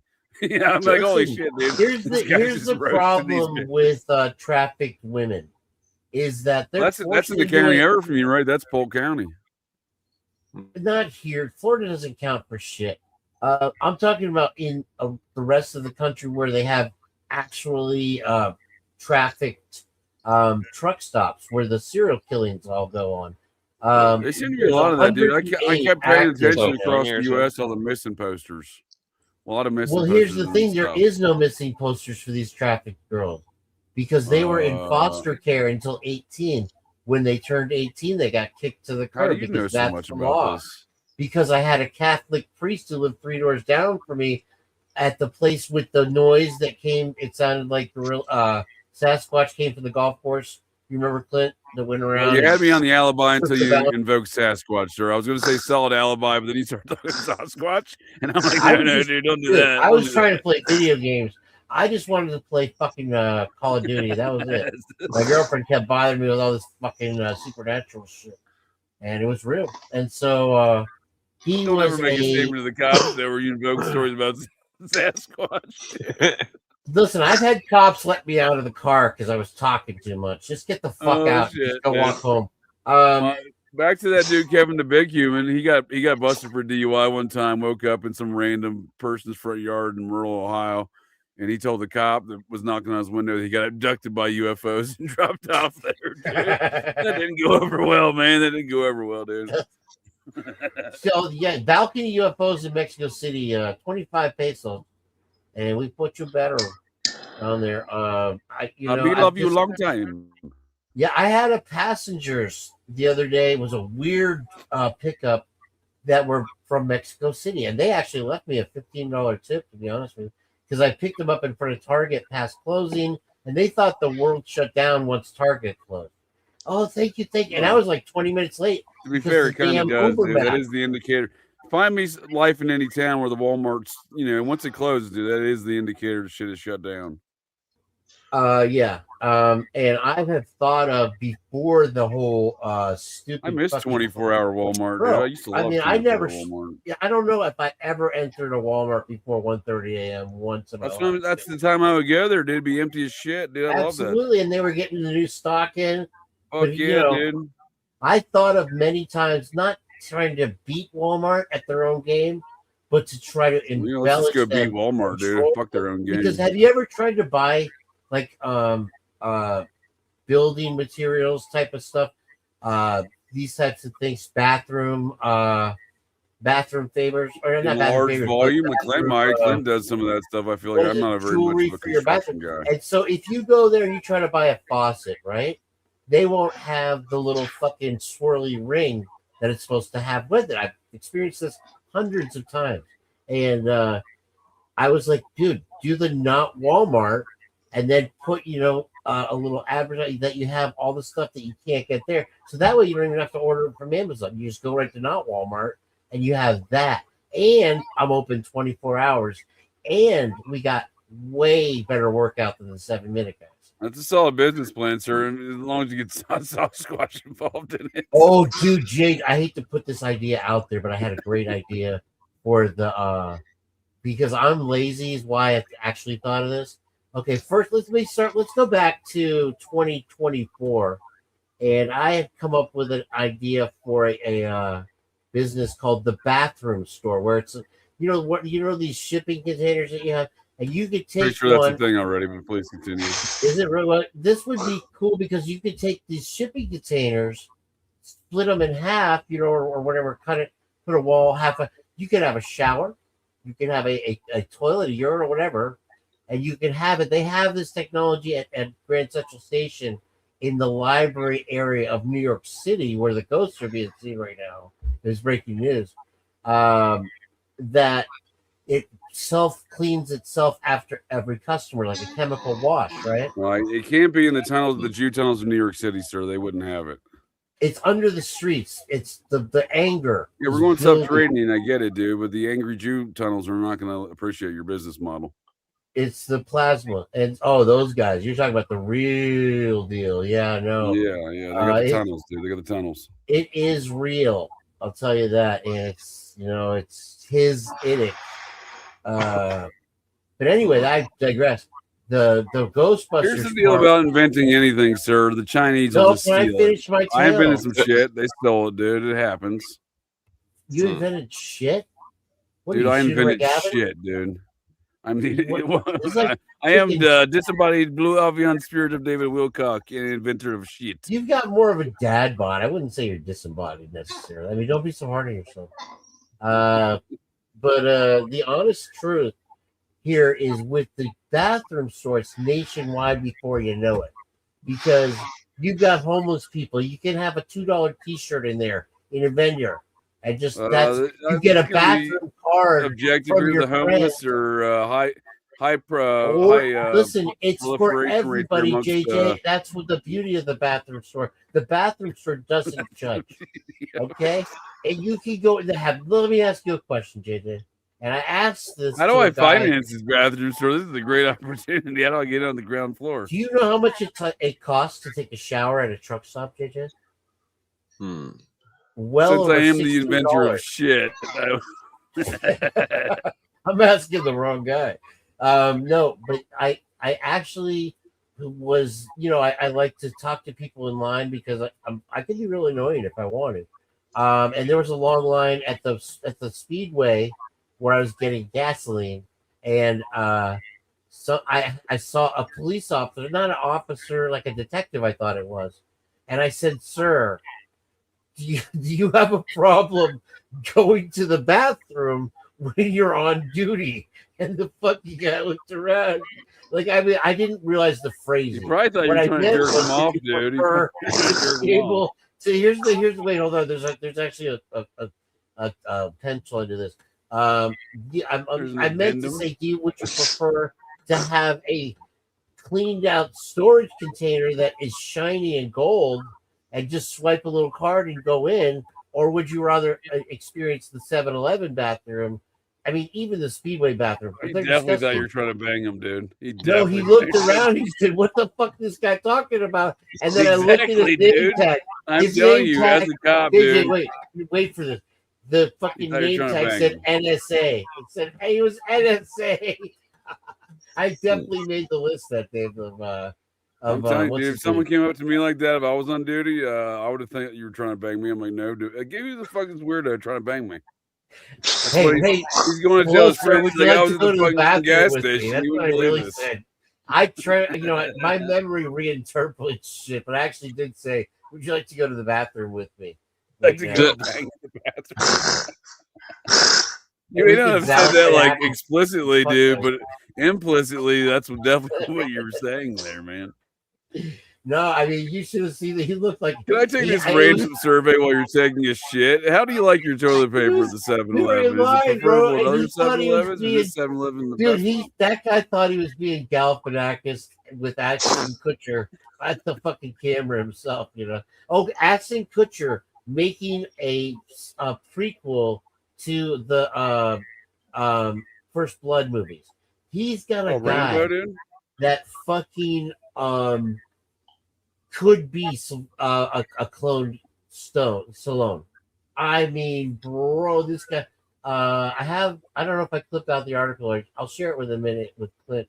You won't believe it, dude. Like, I mean, I was like, that's fucking Stallone, young and skinny. Like, he's skinnier. He's like a half pint or what? Oh, half squat. Is this real life, dude? Are you trying to convince me that Zach Galifianakis is doing a prequel of Rambo? Yeah, between two ferns, you know, he's got to squeeze it in. Right. Let me guess. The ghost of Brian Dennehy is returning for this role. Eric Andre will be. If you ever Eric watch, Andre's playing the Richard Crenna role, that makes sense. You know, Bruno really was not a worthy vehicle for Sacha Baron Cohen when following up Ali G. Wait a second. When you're following up Sacha Baron Cohen element. I know you were. I think Clint it had popped in his head just for a second with the farmer. Remember the farmer guy? I remember the Jew song from his first film. That was pretty aggressive. Oh God, that was terrible. Where he was on stage. Oh no! Oh man, he's just such a troll. It's so great.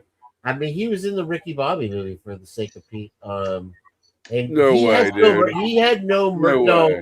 It was Galifianakis, but he wanted to play that role. And if he had, he would have had no mercy. He has no mercy on anyone.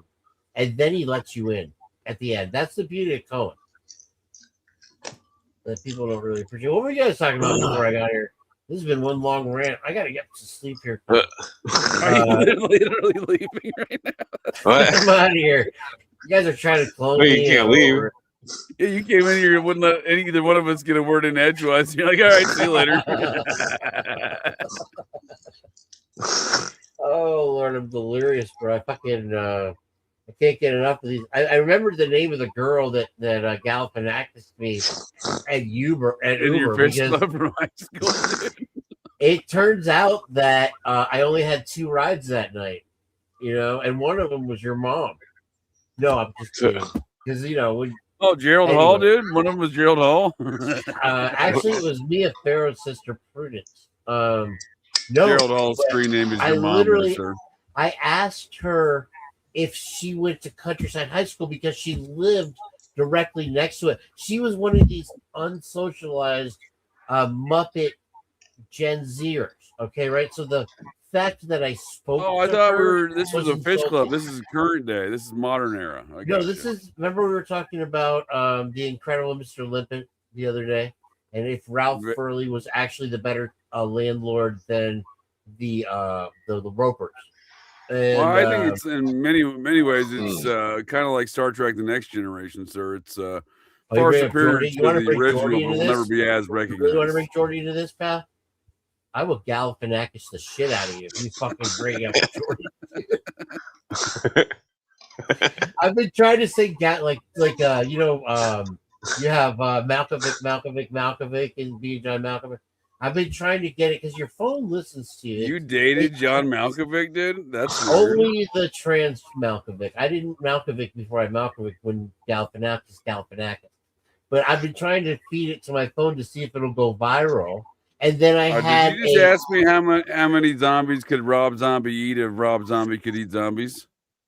I know the answer to that. Do you want me to answer that out loud, or do you want me to go in the back chat? Have your Muppets contact my Muppets. I don't have to. I'll tell you right. I'm not ashamed, JD, that I know the answer. That's Power Man 3000, sir. How dare you? And Galifianakis. And I said it just like that. And as I did, a little theory popped in. It's like, oh man, you're selling the haircut. No, a commercial on MSNBC they were trying to squeeze something, and it said gala. It was like some gala head, and it was a stupid headline. It's probably still up there. When next time I Galifianakis, I'll pull it out and let you Galifianakis. Is this by your insurance agent? Because I'm gonna need her number. Worms thinks you're Patton Oswalt. I honestly, hey, Patton Oswalt's not as bad as the guy I thought he would. I saw him on. You want to talk about his wife, dude? What are you talking about? When did you do that? You're thinking of the one-legged or the two-legged Australian runner. The one-armed man. Oh yeah, Dr. Richard Kimball, dude. That's what I'm thinking of. My bad. No, it was Paculalis, and it sounds like Galifianakis. But you're talking about it was the one-armed man. I got you.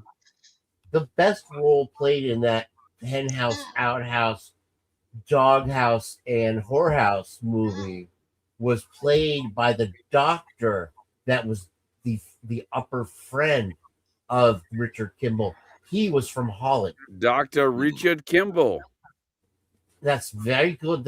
And I love you long. We love you long time. The thing, that trip that they took for the pharmaceutical company, where all the corruption came from, that ended in the life of Kimball, was to Aruba. That's actually a good film to do a review on. That's a good point. There is some deep Muppetry in that, isn't there? Well, my mother was the one that served them drinks on the island of Aruba. That's where she's from. She's on the postcard for the island. For the fugitive, dude? Are you trying to Galifianakis me right now, dude? Oh, my first cousin Mikey is the king of Aruba. I'm not even kidding, bro. It all sound like made up facts. Good thing we have an Aruba expert on deck. Welcome, Dr. Inferno. What's going on? Welcome, Dr. Kimball. What's going on? You can rent submarines Inferno, sir. In Aruba. Can you hear me? If you want to take, is this Spark? We hear me. All right. I recognize him by audio only. By audio only. Yeah, that's how deep the man crush goes. Oh boy. Hey, you're the one that came on here and you opened the jacket and started working out. Totally no homo. I'm not trying to Galifianakis you right out the gate. No homo. Let me just ask you a question though: red or green chili? Pause. What's that chili? I'm gonna go with green chili, dude. I had some green chili in my burrito. I like them both. Yeah, I like them both. I don't understand why people try to make it a debate. Oh, I smothered that some bitch in some green chili, breakfast burrito style with a little carne osotos. How about avocado chili? Yeah, I went with the breakfast burrito today. Get a little fancy. Put a little avocado in there. I believe they call it the California style. A little avocado in there. I want to betray my white trash roots, so I gotta be fancy. Fancy. Keeping it fancy. There's too many Connecticut style salsas, though. Really, I mean, a Vermont salsa is just not going to fly.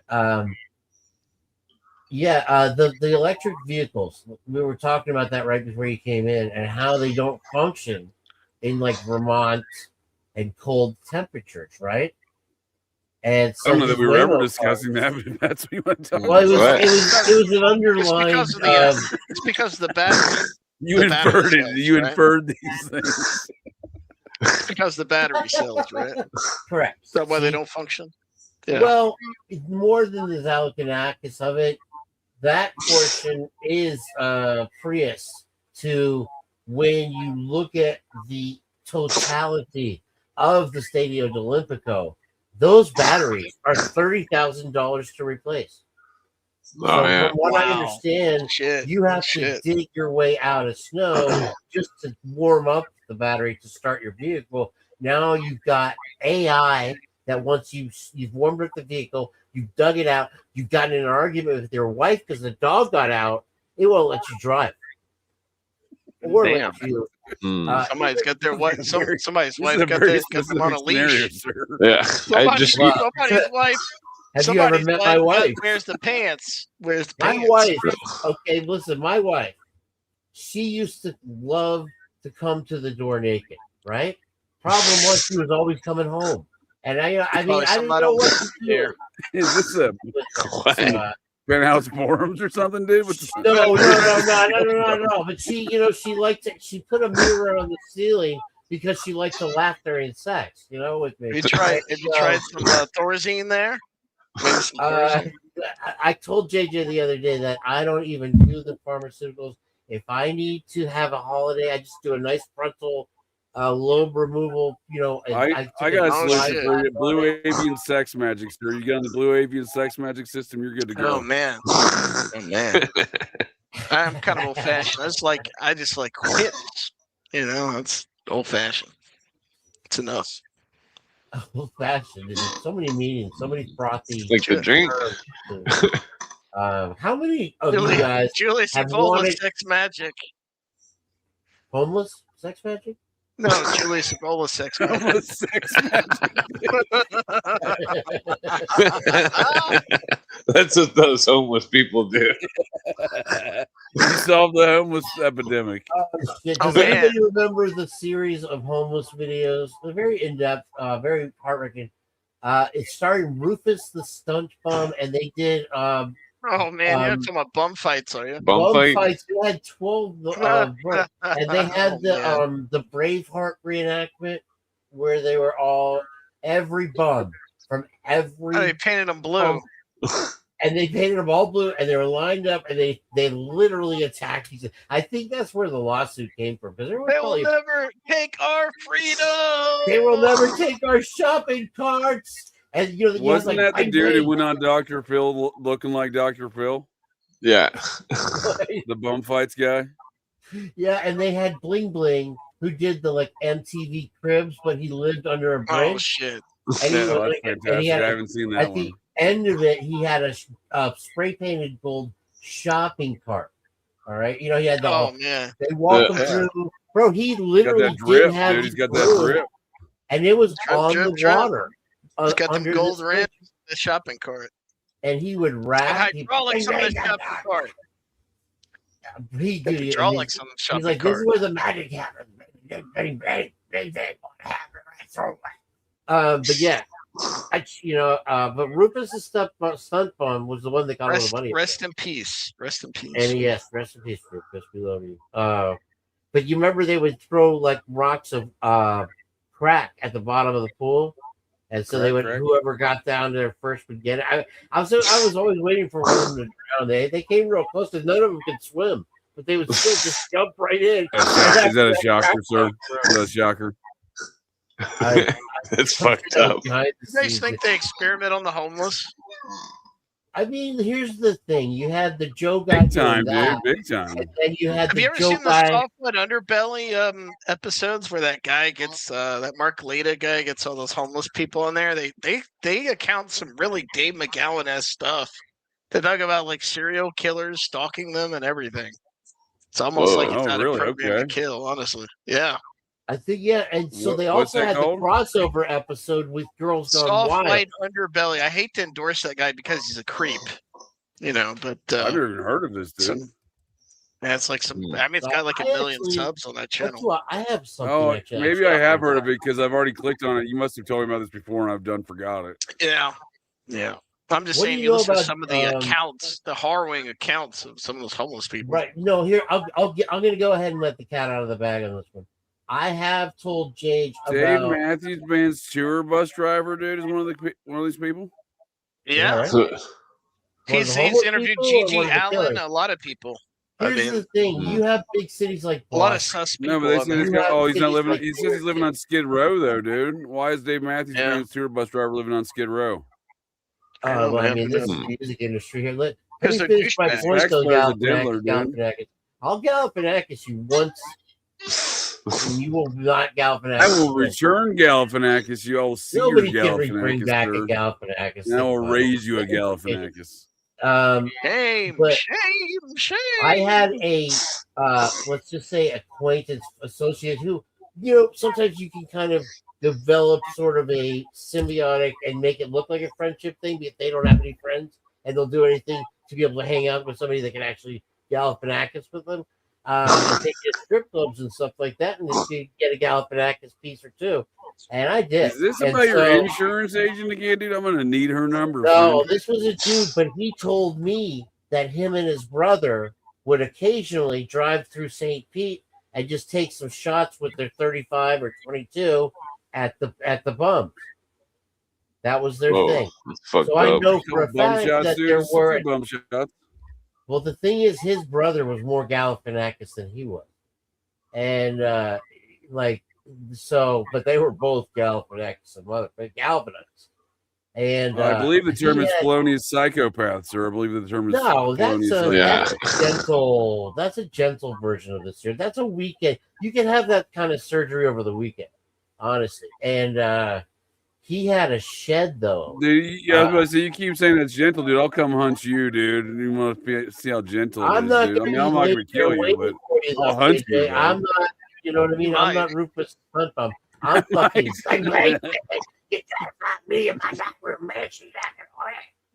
Anyway, I'll be diving down to the bottom of the pool. No, we'll just do like surviving the game, dude, like Scientology style in Clearwater, man, right? That I got a whole fucking condo. That movie's so sus. I'll be in the fucking basement sex dungeon, bitch. Let's dude, the city's already shut down at night, dude. So it's basically a surviving the game playground. So we're good to go there.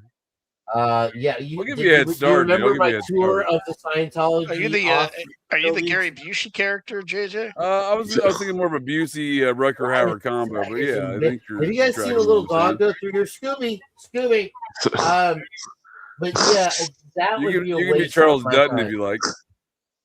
Here's the thing, Jade. Do you remember my little tour of downtown Scientology Clearwater with the fake storefronts and all the weird there's nothing down there, dude. There's never been anything down there. It's always empty, dude.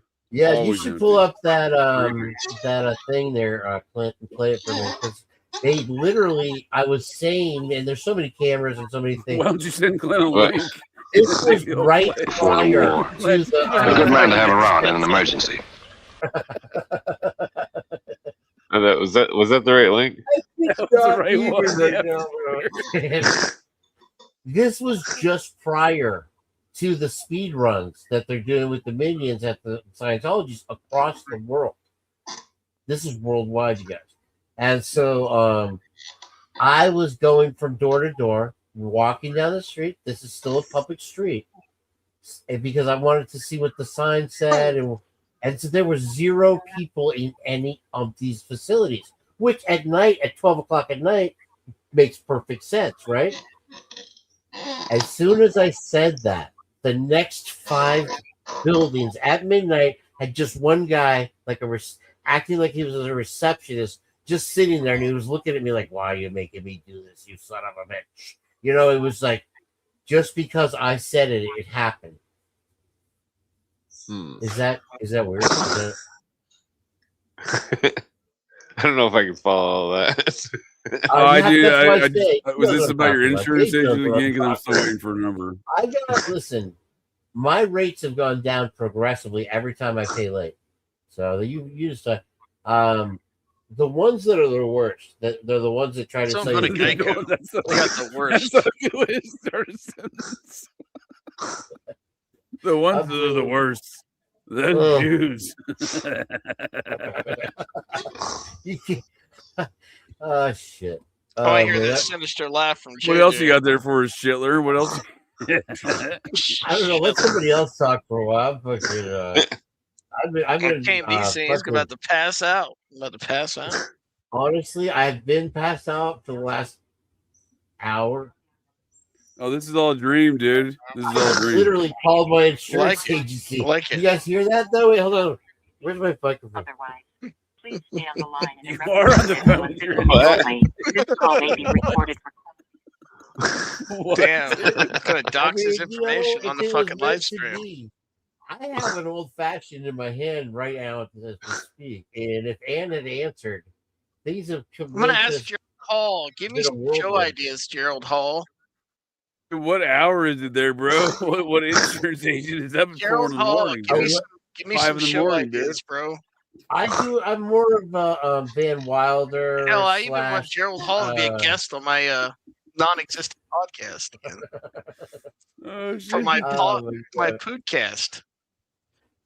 Podcast. Yeah. I'm thinking How about did you know doing about a that? Punchmade Dev and credit card scamming. Should I do that? Does Or is that too boring? Does anybody here remember the Green Stamp store? I remember the bathroom store, your business enterprise you were trying to sell me on That's earlier. where I'm not this came investing, from. by the way. When we were kids, and came out of your states, JJ, Michigan, Indiana, I'm Vermont. not from Michigan, bro. What are you talking about? All those states, though. It was a grocery stamp. It was a green Here in America, stamp. sir. Here in America, it's the United really? States, you commie bastard. Well, back then they were trying out new ideas, JJ. Challenge know what without was gonna going work. someone to call me on this live stream. It's not gonna happen. Go back to your fields comments. We would be back to see you. Do not, there's nothing to see here. So I don't want to cover Epstein because it's been done to death. I want something kind of fresh, I don't like to cover what everybody else is covering. we did a damn good Nickelodeon the other night with. I think other with people Clint. have covered Epstein better than Wait, me. am I still in Clint's show? Did I switch shows? Did I transition? What the fuck is going on here? No, but yeah. Transition. I didn't mean it. That came out wrong. Something you got to tell us there, bro? Well, I mean, it went in wrong. But anyway, so did Tom Cruise do this? Point out in the doll where Tom What Cruise. stage of transformation are you on? Here's the thing. You got My Richard mother Gere. was Is a Richard Gere heavy-set there? woman, and her shadow Is is Richard 40 Gere in years the old. room there? Can you show us? Can you I show met us Richard Gere, and he's a where hell of a fine on- model American. But laces out. Yeah, that's all I gotta say. Yeah, guys. Richard Gere did another Paul Schrader movie lately that nobody watched. I heard he was gonna The gerbils enjoyed it, I heard. redo what was the name of that movie? Dick Tracy. He was gonna redo because Oh, please no. he's dating Madonna now. I like And, Dick Tracy, dude. I thought that was a good movie. Childhood He's- favorite. I just wanted to get Al JJ to Pacino. say It's one of my favorite you liked Pacino it. roles. To be quite honest with you, dude. You want a Pacino Really? role? I liked it better. You liked go it better down to than Untouchable. 52nd Street on Broadway, and they have the best Pacino roles there. Oh I yeah, that's swear. right. He wasn't in Untouchable. Fuck. I was about to say I was listening to whatever food news came out, but yeah, he was no, it was Untouchables. No, he was he That was would Ro- have been there was well. Robert He would De have done Niro. I well get in them that mixed had he up. been in there. Yeah, I You know know he what's did funny better about than De Niro. Pacino? He actually started on the Muppet Show. No, not a lot of people know that. He was Nobody knows that. stationed in Germany. You know what, Gerald Hall? I thought about doing a deep dive on Lex Wexner. I think a lot of people neglect him when it comes to the Epstein affair. Like he's a very important element. He dissociates himself from Epstein. Was he a Goldman big time. Sachs associate on that whole business there? Or was No, he just a Victoria's client? Secret. What about the Victoria's guy Secret. from Hair Club for Men? Was he Oh, I don't know. involved? No, I don't think so. That I honestly think that I'm sorry. Can I get a sponsor from Hair Club for Men? Because I got a feeling that's my audience now. Listen, you take a little bit of the Aging blue pill, you take a millennials. little bit of this Aging pill, that pill. millennials that are going bald. You really think of a millennial that never bothered to get a driver's license, was driven to their interviews by their parents. The parents went to the interviews with them. Damn is actually helicopter going to parents. fucking be able to keep a prescription for an expensive medication like that going? Come on. You're Yeah, going but to lose. he claims, Lex Wexner claims that after 2006, I believe, they did not associate with each other, despite the fact that Abigail Wexner provided the defense for the money probably through her Mossad or Haganah daddy to provide him with some of the best defense in that first case. But he said after that he cut ties, which I don't buy. That's bullshit. I mean, I like it when the Well, Epstein was corporation. living at his house there in New Albany in the Oh, 90s. Twiz is here. Twiz, what's up, brother? Yeah, it I'm was in- wasted. Drunk, that's bro. where Maria I'm Farmer. Dallas What's her office. name? Maria Farmer. Is it Maria Farmer? That's the one that claimed that Ghislaine and Epstein molested her in that guest house. That's Jason. But I'm saying there's good records of it, dude. My dude Wildcard's father was the treasurer of the school district there, and Epstein Well, would he's drop off. turning that place into like some big AI facility now. He's really getting into AI. That's the dirty little secret. He's trying to fund his whole AI operation on Bitcoin. Epstein did a lot of AI funding, dude. He was doing a lot of it. I'm saying that's what Les some Wexner's doing right too. now. Les Wexner is doing that right now. Well, man, when I say Epstein was doing, I think it's all Wexner behind I've Epstein. been following that Sam Bankman-Fried case, and apparently there's some Mormon that's connected to LeBarons, according to what I heard on the farm recently. There's like this guy. I'm unfamiliar with that narrative. Dude, was that the chimichanga? I can't say his name right now. Doc, look up Andrew McCaslin. Okay. Effective altruism, dude. The FTX I know about shit. effective altruism. Oh yeah, well, that's who was mentoring Sam Bankman-Fried, dude. Yeah, and also one of the Zizians too that he disavowed the Zizian while in Dude, jail. those same guys are for fucking Anthropic. And they're also involved with the dirty little secret about them is they're involved with the whole Curtis Yarvin accelerationist type of Peter Thiel type Here's what we movements. do. Here's the thing we do.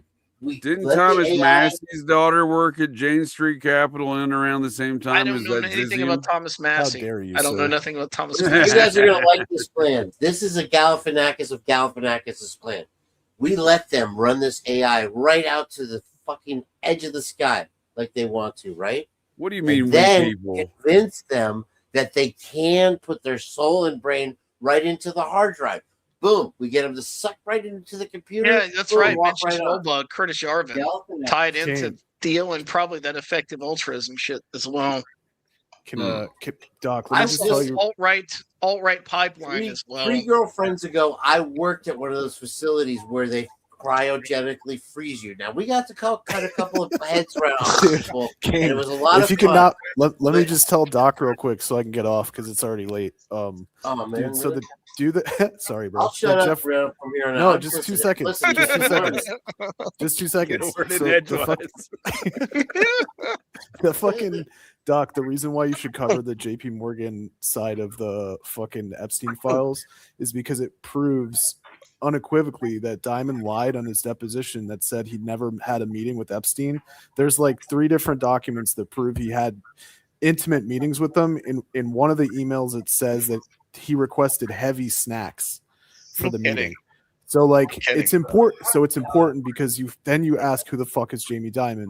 So Whitney Webb did a great fucking article on how Jamie Dimon rose to power, and it was actually Les Wexner.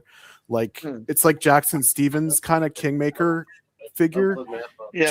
Jamie Dimon was king made by Les Wexner's people. That's interesting. So I like, don't know anything about this. Do you have a Twitter or anything? Yeah, dude, I'll send you all the shit. But dude, it's really important because Jamie Dimon was going to be a Treasury Secretary.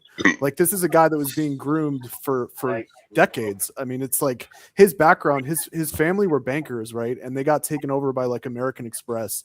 And there's this guy in finance. His name's Sandy Wilde, and Sandy Wilde was a very famous like cutthroat M&A guy who got basically Citibank. Before it became Citicorp was Citibank, and Sandy Wilde is one of the ones that like made that happen. And he had a falling out. Jamie Dimon was his fucking protege, and they had a huge falling out because Jamie thought he was going to get to run it, and Sandy Wilde was like, "No, fuck you, I'm going to keep running Not that I am, of that persuasion, but I'm guessing, a certain ethnicity. Jamie Dimon. No, I think Jamie. Well, no, I think he's a Anglo? wasp, dude. Yeah, I think he's okay. part of that Makes establishment sense. shit. I mean, it's just like the convergence. I always but thought Les you Wexner kept it in house. That's it, dude. That's all I wanted to tell you because there's a lot there, bro. Okay. And he's I a appreciate super it. important figure for the future, and like people need to know who the fuck Jamie Dimon is because he was I part of the just whole know that Les financial Wexner crisis. is making a pivot into AI stuff now, and he's really developing that that little town that he bought around Columbus. I think They're he's all doing developing these that into little an AI. towns. Dude, he owns the man. whole state, dude. And so Yeah. you know that now that they're doing So that's why I these- think he's connected to these that female trafficking that was going on in Portsmouth, Ohio. I don't have any proof of that, but Epstein and Les Wexner's name is all over that. It was happening in like the late 90s, early aughts. Yep. They were trafficking these girls outside of Portsmouth, Ohio, and this guy named Mike Moran, who landed this little sleazy lawyer, Like he was a sleazy lawyer from Portsmouth, Ohio. So I think, and he's an alumni of Ohio State. So That's there's the no thing doubt with he that probably Miss rubbed Potts did a shoulders. I'll see you guys later. Take it easy. Hey, peace out. Later, brother. See ya. Doc's out? All right, Doc, man. Good to see you. Thank you. Come back sometime. See you. Hey, you can call me Kane. Remember that whole thing where we are off to a bad start? That was just a misunderstanding. Are we still live? Yeah. Okay, cool. I thought we were shutting the show down. I was ready to We're start live from my mother's basement. Oh, this isn't live? Are we just because I've talked for an hour and a half after the show was over, thinking we're live, and I would have my little, I call it my car salesman voice on, or my radio announcer. Twiz, I'm drinking a Baja Blast right out of the bottle, by the way. I tell you, Gerald is the coolest guy named Gerald. There's not too many cool people named Gerald, but he's pretty cool. I've had some odd named cool guys. I had a guy that whatever. I had a Priyanka in the car. She was very nice the other day. That wasn't the one that turned me into it, or tried. But look, that's I like this topic little for Elvis, the little Elvis swag we got here. Oh yeah. That's Elvis, the JFK driver, though, right? Am I right? It's supposed to be a Cadillac, but I don't think that's a Cadillac. I've seen the original JFK, and you are no JFK. No, I've seen it with the replica one because they had a tour during the Holocaust Museum tour of America. Remember USA? I gotta get out of here if we start talking about the H. What is it? I don't do the party favors. Don't but cancel me, bro. With the kids. I have no opinion on anything. I just know it's real. But they want to build these neighborhoods now where you cannot buy the houses. They they build these huge, and I actually have it clipped out for tomorrow, or whatever day I go live. That they're preparing us for a snow crash. You're not going to be able to own anything. They've taken over 400 houses via Manifest Destiny, or just for the power lines to go to these facilities, and for them to actually put that back into play is like what's going to happen. Truthfully, Americans are going to be the new Palestinians soon. Get ready. We have to do. That's why I'm running. Listen, I'm Kane B, and I am running for Pinellas County City Council. So vote for me, and we're going to stop AI. Pinellas County, I know that place well, man. Fuck. Yeah, Pinellas County's an okay spot. The police, however, have been under the thumb of this organization for at least. Florida's dirty. Florida is dirty. We've had a couple of arrests here and there, but we've got, for the most part, we catch our criminals here. In Pinellas County, we have about a 99.9% homicide arrest conviction rate. And Julio unalivers were actually. Yeah, I saw that. They got like 13 years, bro, or something like that. Well, no, he got more than that. He got like 20 to life. Right. I mean, the 20 is like, here that's like a Largo 4. You're in and out. You do a little bit of work for a while. A couple. No, it's Fed time. It's Fed time. So you got to serve. Yeah, it's like a recreational club. So no, you got to serve 80% of that. So. And they had everything on video with that one. The whole shebang. And so I don't know. The David thing moved awfully quickly. Did you follow that one? Yeah, I saw. I've been following that. Where'd JJ go? You know what's sus about that? What's sus about that is the kind of access to Discord gore that the guy had, which makes me think. Oh, bro, the guy was a complete muppet, bro. He ordered a child's swimming pool to one of his own properties or something like what the. And then he spoke about it openly with the other compatriot. Who still is it? Did Clint step down? Who stepped down? How was this still? No, Clint's still here. I was just eating some food. The David thing is really, really, really sus. This the is David an hour thing when Clint says ghost. You guys not see Clint? You talking about that fucked up dude that had that David dude that had some kind of chick in his trunk or something? Yeah. Well, the thing is, killed his girlfriend.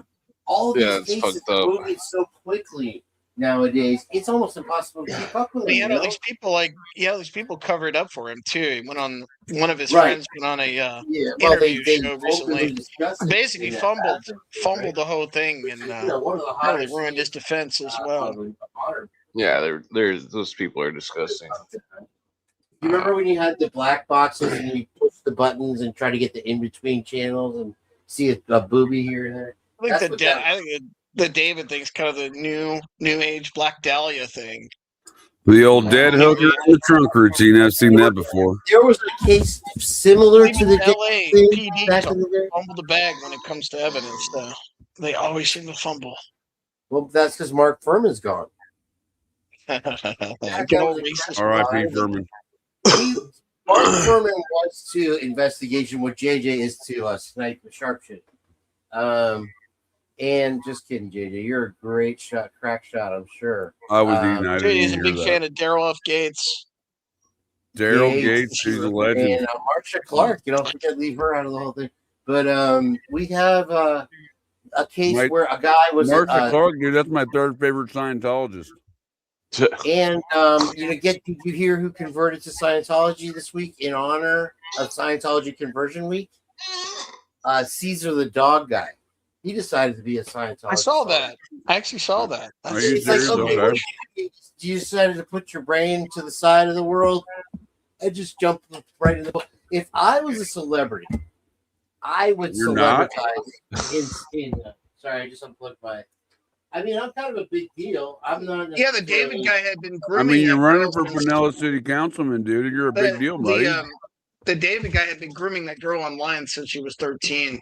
They got here's the thing. Yeah, I read some of the court documents. It sounded like his management company was complicit. Her family was complicit. Some of his friends were complicit. There's a lot of folks that had their hands in it. Yeah, I don't know. There's some asses that you eat. I'm guessing some she asses came from like a kind of a impoverished background. They probably thought David was a meal ticket. Not like an R. Kelly situation. For sure.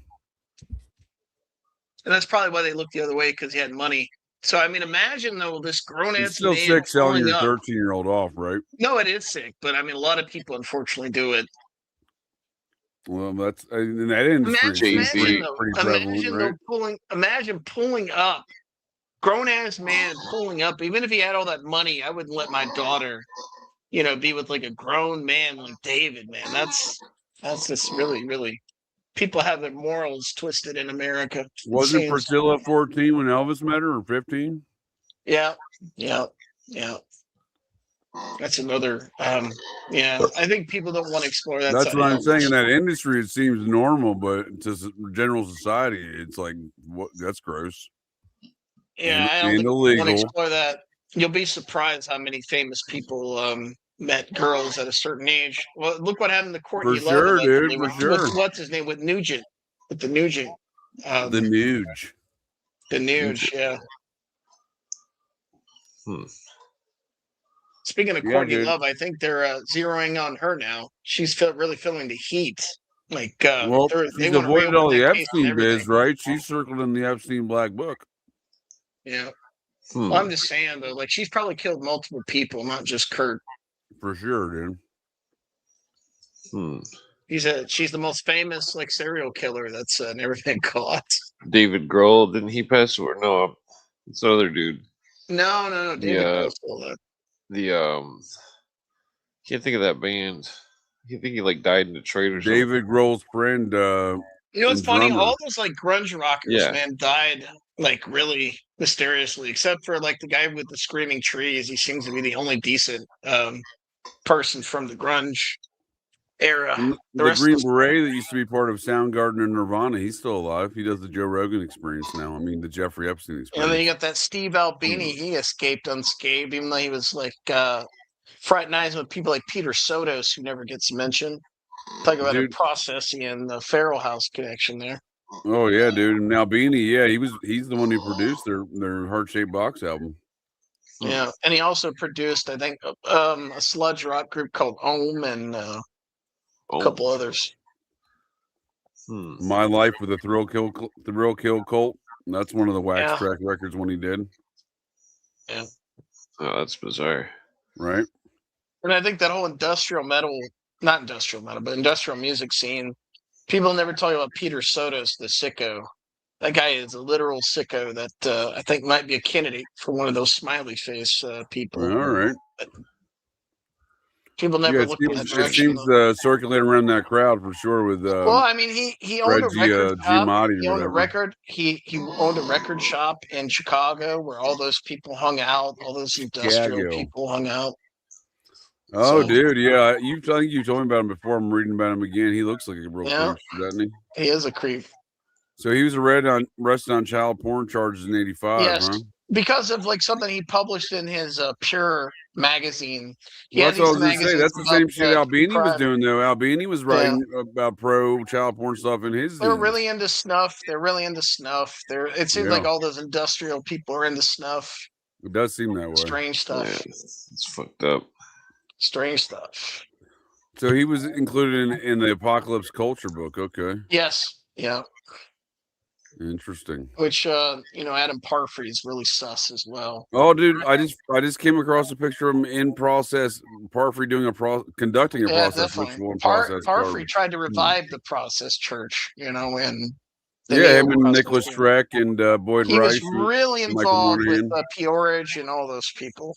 Yeah, they did that whole Manson situation. And in the late 80s. let's not discuss is Boyd Rice, of course, is good friends with Adam Parfrey. Adam Parfrey hobnobbed with all those different people like James Mason and all I those think, other I think he's an weirdos. important character, James Mason. Very processing. Yeah.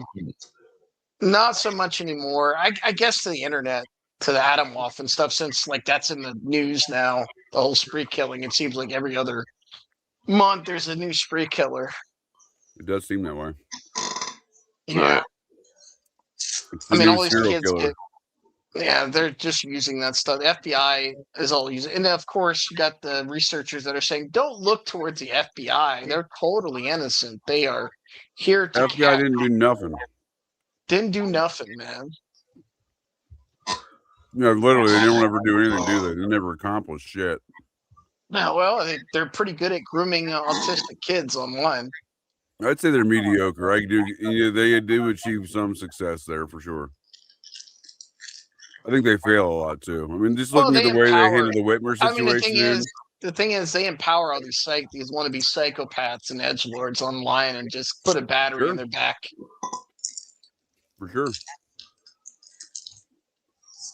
That's your taxpayer money hard at work, sir. Which I tried to America. warn people about this stuff, but it fell on deaf ears. I tried to tell everybody about the Discord stuff, the Telegram stuff, how all this stuff is, coming to a I think head. it's because folks are too dumb to understand it, man. It's it's an evolution of. And they don't seem to realize that the neo-Nazis, the 09A stuff, all that stuff is like together. And the Atomwaffen people were obsessed with the Process Church as well. They were obsessed with Anton LaVey. I would argue they do some of their rituals in the dog torture that's present throughout all that you're describing. Yeah. Well, look at their artwork. Their artwork is taken straight from the process. I think Dana posted that picture that I had seen back in 2018 on Siege Culture. They were doing the whole process stuff with James Mason, all those white supremacist icons. So For sure, dude. they modeled King Vigo. a lot of people don't realize I they might have modeled passed out. I just see he's propaganda. gone. Yeah. They modeled their propaganda off something called Command to Look, which is this guy that used to work in old Hollywood on these horror movie posters and heavily tied to Anton LaVey. I was about to ask you guys, that. It sounds like you might with the background you're describing. yeah, James Cameron Denton called himself Rape off Boyd Rice. That's a cute Boyd nickname. Rice's name. Yeah, he was the one that introduced all that stuff to Atomwaffen. So there is a direct connect with not only the Some theology, time but ago, some the of wire personnel, service- right? Yeah, there is. Yeah. Yep. I mean, I discussed this on your show. I think about maybe last year or so. And we'll be doing it again this Sunday, talking more Nazi psyops, dude. Yeah, more Nazi psyops, more PatCon type stuff. Right. I mean, it is seemingly from the same playbooks for sure. And again, these Muppets Pretty seem to all much. know each other. I mean, they just transferred a lot of Gladio stuff. They said, "Oh, let's click up with all the neo Nazis and Which the Aryan Nations compound used to seemingly be the headquarters for a lot of that Gladio domestic Nazi terror stuff. Definitely. Well, they did it also through Christian Identity. There's this group called the Sword, the Arm, and the Covenant. All throughout Arkansas was a big place where those gay ups were going on. Right. Yeah. I still haven't listened to that book though, The Debutante. I'm gonna go buy it on Amazon and listen to it. But that John Ronson guy is definitely a sus character. Oh, big time. You know, he knows something. He's either protecting Carol Howe or he wants to keep the scoop to himself. Yeah, he's running some sort of game there because I can't even find a record of the fire he claimed that occurred. Well, if you look into his past, he used to hang out with Alex Jones and all those like early survivalist, Christian identist, militia-type people. That's with Jones and the infamous Bohemian Grove break-in or quote-unquote break-in. Yeah, probably. I bet Ronson was probably behind that. He was with him there on camera. Reporter. I wouldn't doubt it. It's the same guy that does that. He's got a YouTube and he does a video about linking Bohemian Grove with Twin Peaks and with there is a link. Stephen King movie. Yeah, there's kind of a Stephen link King to Twin movie. Peaks. The Shining. Oh, The Shining. Yeah, he links Twin Peaks and The Shining and the other thing together. It's kind of strange. Well, the Black and White Lodge, there definitely is a link there. There's also a link to Project Bluebeam as well, to Twin Peaks. You seen that modern season of Twin Peaks? Yeah, I didn't. A lot of people love it. I didn't personally love it, but it seems to be a favorite. They did talk about interdimensional travel, which was an interesting concept in that Twin Peaks. I mean, I never really liked the show, but I watched. I like the show. I'm a fan. I like the old timey shows. I mean, I like the feel of the show. It's just the first. Yeah, I know.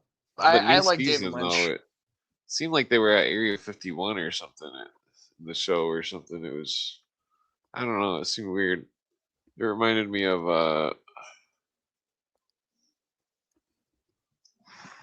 I don't know. The show's just it ties into something, and JJ probably knows what this is. The Collins Elite.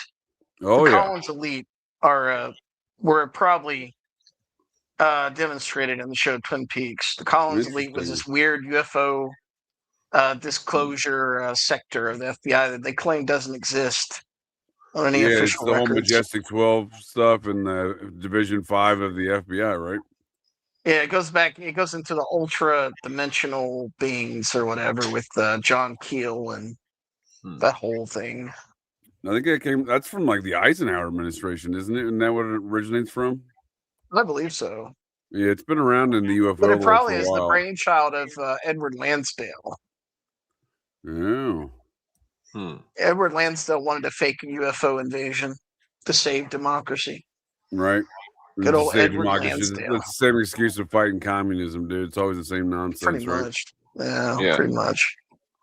Just to further the internationalism. The one thing I do find interesting about the Collins Elite theory is we do have a confirmed cult running these UFO operations out of the Pentagon today around folks like Chris Mellon. What's that one guy that's a really famous ufologist that's like Stephen Greer? That guy is sus. No, dude, the show I watch over there in Hidden in Plain Sight, dude, they roast not only David Wilcock, but also Stephen Greer and other UFO Muppets. He deserves it. Stephen Greer, they were posting some shit. They're like, it seemed real, dude. I didn't look any further into it, but what it looked real. That he had like a gay dating profile, like a gay dating app profile and shit. Stephen Greer? Wow. Yeah. Oh my god. I could see it though, dude. It kind of makes sense. He kind of looks a little bit sweet cheeks, doesn't he? Sweeter than a honey bun. If he's one of those dudes that definitely wears a fanny pack and is in the gym a couple times a day, all I'm saying is looks. Man. I'm familiar with the type. I used to be a personal trainer for years, and in the bodybuilding communities with some of my business partners that I owned a gym with at one point in time. Well, it's very. I mean, National championship bodybuilders. So there's a lot of that weird activity. Isn't it? It's really homoerotic, isn't it? That's what I'm saying. That whole community is kind of very homoerotic, dude. It's really weird. That kind of bodybuilding fanny pack community. Joe Rogan's. They're pushing that. They're pushing that. They're really. You know who's really pushing that? The whole alt-right. is really pushing that stuff. The whole Bronze Age pervert thing is pushing that stuff. Oh, it's fanny pack. It's the year of the fanny pack. Yeah, they're trying to push some kind of like that weird kind of. I don't know. It's like the modern people are so weird. It's like they think that like the coolest person in the 80s or something was like the mullet dude. Fucking, I don't know. I don't even know what the hell goes on in people's heads. Honestly, I mean, there's nothing wrong with. I like, love a good mullet, dude. I'm thinking about growing one myself. There's something wrong with like caring about your appearance, but man, some of these people take it to the extreme. And shit, it's like they're only beings. It's just like the rat utopia, the rats, the experiment. Oh yeah, the rat experiment. Yeah. Constantly The cleaning themselves and stuff, and worried about their appearance. Unfortunately, that's how a lot of Zoomers are. Because of dude, for sure. They're really into that. You notice the Zoomers have like this broccoli hair stuff. This looks maxing nonsense, dude. Until like 3 or 4 months ago, I never heard any looks maxing nonsense. You never heard of clavicular? You ever well, heard I have clavicular? now, unfortunately. I've heard of Peter place. Thiel's bottom bitch there, clavicular, but I hadn't heard of him previously. Yeah. They deny the whole like Peter Thiel blood boy thing. Even though I'm like sure it's they. well known. Why wouldn't they deny it though? You know what I mean? It's like I thought it was well known that like all those famous people get blood transfusions because they want to live forever. Dude, that's some of the shit I loved about Mike Judge's Silicon Valley series on HBO. There. Oh yeah. Did you watch it? He captures all that shit in there, dude. Blood boys and all, dude. Did you watch it? I love that series. It's one of my favorite. That's a great series. Hell yeah. I just finished that series. I've watched it at least a dozen times, dude. The amount of Nazi references in there it's quite hilarious, actually. Nazi jokes he's embedded into the entire thing. They are unashamed about their racism in Silicon Valley. It's fantastic, dude. I even like what's his name, Guilfoyle the Satanist. He's even a good character. It's my favorite character. The Guilfoyle character is my favorite character. Some people diminish his characters. Yeah, he steals some of the shows, dude. I mean, that other guy, what's his name? What was the guy that kicked off the show? Guy? No, the guy who kidnapped the Mexican kids. Yeah, Ehrlich Bachman. Accidentally. Ehrlich, yes, Ehrlich was good in that. Really good. I can't think of his actual name. He caught in a they bomb had to threat kick him from a off the train, show. dude. Yeah, because he caught in a bomb threat from a train, dude. He got arrested for domestic terrorism. Oh fuck. Jesus. Thankfully, he'd already donated millions to Hillary Clinton, so she got him off. Yeah, and that show nobody won. Pied Piper. I don't want to spoil it for people. Never mind. I'm not going to spoil it. Dude, no, it's fantastic. That's one of my favorite scenes when he comes back with the Mexican kid from the gas station. He goes, "This is me in the future." Time is a circle. Yeah, dude, it's ridiculous. Yeah, I mean, HBO is kind of knocked out of the park. A lot of people criticize HBO, but man, I can't find a bad HBO show. They do some solid productions over there, but that Mike Judge stuff, True man, Detective, that the right way, True dude. Detective, The Wire, Sopranos, you name it. They just got hit after hit. Well, there's of Larry course David the neglected. You might find this interesting. Big Love that sort of blew the cover off the whole Mormon, stuff. I'm familiar with the show. I've just never watched it. Watch it. I mean, definitely some bizarre shows on HBO. That watch church that show. I can't remember what the fuck. They've had some strange ones, dude. They did that one of like Rome or whatever, dude. And it was just like one big orgy and shit. Yeah. Well, the truth is, a lot of emperors were doing that kind of stuff. I mean, I'm not sure if that's what you need to make the whole program about, though. It seems a little ridiculous, but I guess that's what people want to watch. Yeah, I mean, and then they went overboard with on that one. What was that one show, Game of Thrones? They went overboard with the incest stuff, but I've never watched it. I mean, I'm familiar with it. I've just never watched it. Yeah. There's a new TV show called Widow's Bay on Apple TV. It's pretty good. Okay, it's kind of like I'll check it out. Stephen King type thing, like a haunted place. Stephen King killed John Lennon, according to a guy who wrote a book about it. I would doubt it. And the one guy, Gavin Belson, he's clearly a composite of Teal and also Steve Jobs. For sure, dude. And he's the one doing all the Blood Boy stuff, right? Yes. I'm convinced that Peter Thiel murked the actor that was playing Peter Gregory in the first season.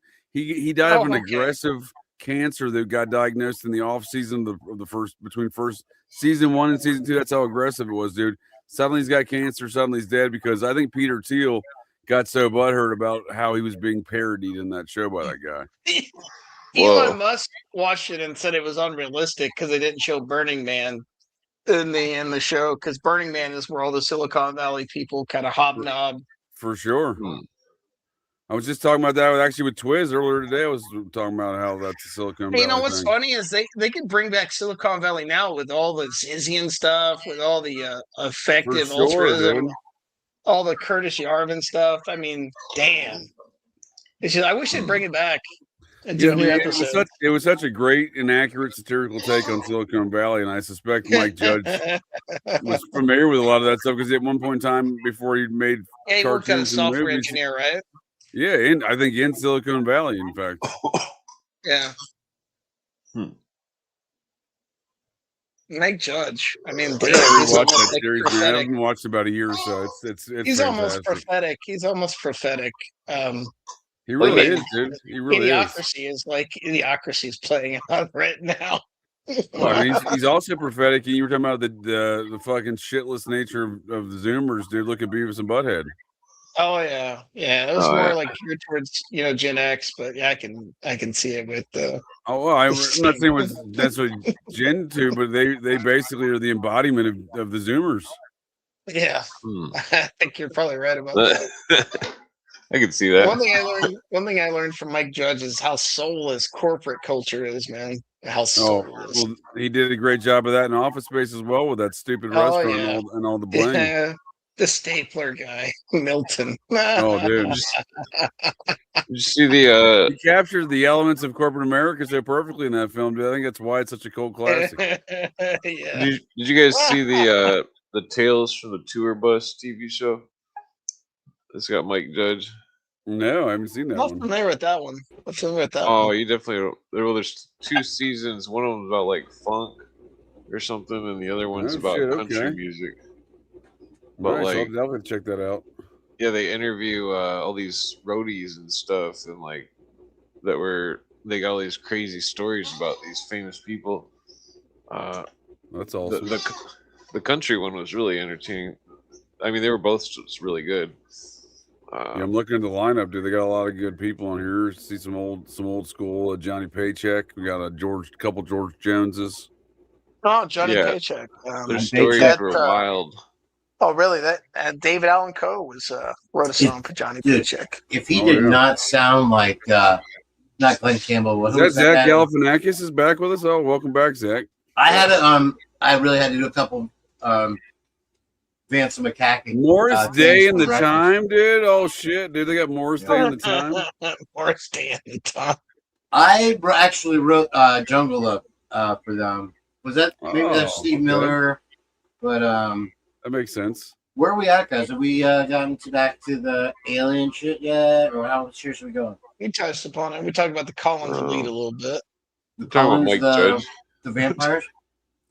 Well, that's interesting you say that because I do think there's a crossover between those ideas of the Collins vampires and the Collins Elite. Huh. Well, that's weird. They're trying to present themselves in a better light, right? Have you seen the TV show What We Do in the Shadows? Oh, yeah, I've seen ads for it. It's hilarious. One of the vampires Harry is the psychic vampire character. Yeah. Oh, big time, dude. Big time, dude. Because a lot of those programs, they insult the vampires, and I'm not a fan of that. I don't want to see that. I don't want to see vampire feelings hurt. I'm very sympathetic to it. I know, but a lot of times the shows like that, where it's tongue-in-cheek stuff, are not funny. Like it'll be British, and I don't understand. I don't speak British. You don't understand English? I'm British. Are you gonna make me turn on the bear blinding flashlight, JJ? No, it's cucking my fucking volume again. Sorry, no penance. Let me. I can adjust it for you. What? Thanks. I didn't know you had that kind of service around here. What's her name? Let me turn the thing. Concierge service. If you remember it's echo cancellation. And it turns on. Yep, I get it. I think it's okay, guys. How do I look now? Is this about your insurance agent again, dude? Let's get her back on the line. And the man, bro, dude, she's the shit. You gotta get the old man fashion. If you ever meet a girl with a southern drawl that drinks grasshoppers, I've never met one of them before. Or Moscow mules, hang on to them. Let me tell you. I feel like I think I got control here. JJ, I see you reviewed Usual Suspects. Did you talk about Bryan Singer? Did you guys do Usual Suspects? Oh no, I'm gonna do that one in the future. I just used the artwork for the Usual Muppets. Regarding all these Muppets that are the same. I see what you did there. You see what I did there, huh? I Galifianakis you. Not really. Maybe a Galifianakis. They call that the reverse Galifianakis. There was a movie director that was sus. It would be Bryan Singer. Man. Dude, that had to be a creepy set to be on Singer and Spacey, dude. Think about At Pupil, dude. They got Brad Renfro's butthole in that film. Fuck, Brad Renfro. Yeah, I mean, he killed himself shortly after. Yeah, that was Ian McKellen, dude. Apparently, Ian McKellen got Brad Renfro's butthole in that film. Brad Renfro, such a sad case. Oh, big time, dude! Almost as sad as the Star Trek son, Walter Koenig. I mean, he just went on one creeper set after another. He was in Bully with Larry Clark, who's another creeper. For sure. Yeah, he really didn't stand a chance, did he, dude? They really got Brad Renfro's butthole real early. No, I mean, he came from like some trailer park in Tennessee. I mean, he acted in The Client and then Swept Up by Hollywood. This guy with I was about to say he was in The Client, dude. That put him on the map, dude. That was a good movie, though. Movie star, good. He had movie star, good looks. He was destined to go somewhere and just shortchanged by Hollywood. Other sad case. Well, Who's the original? Very few folks that make it as far as Corey Feldman has in life. You know what I mean? He's been there since he was age 2 on camera, and he's just living the dream. I didn't know. I looked into the Process Church connection to Hollywood. I didn't know they were that deep in Hollywood. I think Dean Martin, his son, was involved in the Process Church, if I'm not mistaken. Oh, yeah. Yep, and the whole Rat Pack seemed to be associated with Satanism. Well, Sammy Davis Jr. there. That is strange. That Dean Martin's son got dude, it's super strange when you start considering the RFK murder in the process, considering how many folks he was at dinner with. The Ambassador Hotel was filled with. Tate and Polanski were there. He had another guy, the Freeway Killers or whatever, dude, on his presidential campaign in Los Angeles. A lot of Satanism out there. Really? Well, the greatest trick that Anton LaVey ever pulled was convincing Hollywood that Satanism wasn't Satanism, that it was a tongue-in-cheek study of the occult. Am I correct on that? Yeah, and he got in with the old school Hollywood through his financier. Sammy Davis Jr. sold the package, baby. That you might as well have had Flintstone. Well, I'm saying even older than that. I think Clark Gable's wife was an early member of associate of LaVey. One woman he never got was Tuesday Veld. He really wanted her, but he never got her. Tuesday's gone. Well, not according to his own words. He said they had some associations. I mean, Anton LaVey makes up stories. He lied about a lot of stuff. I mean, I know a lot of people take that. Yeah, but they do. But they definitely have an intersection with the same people, though, too. So, which is, would indicate they likely knew each other.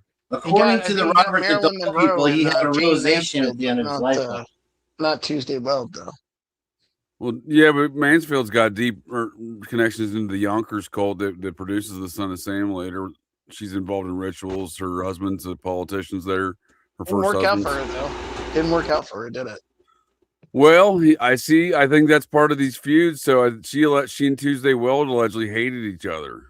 Sharon Tate and Tuesday Weld allegedly hated each other. Yeah. Tuesday Weld hated everybody. She was kind of a prima donna. Well, that's a good point. She's a real bitch, apparently. She was so her offspring was a lady by the name of Christy McManus. Christy McManus runs an occult preschool and bookstore and an adjacent preschool. Getting to the children. No kidding. Oh man. Yeah. So that's some of those stories from Jeffrey Dean Turner about his Tuesday Weld conspiracies that I find credible because the main character, this Christy McManus, she allegedly went process. Tuesday Weld's allegedly not process. She went over to the process side, and Tuesday Weld was in, and her were in warfare together for many years. And that lady is definitely an occultist. I found her. She's definitely an occultist. There's no question about it. Well, Tuesday Weld had this like mystique about her where she was an occultist, although she denied it. I know a lot of occultists. You're right. She played games about it because she went on TV, I think, in '78, wearing a witch's hat, joking about being a witch. I will tell you though, good occultists are hardly detected. Usually, I guess it's not in vogue anymore in like the internet age for occultists to go around and brag about their deeds, but most occultists keep it hidden. I mean, you're supposed to. I mean, Jimmy Page denied it till yesterday. Sorry, I missed that last part because I was talking over you. I was saying I think that's one of the hidden aspects of the Epstein story is that he was an occultist. And not a very good one though. Kind of amateur. I'm not a wizard, sir. I couldn't tell you. Seemed to get away with a lot of shit for a long time, man. You have to wonder, dude. That's called having Mossad connections and high finance connections. I mean, right. All these intelligence agencies are deeply rooted in occultism, in my opinion. Dude, the CIA is no different than Scientology. Mossad probably it's a bunch of Kabbalists in Israel probably killed Yitzhak Rabin. For sure.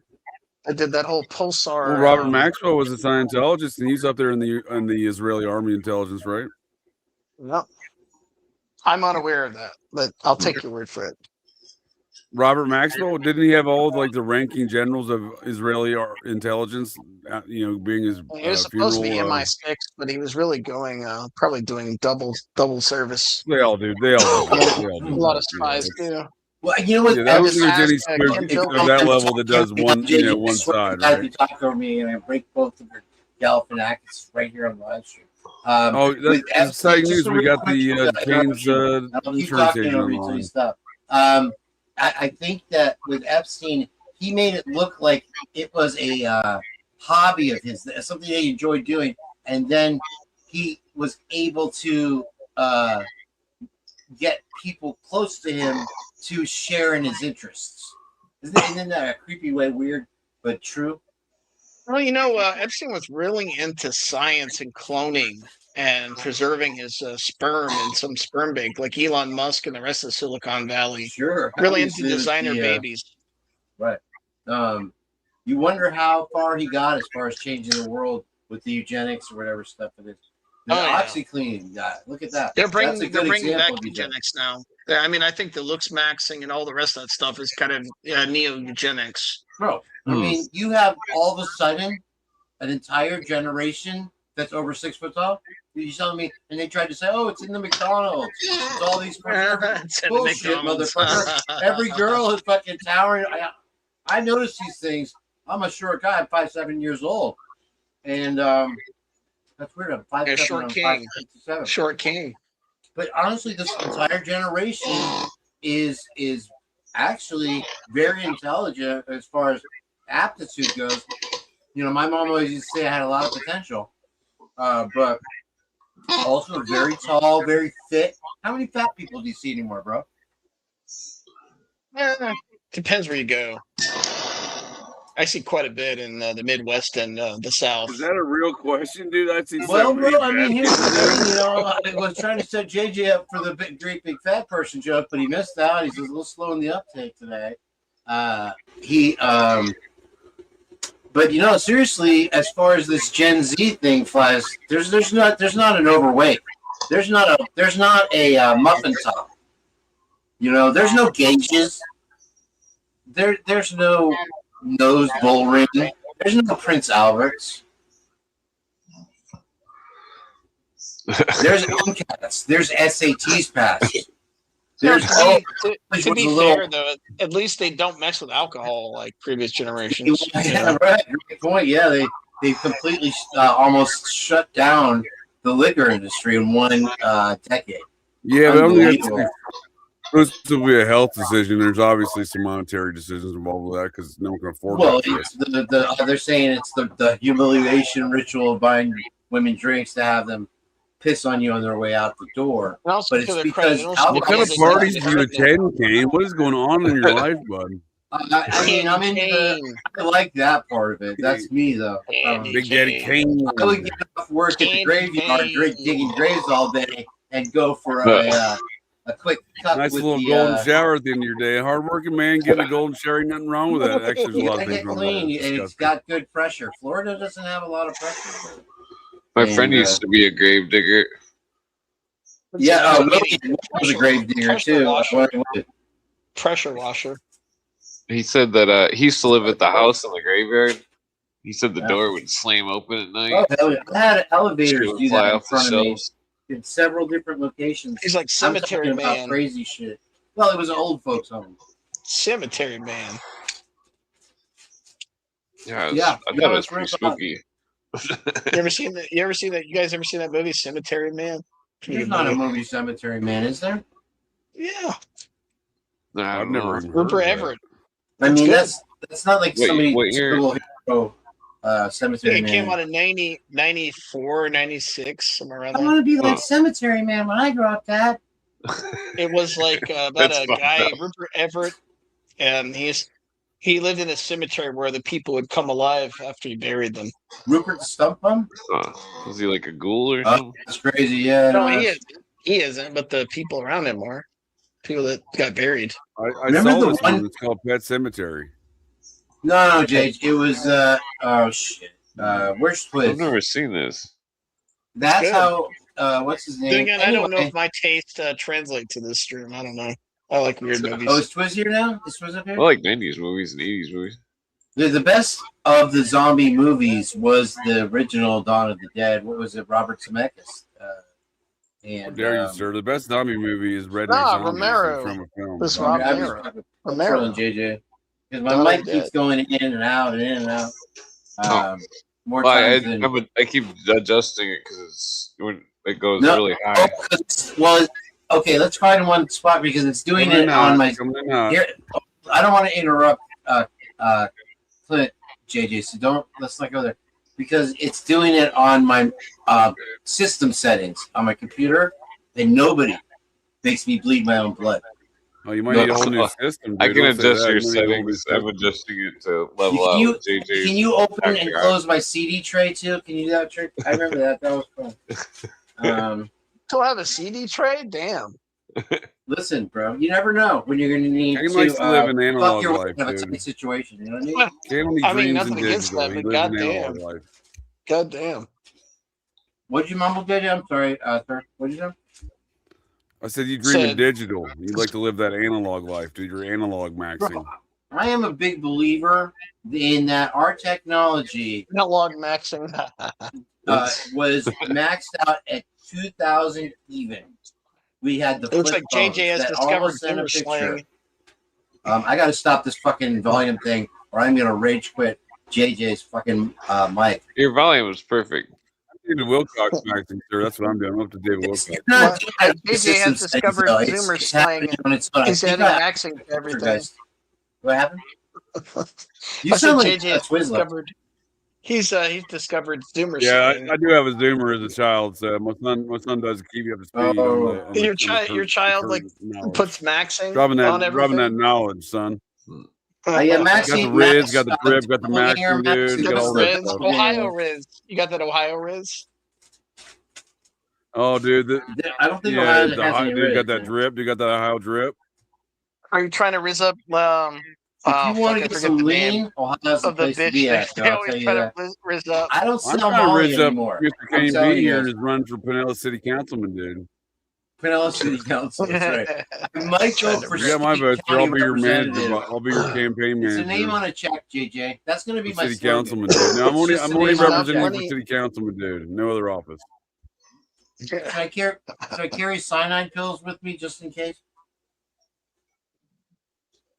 Too soon? Why are you No, dead I'm saying- set, dude, on murdering your opponent, dude? For city councilman, dude. That's No, I fucking mean, like John Hitler thing.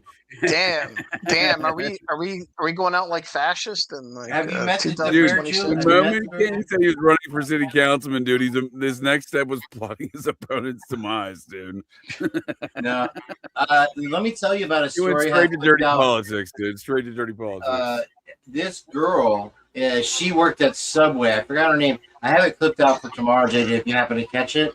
And she was this Latino girl, and I'll share it with Clint the second you leave. But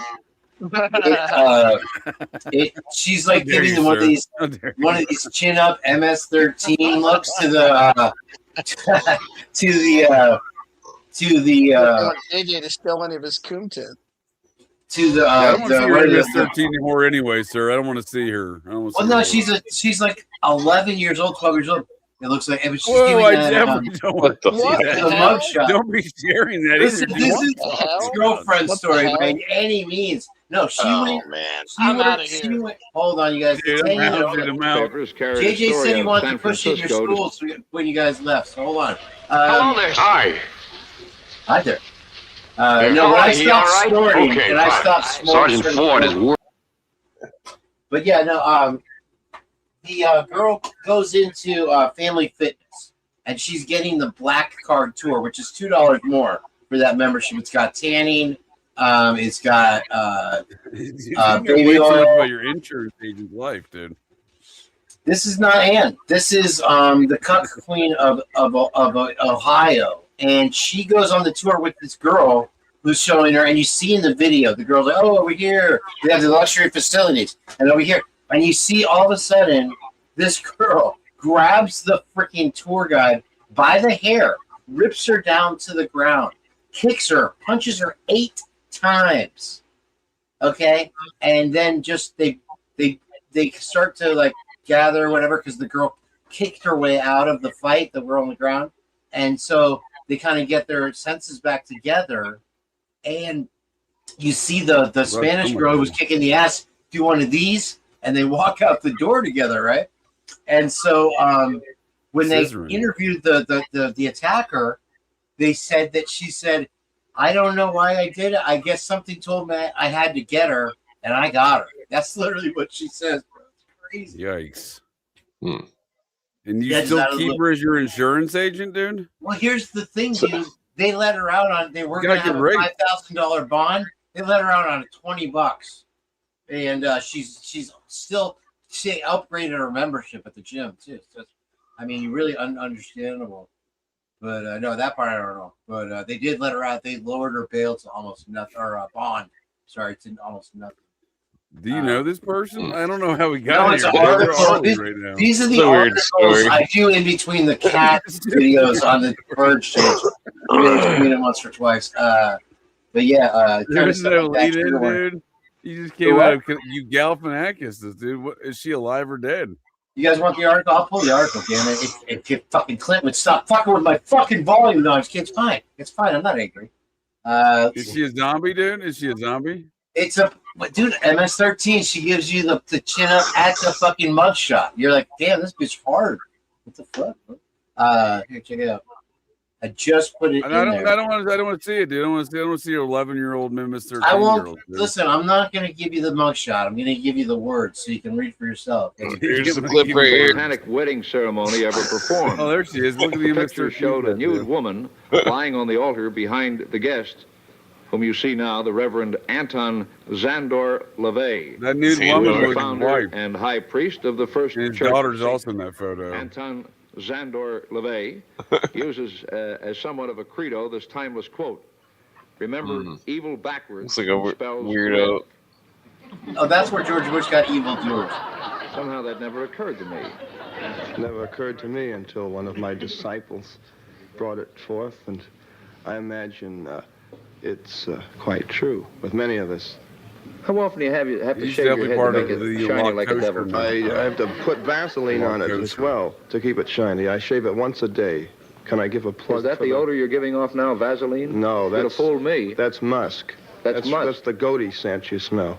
For sure it's not frankincense and myrrh. I know that. Now, what is this ring you're wearing here? Looks like it's weighing your hand down. Well, no, it's a magical ring. It is? I have little children rub it, make a wish, and it comes true. Little children come near you? Well, of course. Little children What and kind of a animals. wish did that ring ever make come true? Well, I would say a great many wishes, but we won't go into them. Now, you call yourself a satanic priest. Yes. Is that the What opposite is of that? God? I've never seen that ring. No, because Satan is a god too. Mm-hmm. Well, what Yeah, are I've you never then? seen that The either. dirty pope or what? Oh, I guess you could call me that if you want to say the black pope or the dirty pope or the advocate of, for example, the kingdom of night or darkness. No one's ever come forth so far and spoken up for the devil. Everybody that's made rules and regulations concerning the devil or the devil's work, the devil's activities, have been people that have been very righteous people during crusades, people Well, I'm that- not too righteous, but on the other hand, I think you're a bit of a ding-a-ling. Let's face it. I've Were you seen- ever a religious fellow? Ding-a-ling, good one. I Yeah, would he say not took that. particularly. Yeah, You're a young man. believe I'm me, a religious fellow now. when he though. got home, he I'm beat the kids. 36. He beat the shit out of the Who kids. ordained you a satanic priest? I would say probably I received the call. Just as any Well, most of us fundamentalist. do, but we fight it. Why fight it? This is, of course, the whole principle of my religion, is all of the What do you mean you concepts. received the call? You mean one day the devil said, go out, Anton Zandor LaVey, and give people hell? Huh? Is that what happened? That's about it. That's about it. Because people like to have a hell of a time, don't they? You got that Well, of course, there are all kinds of Zeta Poop definitions of I that. recall. Well, now, Now, I don't, I mean, to marry two people without a license in front of a naked babe lying up on an altar, I don't know what that is. well, seriously, there are explanations for these things. And how I started was as a result of various reverse forms of therapy. I haven't been a satanic priest all my life, as you probably gathered. You've probably been an inmate part of your life. Well, an inmate in possibly a pretty big He was also a institution. fluffer, I Are heard. you at all afraid that Copping someday, a after you fluffer. get through this big put on, that, with your little red He yo-yo did a and one-man your big show fat ring backstage. and your shiny bald head, that when they do pack you away, Well, now, wait a if there's minute. any justice, you've got to really get it. Yes, Are you planning on a training good a lot roast. of little Say that? devils? Only those that wish to become little devils. Are you married? Oh, yes. You have any little devils? Oh, yes, I have two. Are you going to raise them as satanic kids? Certainly, but not to go around chopping people up or sacrificing human beings, just to... That would be the greatest reward of all if your kid some night would creep in and set fire to you and your lion. I knew that was coming. well, no, Huh? no. And then that- dance around with pitchforks Got and say, him. look at daddy, look at daddy. Huh? Now, if you sleep with your lion, where does Mrs. Devil sleep? well, she sleeps Oh, with the great lion, question. too, you see. Not between us, though. The lion's on one side. Makes for a nice grouping. I don't believe in separating church and state. There's some people in the dock who would like to speak to you. We'll be going to Jokes, the dock dad jokes. and the devil God's after these sake. words. Oh, that's Here bizarre. goes the share here real quick. I've never seen that clip before. Joe Pine, huh? Actually, I think is it a video or whatever? Hold on, I think it is. This one? He's shooting the treetop, but that's okay. Since McVeigh has his shoot, McVeigh. Oh, I thought that was Waco, Texas. But okay, there it is. Yeah. That was the parachute of DB Cooper, dude. That was DB Cooper's parachute. DB Cooper was a hell of a model American, actually. I heard and DB Cooper was Jack the Ripper. What are your thoughts? He on had that? Vance and Galifianakis roots together. It was a Galifianakis, and this is Oh, the young. what you're saying is MS-13 they're accomplices of DB Cooper. as far as you know. But here she has the MS-13 nod, and she's saying that it's great. Let me go ahead and read the article for you guys, because I know it's been a while since you had to share with the class. Her name is Yamilet Rubio Carcama. Not a real name. And she will not went recognize that as a name. to a Planet Fitness where an attack occurred in Houston, Texas. Now, I had a couple from What's Houston. the reviews on this specific Planet Fitness? Maybe If that might have I'm been a going good to decision for call you. Lucy in, because this is her favorite article. She keeps it under her bed, and she wanted me to read this for her dog. What? So please, How did a you little give a dog respect. eulogy, dude? How do you know how big a dog is if you've never met it? Don't put that hate on Lucy's dog, dude. Don't put that hate on Lucy's dog. Let me see one freaking frito. Let me see a taco. Let me see a burrito. There's so many speedo, JJ. You look on your plate for that, buddy. Yeah, no, I'm gonna pass on the salsa fresca. Thank you very much. A Texas woman, by the way, JJ talked Thai very well. You know, I mean, if you know, you know. To do with anything. A Texas woman was recently arrested after attacking, and that's her right there with the nose up, an employee from behind at a popular gym chain location in Houston, according to law enforcement. Yamilet stands accused of one assault, a Veruca assault, and the underlying incident occurred at the Let's fitness put that in for employee. 2 assaulted. I'm feeling kind of assaulted right now. Daddy, I want the blueberry, Daddy. That's the most brilliant name for a band, by the way, ever. They sing that song, Here Comes the Seether. You know, that was Veruca Assault. But it was Veruca Assault. The complaint said... I'm failing to see the correlation. What do you mean? They made out in the video together. And the complaint said she was giving a female... I know, now I got started off with that, then. Guess who they opened for, though, Manson? The complaint said, as she was giving the female a tour of the black card area. I love that tour. Well, you can't say that, dude. They prefer colored. It's, you know... oh, man. Hey, I'm going to say right out of that argument. You're fighting with yourself on that, sir. You want Rufus to come up here? He'll be happy to join you.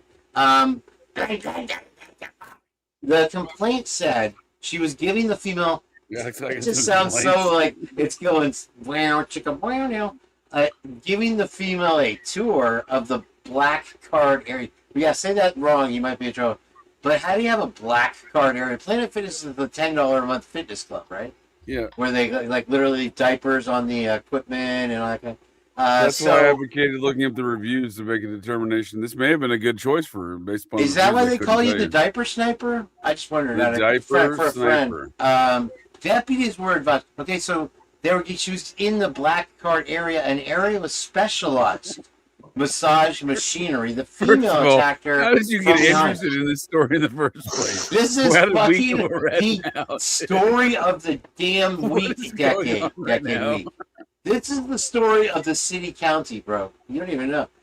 This is your political work. This is city councilman to do. This is gonna propel me to viral. If this story doesn't go viral tomorrow, I am throwing in the diaper. The complaint said she was going to give the black girl a tour of the card area, an area with specialized message areas.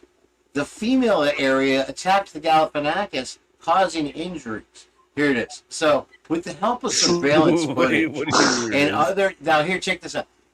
This is where it gets good, because you love Subway. With the help of surveillance footage and other Subway employees, investigators determined Carcamo did work at the Subway sandwich shop, like next door. Oh, that's a suspenseful fucking... It is, because remember, it Galifianakis you and push. I feel very Galifianakis.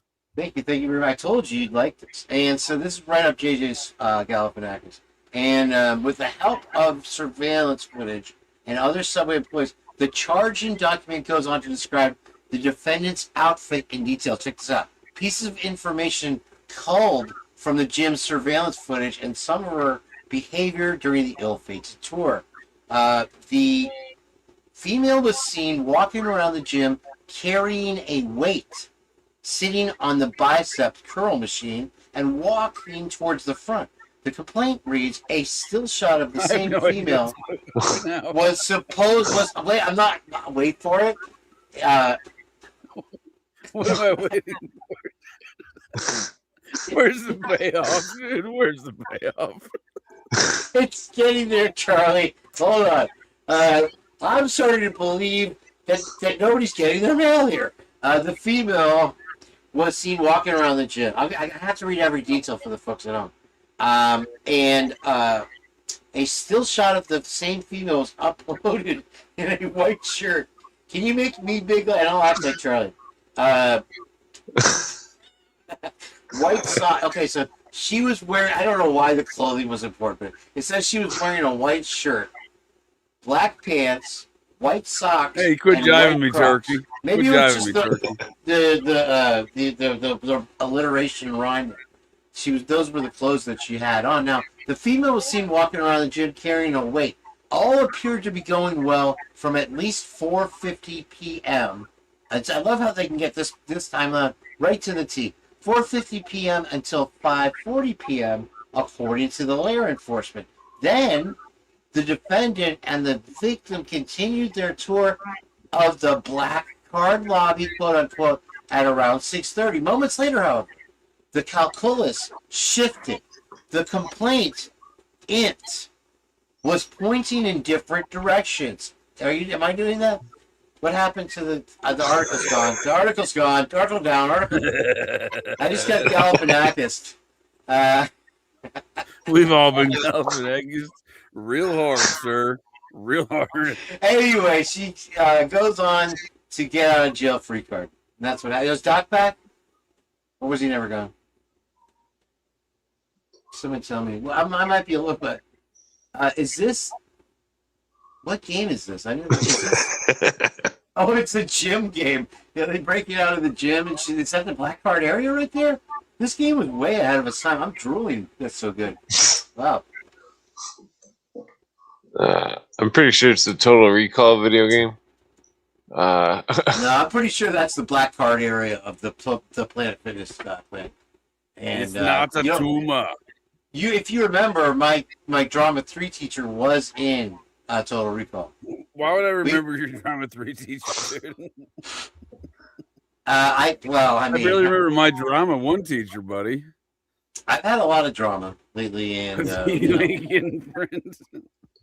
I spread it around in the drama 3 class. Well, I think I saw your drama teacher. She was the alien that popped out of dude's chest. Like, you want a picture of the not the alien?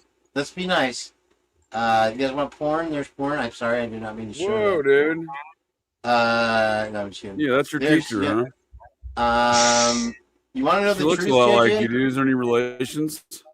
She was a redhead. My mom was a redhead. However you want to take that. But they had the same eyes. Beyond that, the similarities end. But let me show you. Smile too. That's a beautiful smile. I'm gonna do a IMDb on JJ. On that demonic being we see here.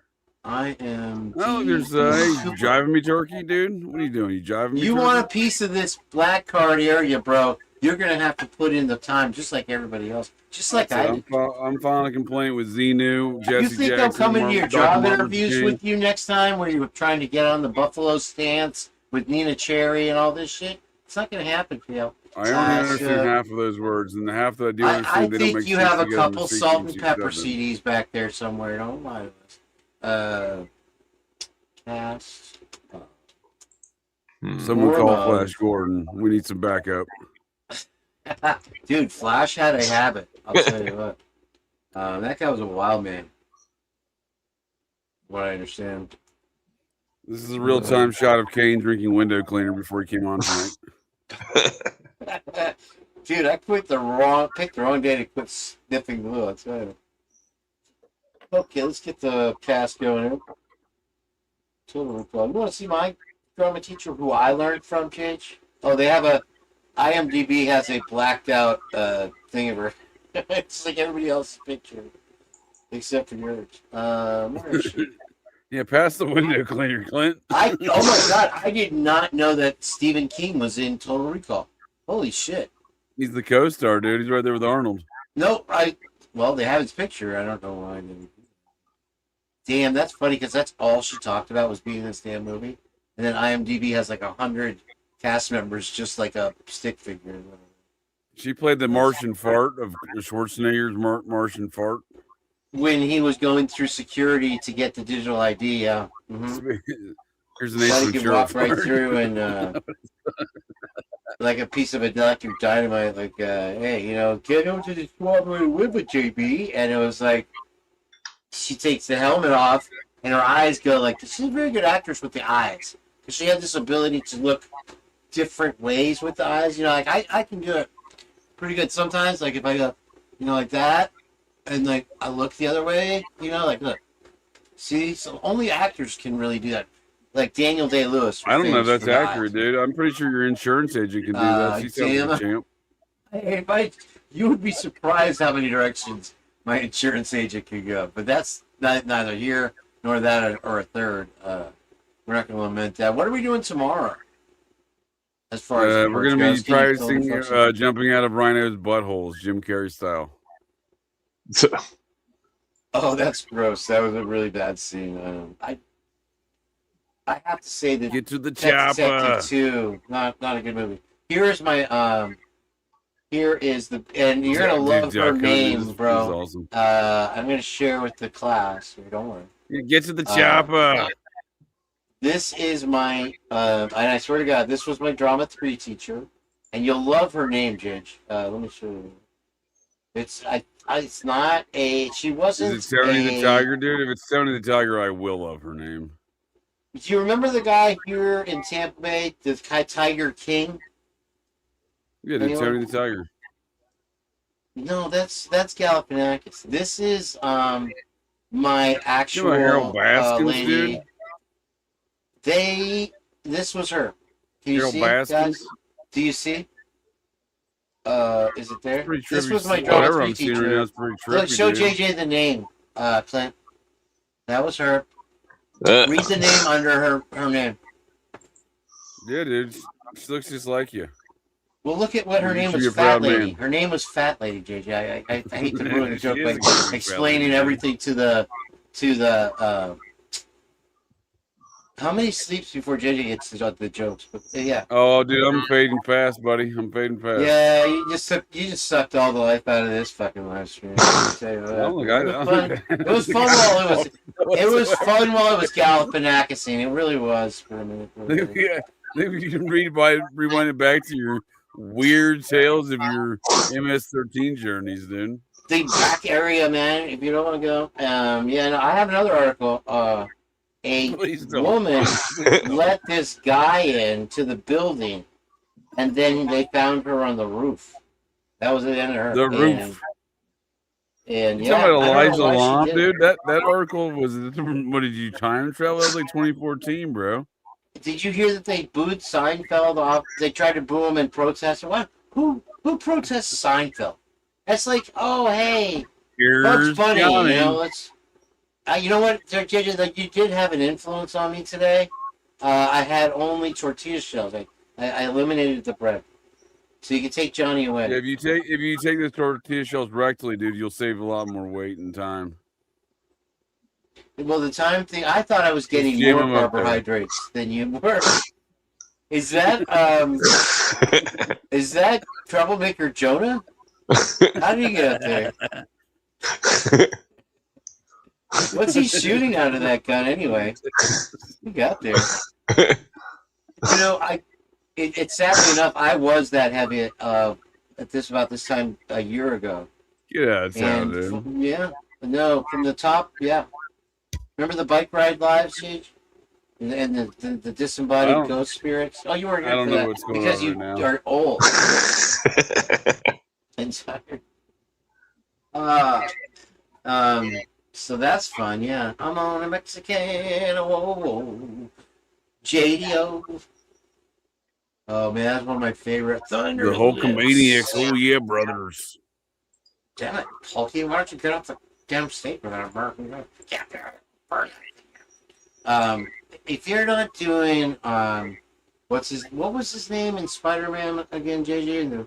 Bill Blacksky. That's right. On that note, gents, I do appreciate your time. And do you know who wrote the? I got a trivia question for you, real quick. Yeah, does it start Zach Galifianakis? Who wrote the the van down by the river sketch originally? Anyway, it was Better Call Saul. That's right. True fact. Honestly, and on that note, I'm out. Everybody, thank you. Bye.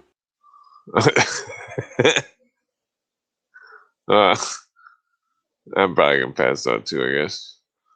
That's been a long night. Is Doc still there? Yeah, I'm still here. Oh, yeah. That was quite a monologue from Can't be. Yeah, quite a monologue. Quite a monologue. Yeah.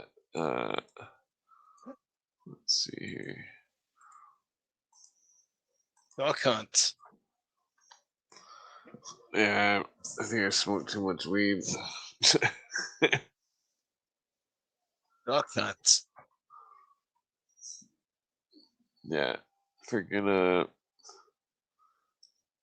yeah, I'm pretty stoned. You still got the sleeping some yet? Yeah, unfortunately, that's why I'm here. Oh, that sucks. It does. I tried to stay up all day yesterday and I fell asleep. I messed up my sleep schedule. Oh, yeah. Yeah, my sleep schedule sucks too. It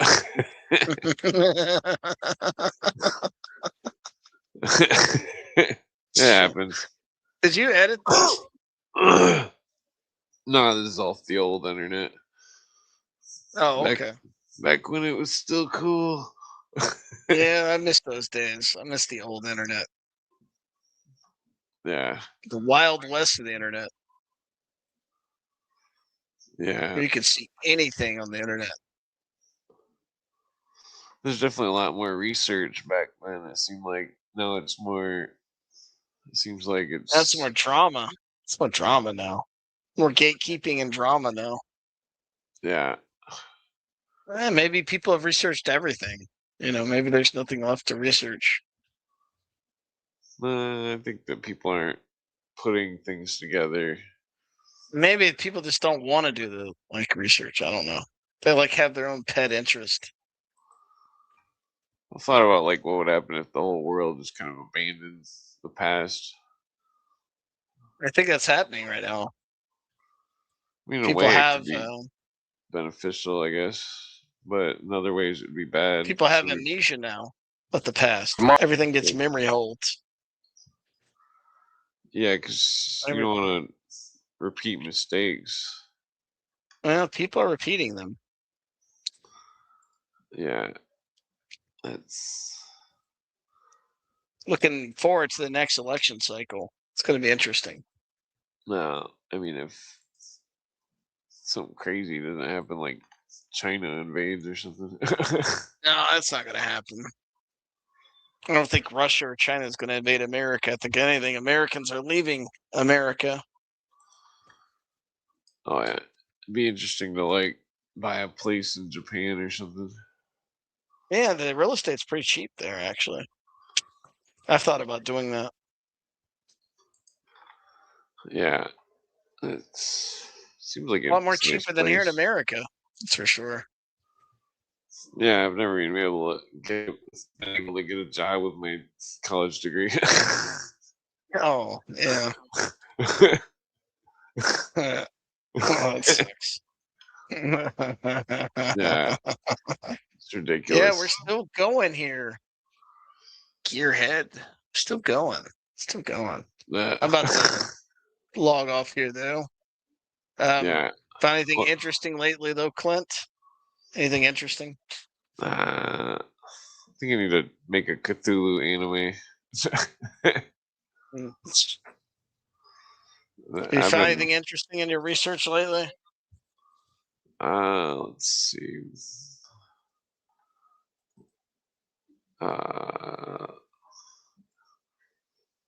What was I looking at? I made a lot of AI art. It's all retarded. Yeah. There's a lot of discussing of things. I find it interesting that the October 24th stock market crash was predicted by that Brother 12 dude that wrote that Foundation Letters book. Oh, really? And then coincidentally, October 24th is also United Nations Day. Yeah. And it's also coincidentally the Scorpio is entered into. Makes you wonder. Makes you wonder. Yeah, The really does make you wonder. That Brother 12 book is just very bizarre. I need to reread it. Yeah. Let's see. Yeah, I don't really need that video there. Yeah, I'm gonna give all my pizza crusts to the cats.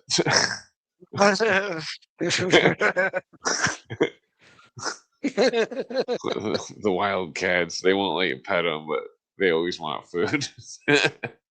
Of course. Yeah. Nah, I don't think I can smoke any more weed. Let me make my playlist. Let me make my playlist so I can fall asleep to this.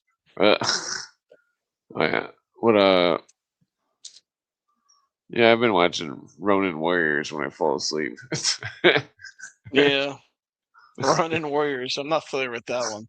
So it's like an antique anime. Oh wow. Yeah, the music really puts you out. As far as my knowledge goes, I stick to the old school anime. When I was watching It's like pretty 80s it's pretty Twilight pedestrian, Zone. my taste. Like stuff like Akira and stuff like that. That's as far as my anime knowledge goes. Oh yeah. Yeah, Ronin Warriors is like from the 80s, I think. Not too old though. They had that one anime that's about a spaceship. They used to come on TV when I was a kid. Used to watch it. The 80s Twilight Zone is pretty good. Yeah, I've never watched it. I mean, it's really bad, but it's also really good because it's got like actors and stuff that. Does it have Rod Sterling on it? I'm pretty sure he narrates or something. I don't I think know. he did Night Gallery during around that time. He might have passed away, or I don't know. That's a good question. No, I think he was still alive in the 80s.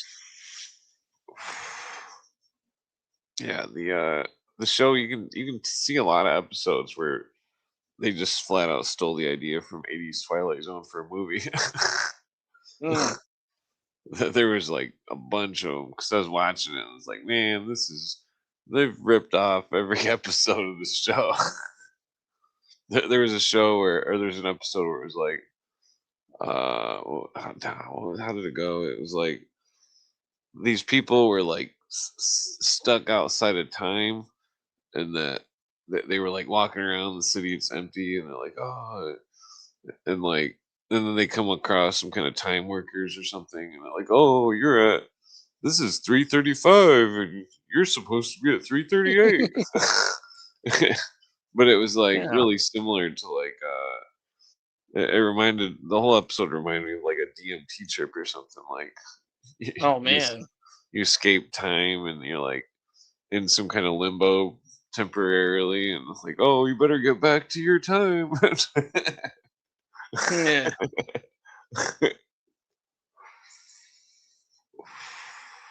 Yeah. Anime. Yeah, I figure I should put my art school to use and make an anime. You were in art school? Yeah. What was that like? Nah, it's really couldn't get anybody to smoke any weed. Oh, damn. That's what you learned to do in art school, to smoke weed. Yeah, I lost my portfolio. Freaking, I wish I could get my portfolio back. I let somebody see it. What happened? What happened? I used to take classes basically under this writer that was like a famous writer or whatever. Not really famous, but he's been on Netflix. But like, he's like, oh, you care if I check out your portfolio or something? I don't remember what he. Basically, he lost my portfolio. I was like, what the fuck? Yeah.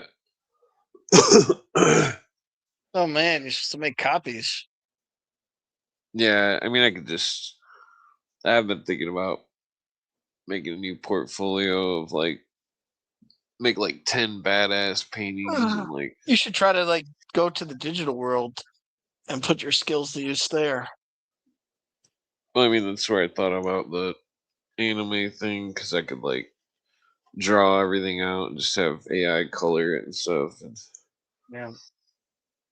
make it freaking just have it like Become a graphic artist and start selling your stuff to other podcasters so they can have like stills. yeah it's I don't know. I used to sell paintings. It was like I'd paint people's families and stuff. Like family portraits or whatever. Yeah. No. You're talented. Well, it's still. I mean, I've been trying to think of the perfect art, like some kind of something that would get recognized by the adepts. Yeah. Some kind of like art with some kind of great gnosis or some shit. Where's the magician at? Where's the magician at? The magician. Yeah, the one that comes on there. Where's he Oh, at? Todd? He was on earlier. Yeah. He's just got to work. Oh, Todd. Yeah. Well, I know about magic too. I've studied it. Magic the Gathering. Well, it's. What do you know about magic? Magic. You mean like know the card game or the? No, like magic. I mean, I've studied bugs and Elephas Levi and all this stuff. Okay.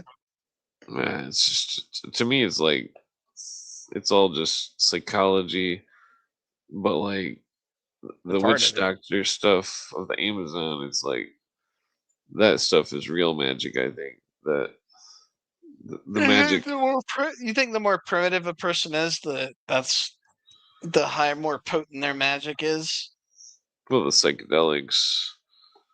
Something about the psychedelics enhance psychic ability. Yeah. They used to call psilocybin telepathy. Mm-hmm. Like I don't know, it's weird because I've had a lot of psychic experiences with people and stuff, and like, well, more along supernatural experiences. Only one psychic experience. Oh, really? Supernatural? Oh yeah, yeah. I didn't tell you about that. In what manner? No, you've never told me that. Oh wow, yeah.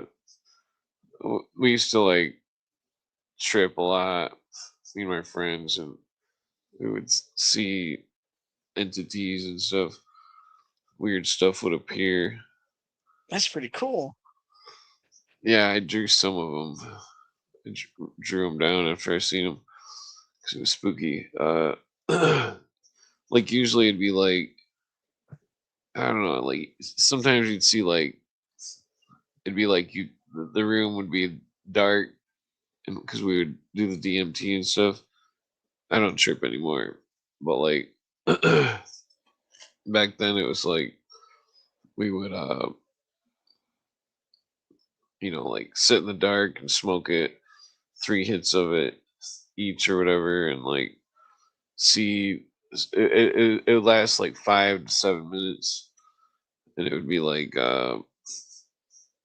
usually the room would be perfectly normal, and then just something would just appear right in front of everybody, and it would be some kind of weird. I don't know. Usually it was like looked like a cartoon character or something. Like fucking it's very bizarre. I used to do it by myself too and see weird cartoon looking things and spirits and stuff like you'd see like these weird terrains. You'd like it would be like a flying view, like you're in the air and you're looking down on this like this city or something, and like it would look, it was like a different city, like it wasn't like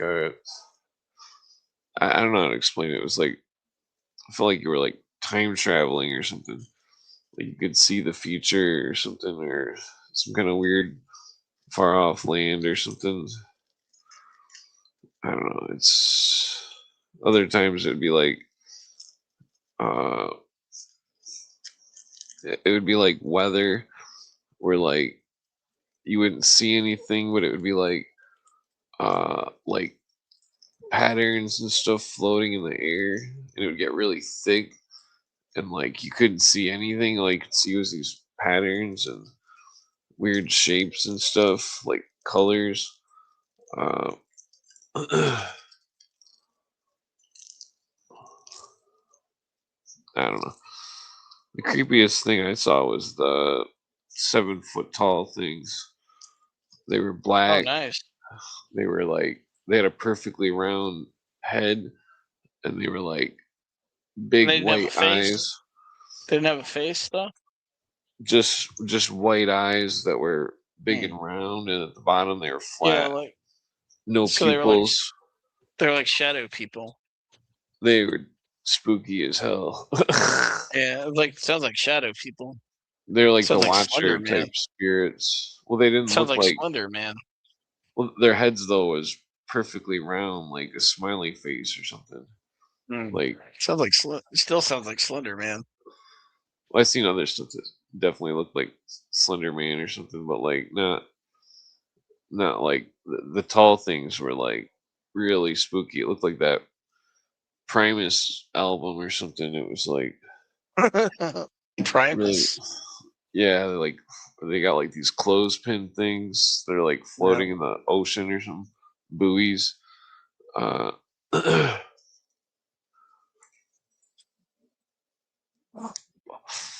yeah, like Right. Interesting. yeah. Thanks for sharing your story. Well, there's quite a few. I mean, some of them were like Well, thanks for sharing some of your stories. I'm trying to think of a good one. I'd say the craziest one was the when me and Well, my tell me a really friends. good story to send me off because I gotta like leave here in a few Oh minutes yeah, because I'm finally probably going to go to sleep. yeah. Like me and our friends tripped, listened to this Icke song, and like we had the lights off. And I don't even think we were smoking. We were just tripping really hard, and like we were all sitting like, or no, we were all standing, and like it was like the room started fading in and out. Or it Oh started with wow! this like it started with this dancing fluorescent string, and it started like winding up and then flattening out, and it kept doing that to like Oh the wow! beat of the music or something, Oh and wow! then it turned into like the tips of flames or something, and then like there was a campfire. It was like a Oh ghost wow! campfire, Damn! and then like Campfire, huh? yeah, it was like flashing. It was like the room would disappear, and then you could see like trees and like jungle or something, and like then you could see like these huts and like and then like it kept flashing in and out, and it was like and then there was like these people that were like standing shoulder to shoulder with us in a big circle around the fire. Oh wow! What were you tripping off of when you were seeing these things? Nah, we went to somebody's place, and their friend had like some pure salicin. Oh, okay. Some I didn't. shrooms. Well, it was like I didn't even think it would do anything. It was like tiny little amount that looked like a grain of sand, and like Mm. I was like, "What? This isn't gonna do anything," you know? Did you consume them raw or did you make a tea? No, it was like literally like 1 grain of sand. Oh, Yeah, pure salicin. I don't know where the dude got it from or anything, but it made me trip super hard. It just was like, sand? I mean, it was smaller than a grain of sand. It was. I was like, "Is this some kind of joke?" You know, is this gonna even do anything? Like, Yeah. Then like 20 minutes later, we get back to my house and like they drove. My friends drove, and like I'm in the back seat looking at this fucking soccer field. Like, whoa, like this is like the grass is all fucking like moving and shit. You know, it was. You could tell you were like fucking really. That You could sounds definitely awesome. feel it. That sounds really Yeah. awesome. Well, it's like before I put the Icke song on, the lights were on. We were trying to smoke weed. Like me and my friend, we were having a hell of a time trying to smoke weed because we could like barely move. Like his girlfriend was totally immune to it though somehow. And then like we're just, I don't know, it's weird shit. It was that was like the same night that we seen some kind of weird shit when we were walking. It was really spooky. Oh man. What spooky shit did you see? Well, it's like it's like we're listening to Icke song and we seen the ghosts of the Indians or something, and like they got too spooked out by it, so they went upstairs in the deck, and then like I got spooked out by it too, so I turned the music off and turned the light on and left the room because it was spooky. Because it was like you're standing there, like there are all these ghosts, and like you can see them, like some kind of ghost village or something. But like, then we like went upstairs, or I went upstairs to go hang out with them on the deck, and they were like seeing bats and stuff, and they were like, you could see Oh, the wow. sound coming out of their mouth. Oh wow, that sounds awesome. Yeah, you could see the fireflies were all. You had some pretty cool trips, man. That sounds awesome. Oh yeah. Well, I was in a lot of pain the whole time, but because I get pain when I trip for some reason. I think I'm like generating too much electricity or something.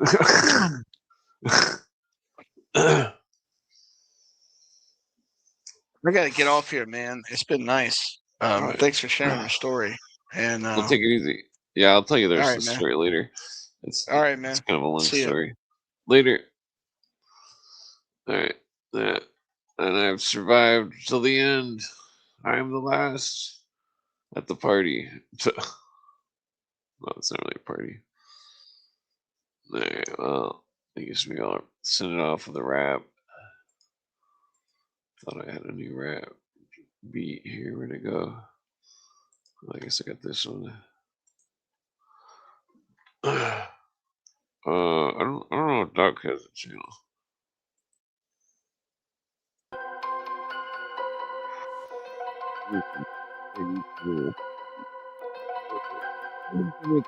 I'll definitely have everybody's voices in it. Yeah, I'm passing out. I don't know if I can rhyme. I'm too stoned.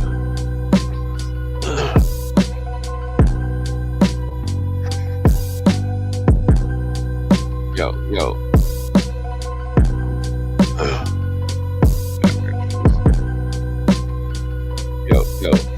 I'm bad like the Mad Hatter. Come back like a batter. Y'all motherfuckers, I gotta take a piss from my bladder. Yo, we're splattered.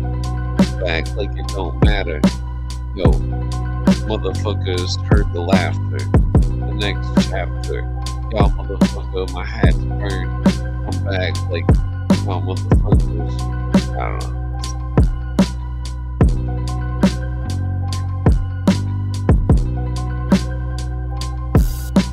Well, thank you. Yo, Frank Rodriguez. He likes Cooper videos. He says, come back to the show. Like I'm trying to eat some Reese's Pieces.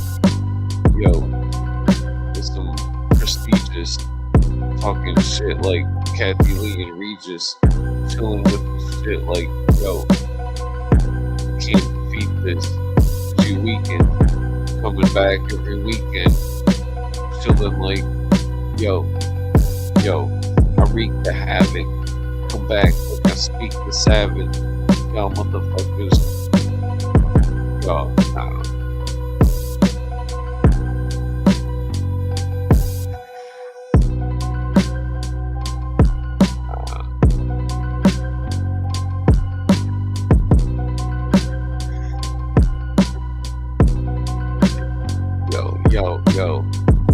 Yo, it's sunrise.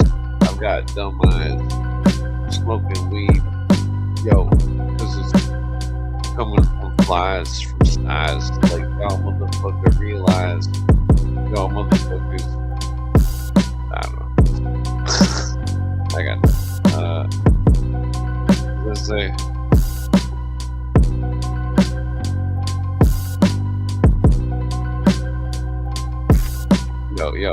Yo, they scrubbed it like some anime shit. It was done quick.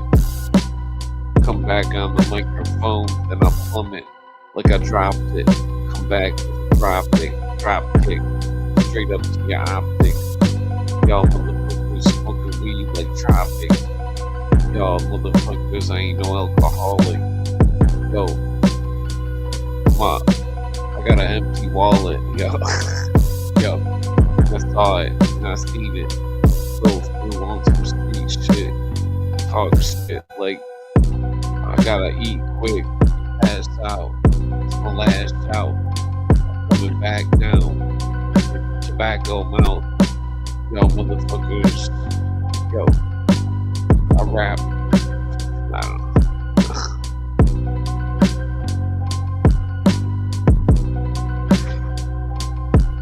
know. Yo, I keep my joint lit, and I keep my appointment. I'm back like y'all motherfuckers watch your finger where you pointed. Y'all talking shit like, yo, you avoid it. Y'all motherfuckers, I'm annoyed with it. I'm back like I'm smoking weed, I deployed it, like I lit the lighter. Y'all motherfuckers get the biggest spider, chillin' like motherfuckers. Yo. Tired, yo, I'm tired, like motherfuckers, yo, what is that, tired,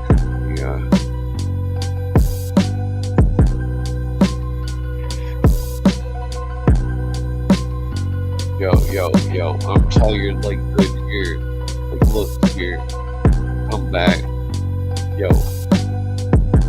I don't know, the light of mirrors, yo, reappears, steers in your mind. Yo, I'm going around on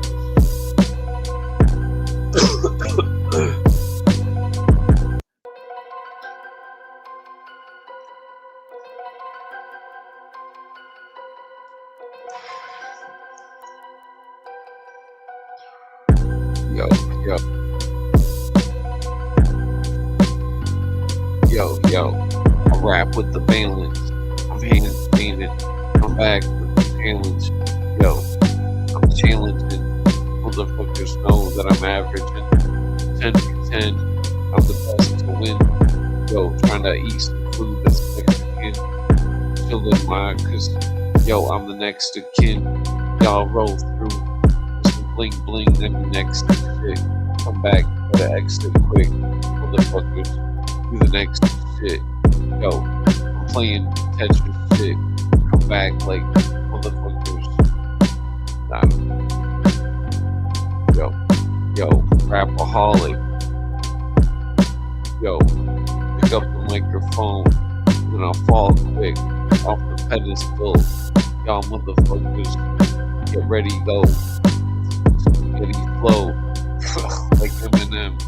Y'all motherfuckers, he stands and talk shit like motherfuckers. Yo.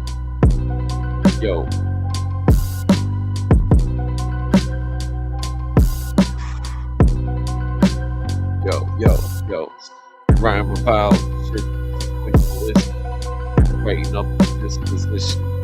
Y'all motherfuckers sit and chill, talk a lot of shit, be for real. Yo, I don't know.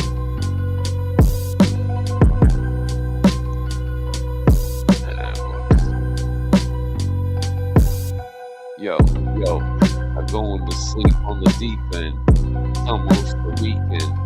Yo, eating peeps. Y'all motherfuckers got leftover Easter candy. Yo, feeling like Randy Savage. Y'all motherfuckers, man, come back like, I don't know.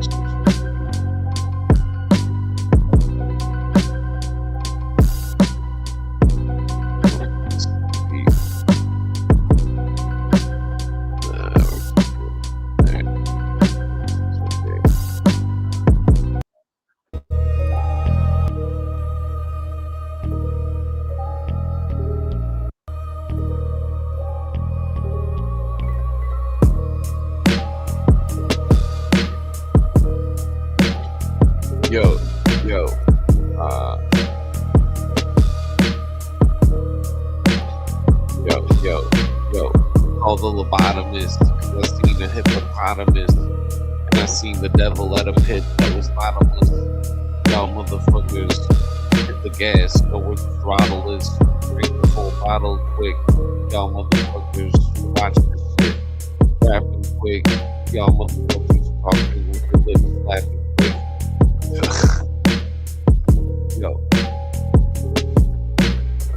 Yo, this is expressive.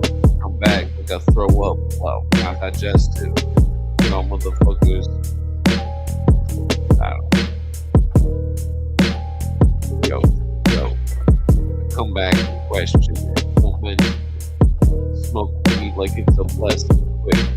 Y'all motherfuckers, I reckon it. Feeling like recognize. Come back. Yo, the lessons lies are unmistakable. Y'all motherfuckers, I break the flow. I'm back like motherfuckers. Eat it though. Yo, did that shit with the potato flow. Trying to make some dough. Y'all motherfuckers. Nah. Yo. Rap affiliated. Rap debilitated. Y'all motherfuckers. Too real to state it. Statement. Come back like face it. Y'all motherfuckers can replace quick. Y'all motherfuckers can amaze. Feeling like I got some shit and I'm blazing. Chronic, bubonic, and tonic. Yo. Motherfucking throwing down the demonic. Chilling like motherfucker. I pawned it. Nah. Yo. I rap clouded. Come back, motherfuckers. Rerouted.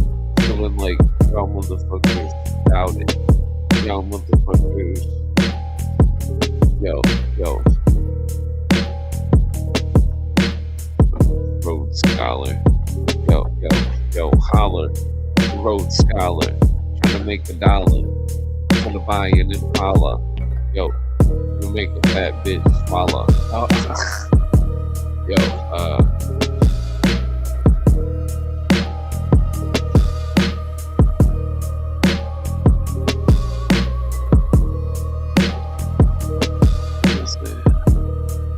Yo, time travel, unravel.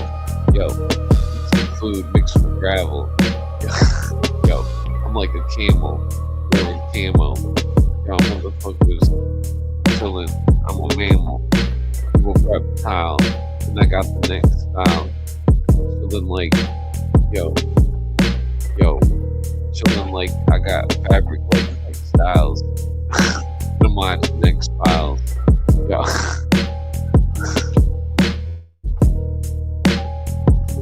Yo, and I recommend it. Yo, throw up the appendix. Put your hands in the air like you just don't care. Y'all motherfuckers got the 1,000 yards of air. Chillin' like y'all motherfuckers. Yo.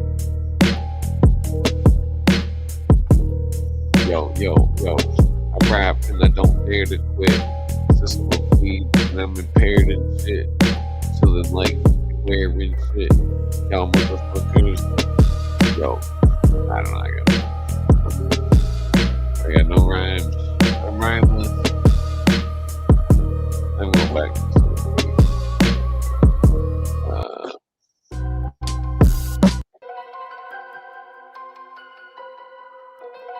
Let's see here. Alright, one more rap.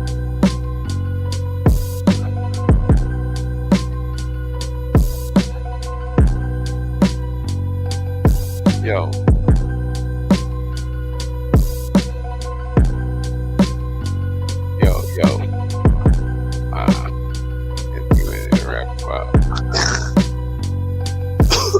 Yo, I'm chewing with my name mandible.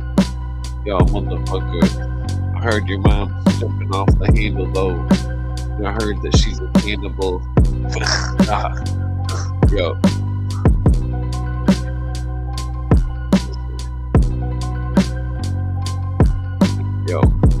Yo, my mind is strong. So I go and find a bomb. Yo, when I smoke up, like I know what to think about. And I drink about full bottle. Chillin' like, yo, I heard that these fat hoes model. Yo.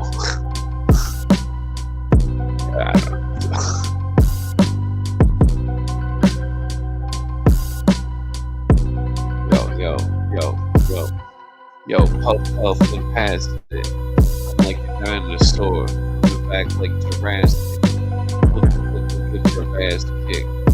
Yo, that's magic. That's tragic. Y'all motherfuckers, I'm savage. Feeling like, whoa.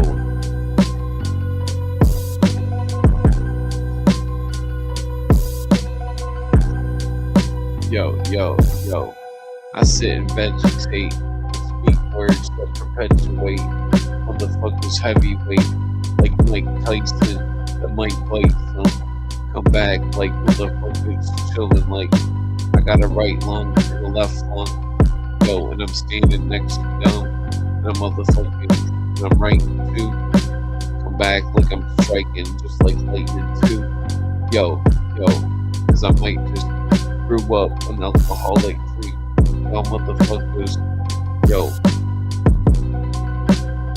I'm too tall to think. Yo, my mind is frozen. Come back like I'm no one. Y'all motherfuckers chillin' like Hulk Hogan. Y'all motherfuckers know the slogan. Y'all motherfuckers chillin' like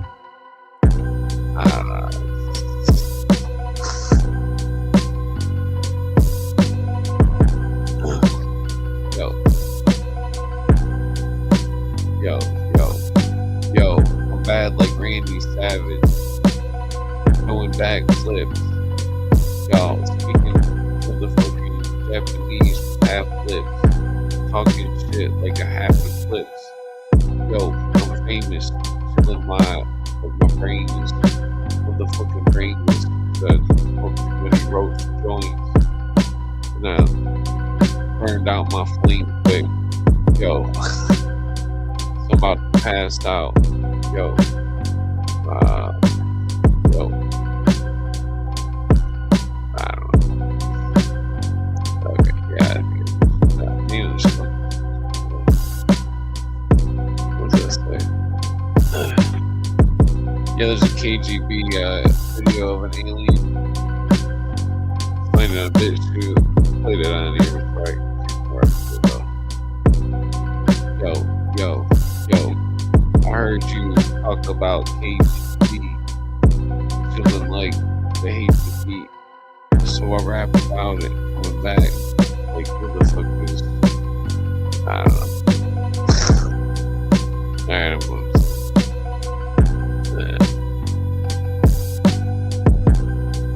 to keep in mind, I'm just doing stupid raps. None of it actually like this people with it.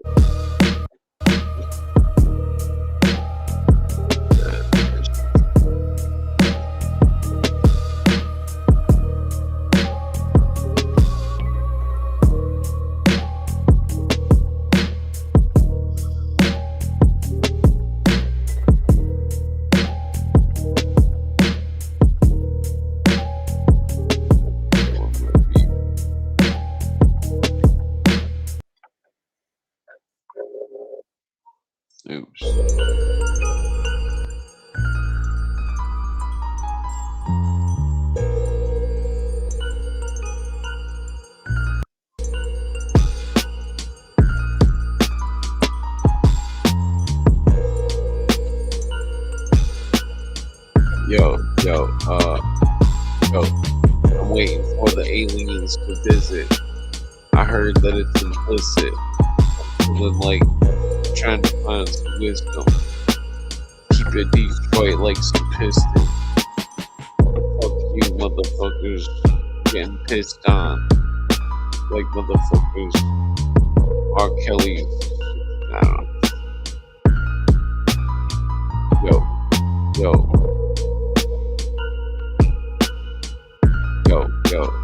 Yo.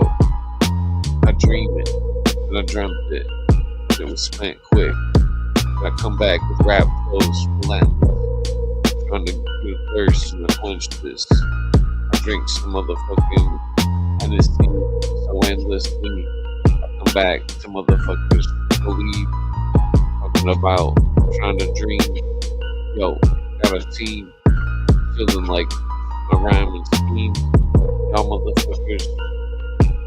Yo, I got 5 on it. My mind is haunted. I'm coming back like motherfuckers feeling it. Y'all feeling like y'all's wanted. Motherfuckers know like, yo. I speak in repertoire. Talk shit with the next car. An extra guitar. Yo. And I'm playing a sitar. Yo, I'm like a Detroit Tiger and a hip hop playing baseball. I don't know. I got nothing. Yo, my rhymes are rhymeless. They stay mindless. You know how my kind is. Y'all motherfuckers rapping like I'm blinded. Yo, motherfuckers trying to find the line quick. Y'all motherfuckers sideline. Come back like motherfuckers high-tided. Yo.